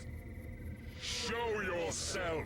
I will show myself when I am ready, my ancient enemy. I guess I really should have split at the beginning of this cutscene. I'm just gonna skip this one and edit it in later.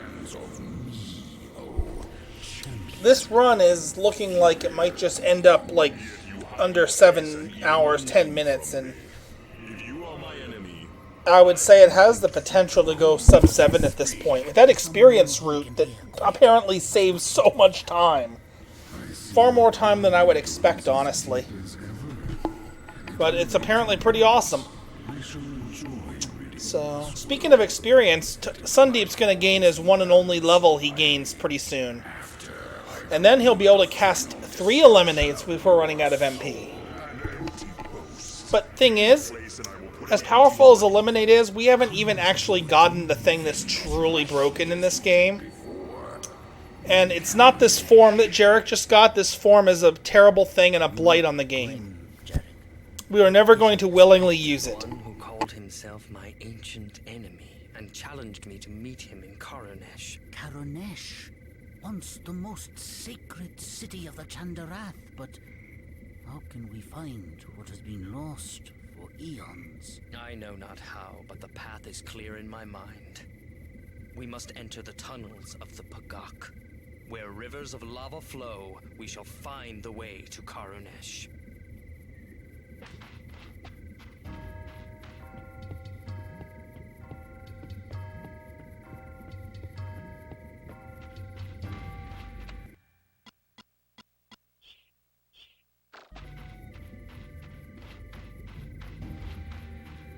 So now we are going to go to, back to, Palash, which we're going to do because then we can use a shop. And after we get to the next portal, though, it's straight to the end of the game, pretty much.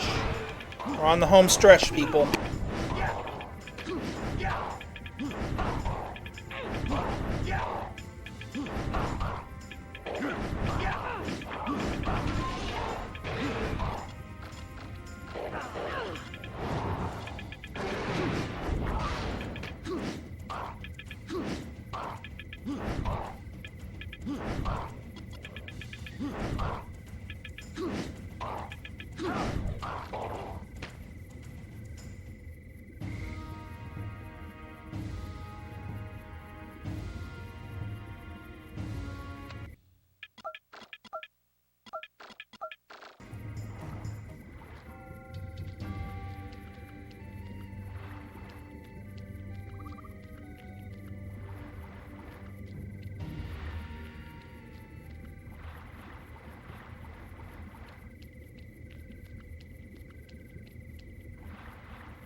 I did not mean to fight that battle. That just happened because I went a little too close, because if you go the other way, there's a different battle you'll end up fighting. But yeah, now we're just going back to Palash, and you can either go there, or you can go back to the Dagani portal.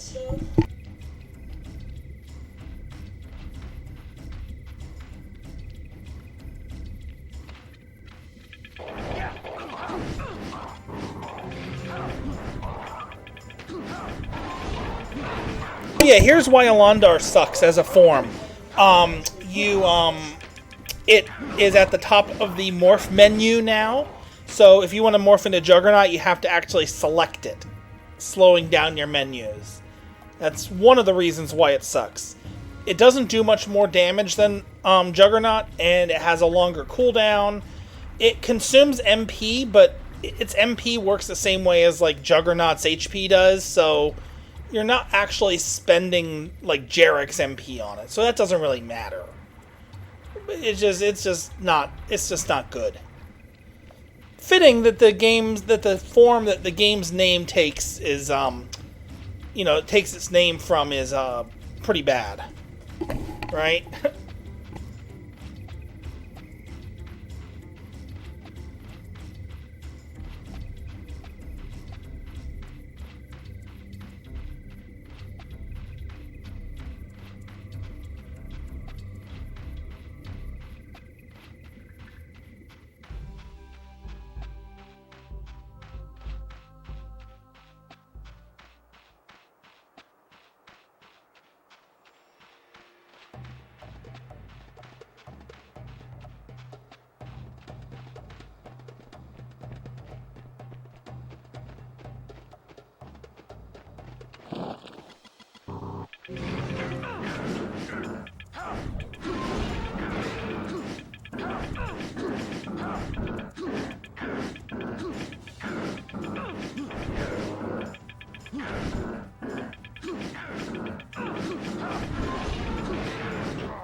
Oh, turning into a Londar in the middle of that battle was a terrible thing. That cost me a lot of time. But Sundeep gained his level, so now he's actually going to be able to use Eliminates. Plus he gets fully healed because he gained a level.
So what we're going to do here is just stock up on as many potions as we can carry.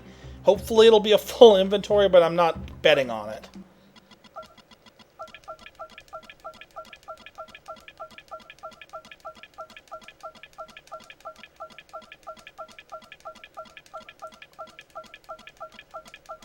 Or maybe we will. This is your last opportunity to shop in the... Oh, yep, full inventory. Awesome. Actually, you know what? We can fit one more. Perfect. Well, we're off to the end of the game. Now we just have to go back to the Twisting Deeps and Portal again and follow that one path again. And then we'll finally get to new areas for the rest of the game. Hooray!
What would happen if a golem made of lava collided with a golem made of ice? Oh, they both blow up into flames and vanish.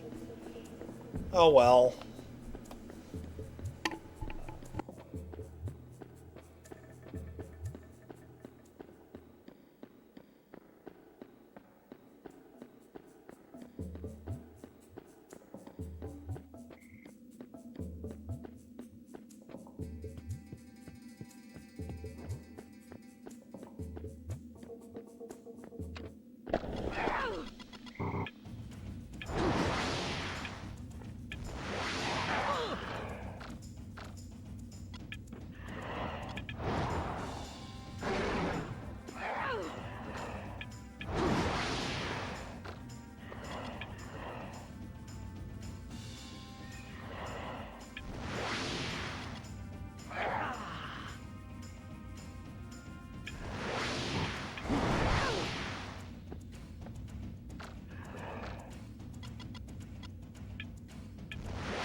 silver scale here is one of the few enemies in the game that Eliminate does not work on.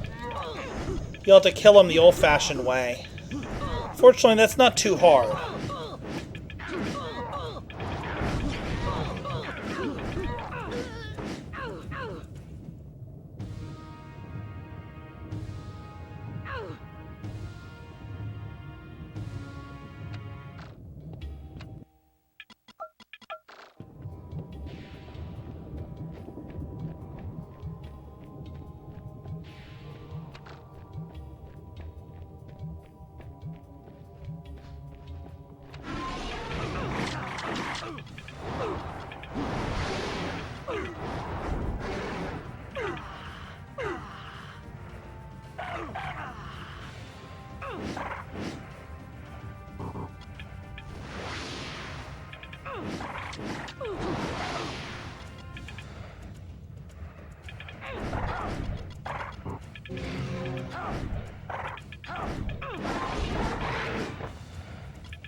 So we are about to get the most powerful thing in the entire game.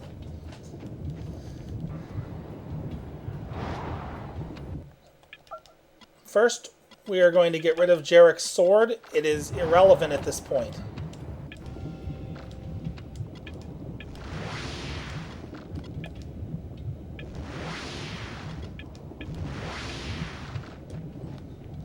In this chest, the Dragon Storm.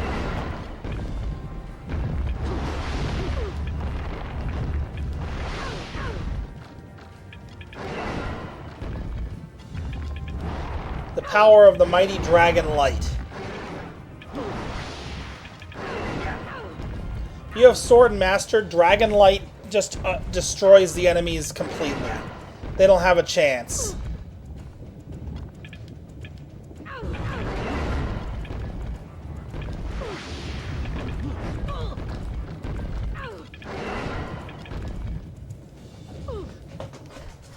You saw it was doing like 380 a hit. It does 5 hits of that and has a pretty decent cooldown. It's completely free.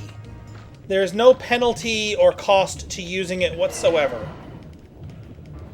The only cost is that you have to come over here, which in a speedrun takes time, but the amount of time you save is pretty significant.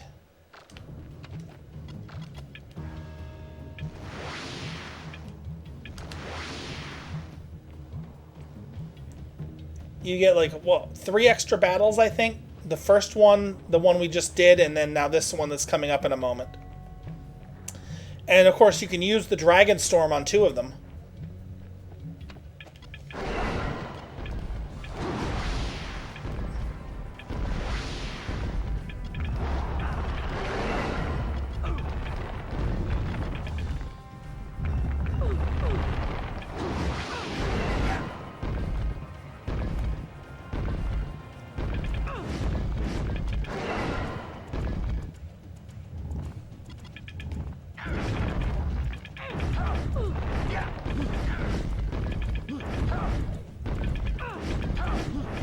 The only downside is when you accidentally attack normally with the Dragon Storm. That's its weakness. You can't mash it because you always have to choose it and then choose Dragon Light.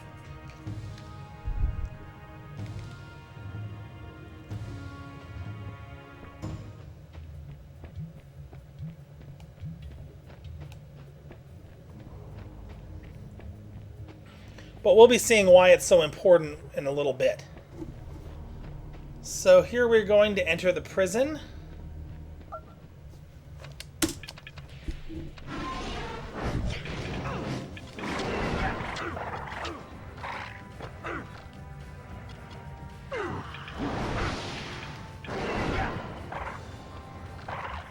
Look how much damage it does to those things. It's ridiculous.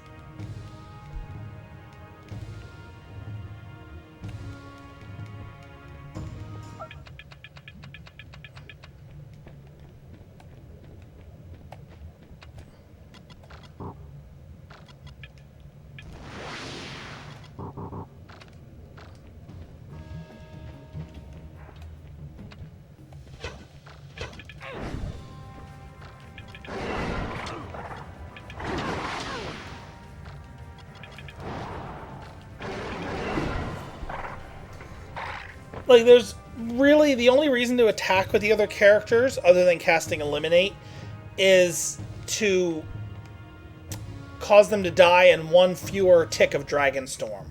That's it.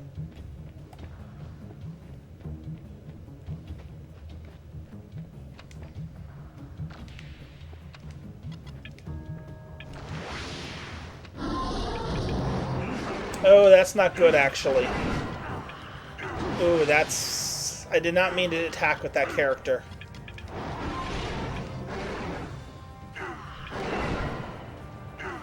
Yeah, I meant for Tylani to, use Reveal.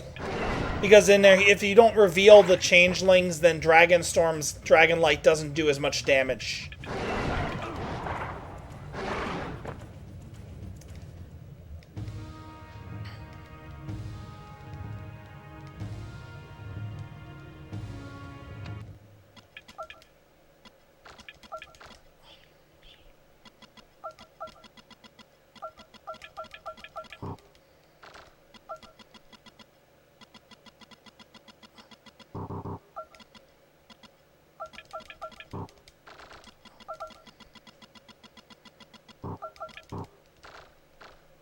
I don't even think any of that matters. Actually, did I max out her? Yes, I did. Yeah, I don't need... I think that's the last time I'm going to go into the skills screen because I just don't need to anymore.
found him. It's Grandar! We haven't seen the real Grandar since the opening cutscene. Who would have thought it would be you? I must know the truth. Grandar, how did you come here? Reached the gorge, tricked by Sarogin Mage. Led us into tunnels, killed the others, sent out monsters in our shapes to Dagon. Nefrit was right.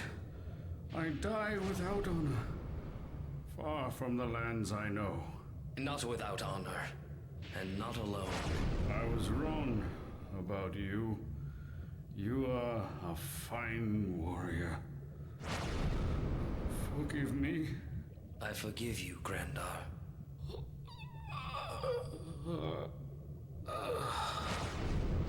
It is a bad way to die. Tahir, look. Mahir haunts me still. Who must I find that I may end this blood curse? The one who turned Silver Scale to evil. Drindethar. Then find him we will. He has much to answer for.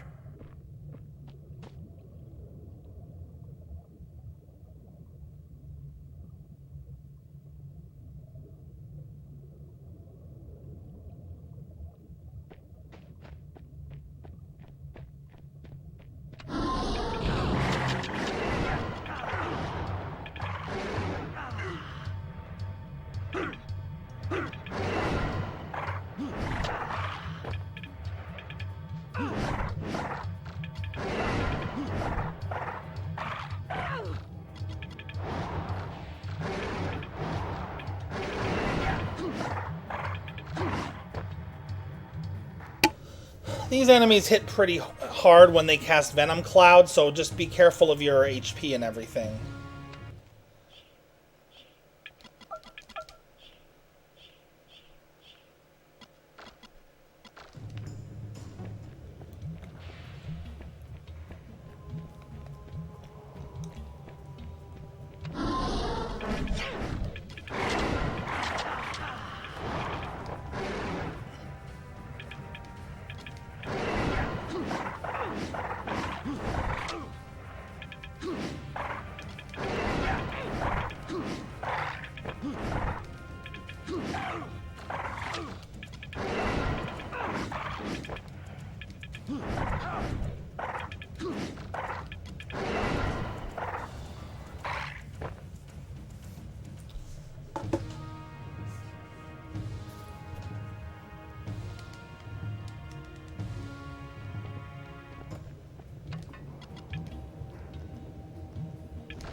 So if that's multi-barrier, it is protects you against a bunch of damage. It's a really nice spell. I hadn't had enough MP to cast it till I got that spike potion drop. Yeah, I shouldn't have cast it on that one.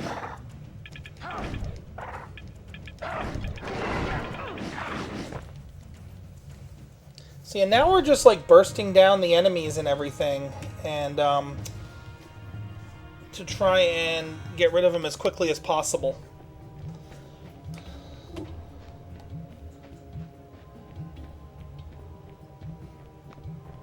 We're almost to the actual final area now.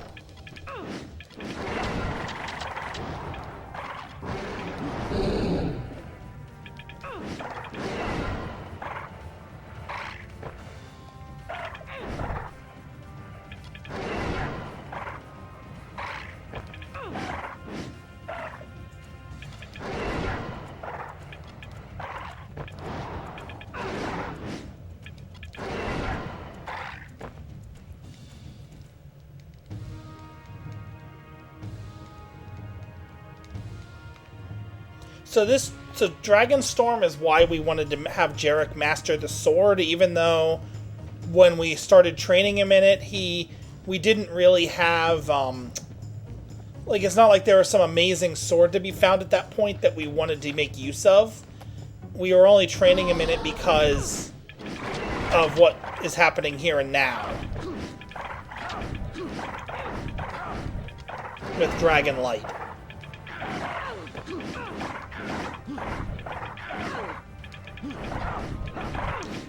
Because the effect of Dragon Light is based on the user's sword skills, so the higher your skill levels, the more damage it'll do, the shorter its cooldown, all that kind of stuff.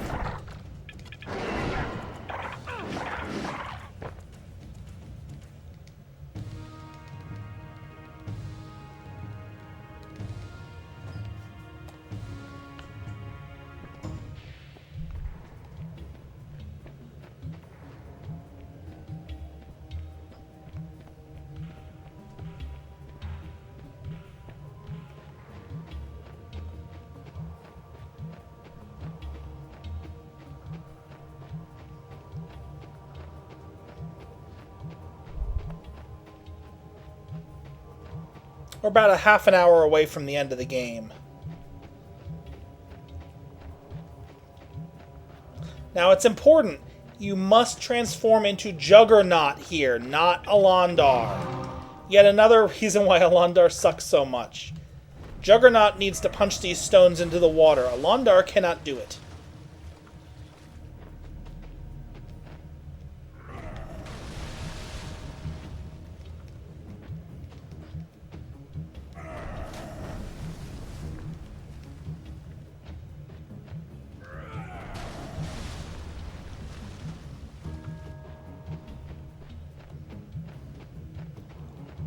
Physics works like this.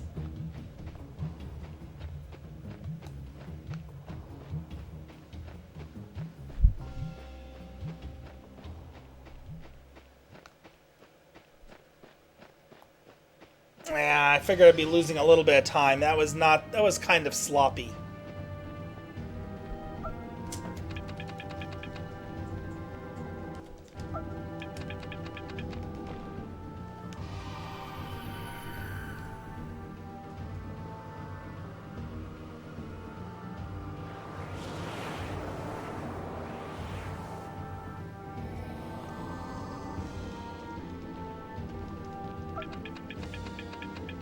So now Jarrett can't morph, and it's going to be that way pretty much for the rest of the game. So, yeah, that's a thing. Fortunately, where we're going, we don't need morphing.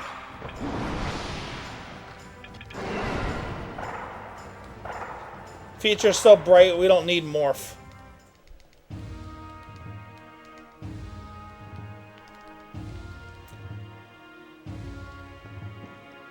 So the name of the game in this area, which is the final area, by the way, is to basically Dragon Light and eliminate pretty much everything. A bunch of enemies are guaranteed to drop 2 magic potions, which is a 1500 MP restoration total for Sundeep. That means you can be spamming Eliminate as much as you want. Our friends are That's as much. That's at least as much MP as you. That's more MP than you'll probably be spending in the battle that you win the potions Why from. must we meet as enemies? We are the last of the Chandara, spirits of those who died in Karanesh. We gather here to redeem our kind for the great catastrophe. We must maintain the balance of the weird. I am Alondar reborn, Eternal Blade. Hear me!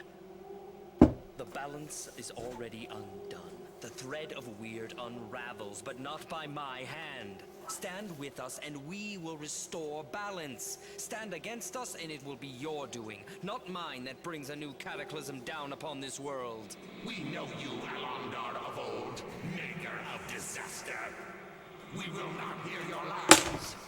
Chandara, stand with me against the enemy who would cast us into oblivion.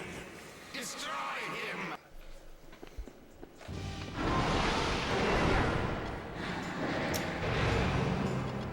Now, unfortunately, as has been the case, you can't eliminate the ethereals. Fortunately, it barely matters. We just Dragon Light them.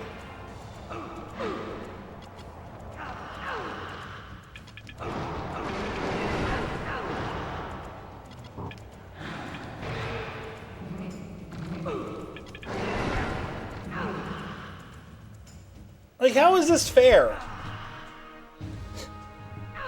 See, no matter how much we spent on getting Dragonlight on Dragonstorm, there's no way that this is not worth the time save. Of the real evil that brings blight to the land. It was like 6 minutes to get that, but I mean, we'd have to be defeating these enemies some other... Here's the thing, without Dragonlight, we would have to defeat the Ethereals without... We wouldn't have Dragonlight, but we also don't have Morph. We don't have Juggernaut. So we wouldn't have a decent way to actually kill the Ethereals. Or did he have help? Think about that. Ask Drindathar. What is the truth of this Drindathar? It means I have no more use of you. By the sacred weave, you destroyed the last of your own people. Not the last. One true Chandarath lives. The greatest geomancer of our race. He will give me new life, even as he has given me new power. The one who challenged me. Yes. My master, the Haranar. I served him in life, and I serve him still. I begin to remember you, Drindathar, from long ago. Your craven ways, your deceit, how you betrayed all who believed you. You have not changed. And you think yourself innocent? You will pay for your own crime at last when you stand before Zaharanar. Come, Alondar that was. Face my master and die.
help me! Leala!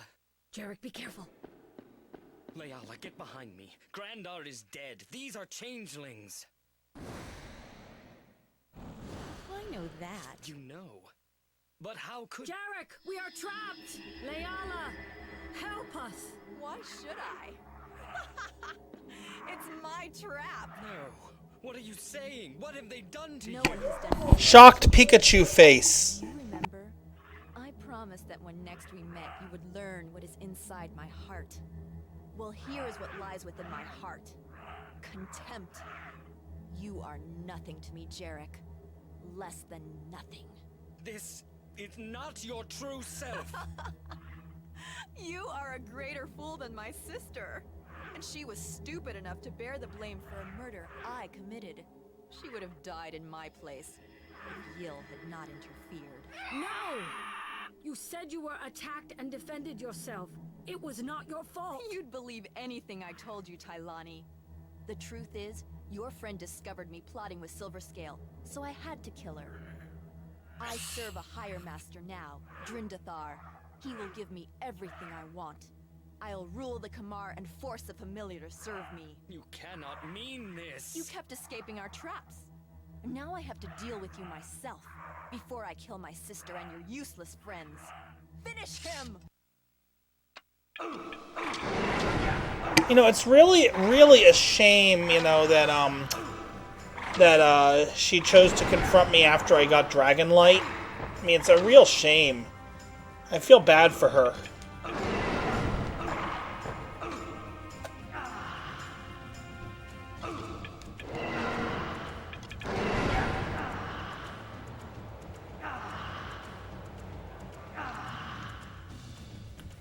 She can't even survive a single Dragonlight when he's mastered Sword.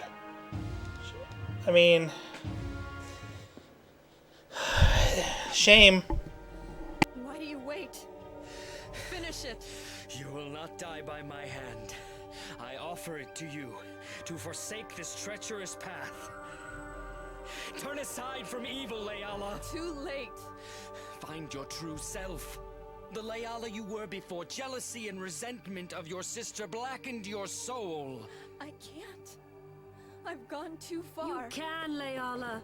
Forget me. Open your heart to Jarek. You could never trust me again. Trust yourself. The rest will follow. Take my hand. Let the sigil of transformation heal you. I don't know.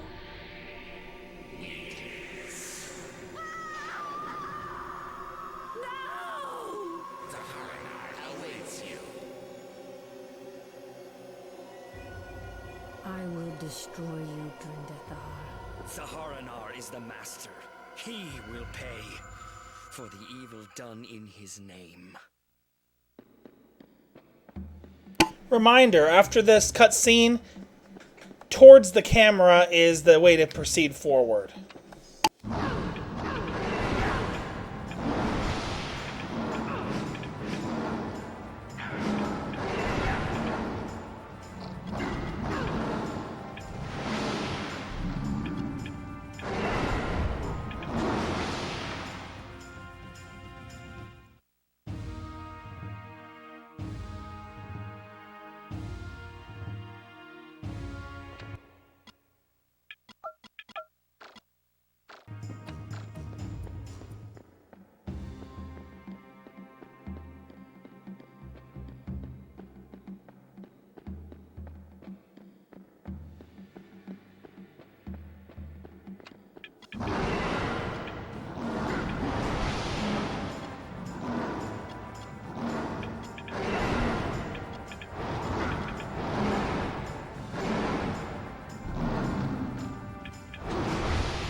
Oh man, I can't believe how close this is going to be to sub 7, but it's not going to make it. It's so close though.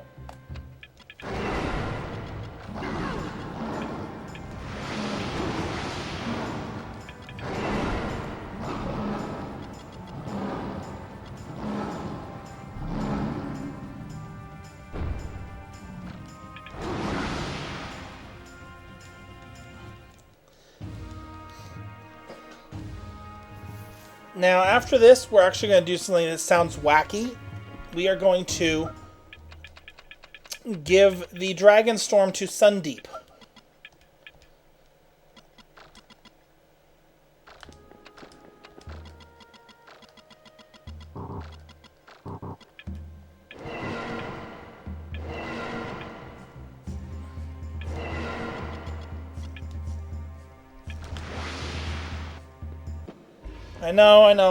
I know what you're thinking. Like, what am I doing? How can I do this? This is ridiculous, but you'll see why.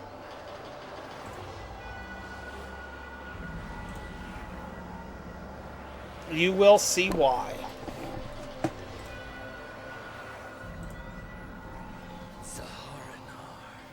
Alondar. It has been ages. What an inferior form you have chosen for yourself. But you always did favor the lesser creature. Lesser? What manner of creature are you to feed on the threads that bind all things? You have forgotten me. But then I am much changed. For eons I have slept within a cocoon of stasis hidden in these ruins of Karanesh. It preserved my life, but could not restore my true form after the ravages of our battle. We fought here. We fought here. Remember our world, Alondar, as it was before you destroyed it. I had become the ultimate shaper of the weird. The entire power of the Chandarath was flowing into me. You were jealous of me, and in the clash of our power, you brought about the destruction of our world and the end of the Chandarath. The great catastrophe caused by the Chandarath themselves. He lies! Jarek would never do such a thing! Whatever part you played, Jarek, you have more than made up for it in your search for redemption. As for you, monster, it looks like you're up to your own tricks. I will soon command all the weird that binds this piece of my world. I will reshape it and remake the living things to suit my vision. Not as long as I live. And I do not fight alone. You could not stop me in the prime of your power. You think you can stop me with the help of these insects? I will drink their lives as I drink his.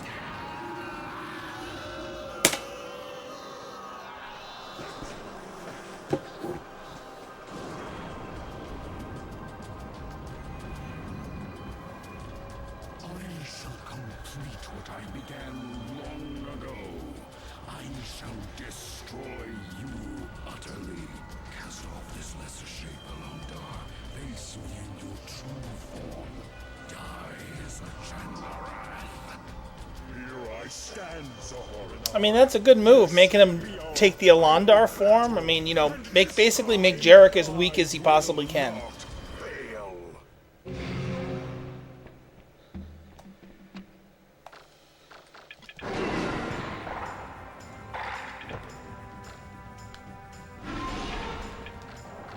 But yeah, now Sundeep uses the Dragon Storm.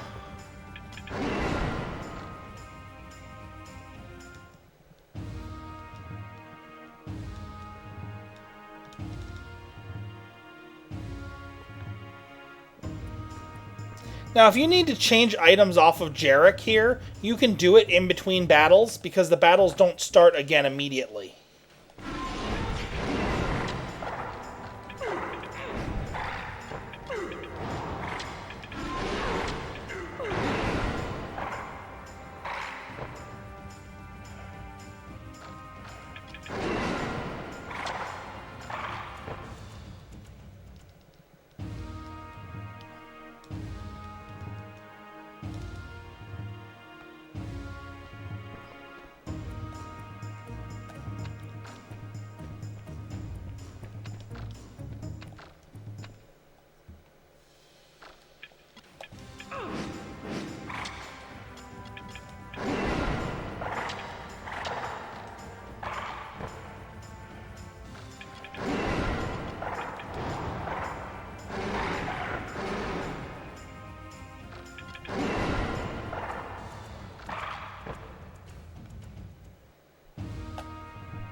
And after the battle with the 3 juggernauts comes the final boss. So this is going to be like sub 708. Maybe sub 707. But I don't think quite that fast.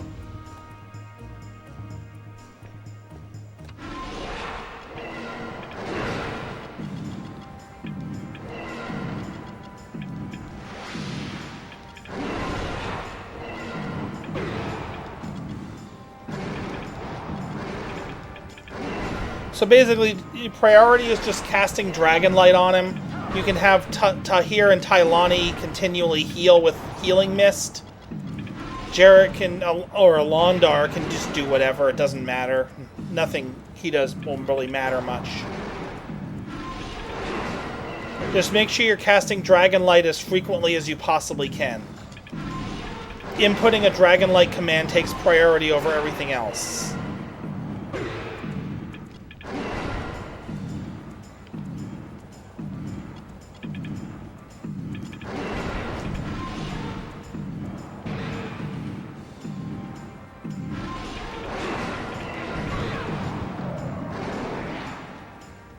Oh, look at that. He's already dead.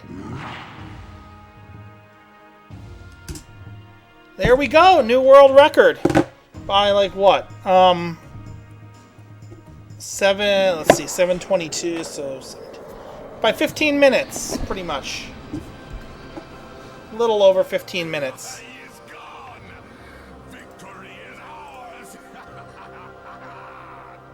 is not yet finished. The balance of the weird must be restored.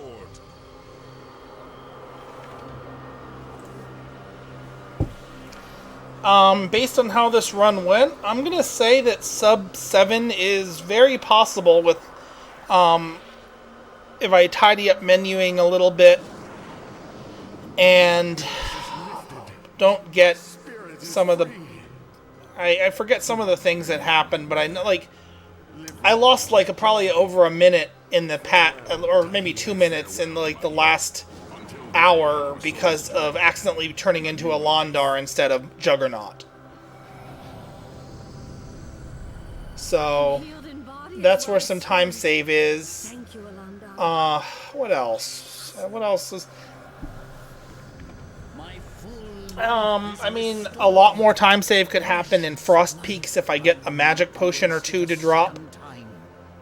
Or have so that, I mean, like, that's a huge... That could lead to significant time save. What else is there? I don't really remember some of the time saves I have.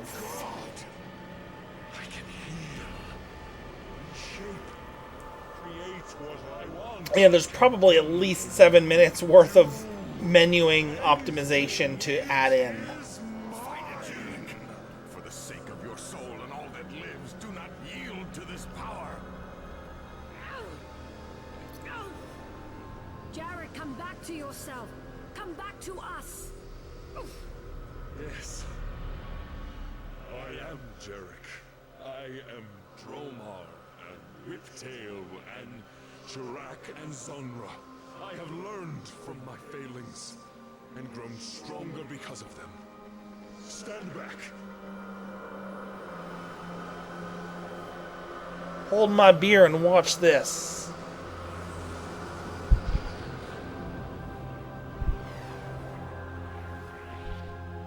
The balance of the weird is restored.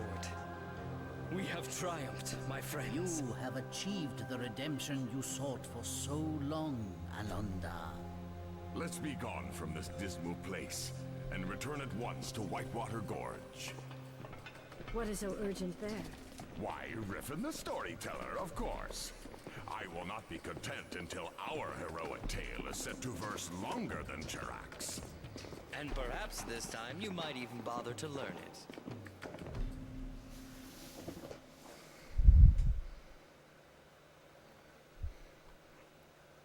Yep. Well, I said I was gonna, do another run, I think. At some point I probably said that. Most likely as a threat to someone. And hopefully this shows whoever that is that I make good on my threats. Oh, 7 hours of my life gone. Yep. Well...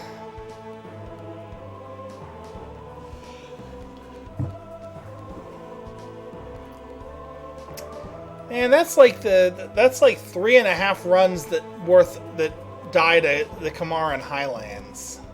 Huh.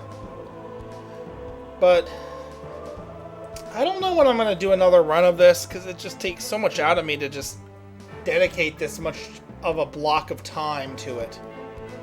But now that it's this low and I still know it can go lower, getting it below 7 is a pretty interesting idea. I never thought it would go. I thought 8 hours would be around what it would be at. And yet it turned out to be, it's almost 7. Or rather, just a little, almost under 7, rather. Although, one thing to keep in mind here is that during the segment to recruit Sundeep, I did skip like 2 battles and some dialogue, so because they didn't load or something. Sometimes that happens. That's why since I basically made this category, that's why I set it up that, it's any percent. Any glitches or whatever you find, great.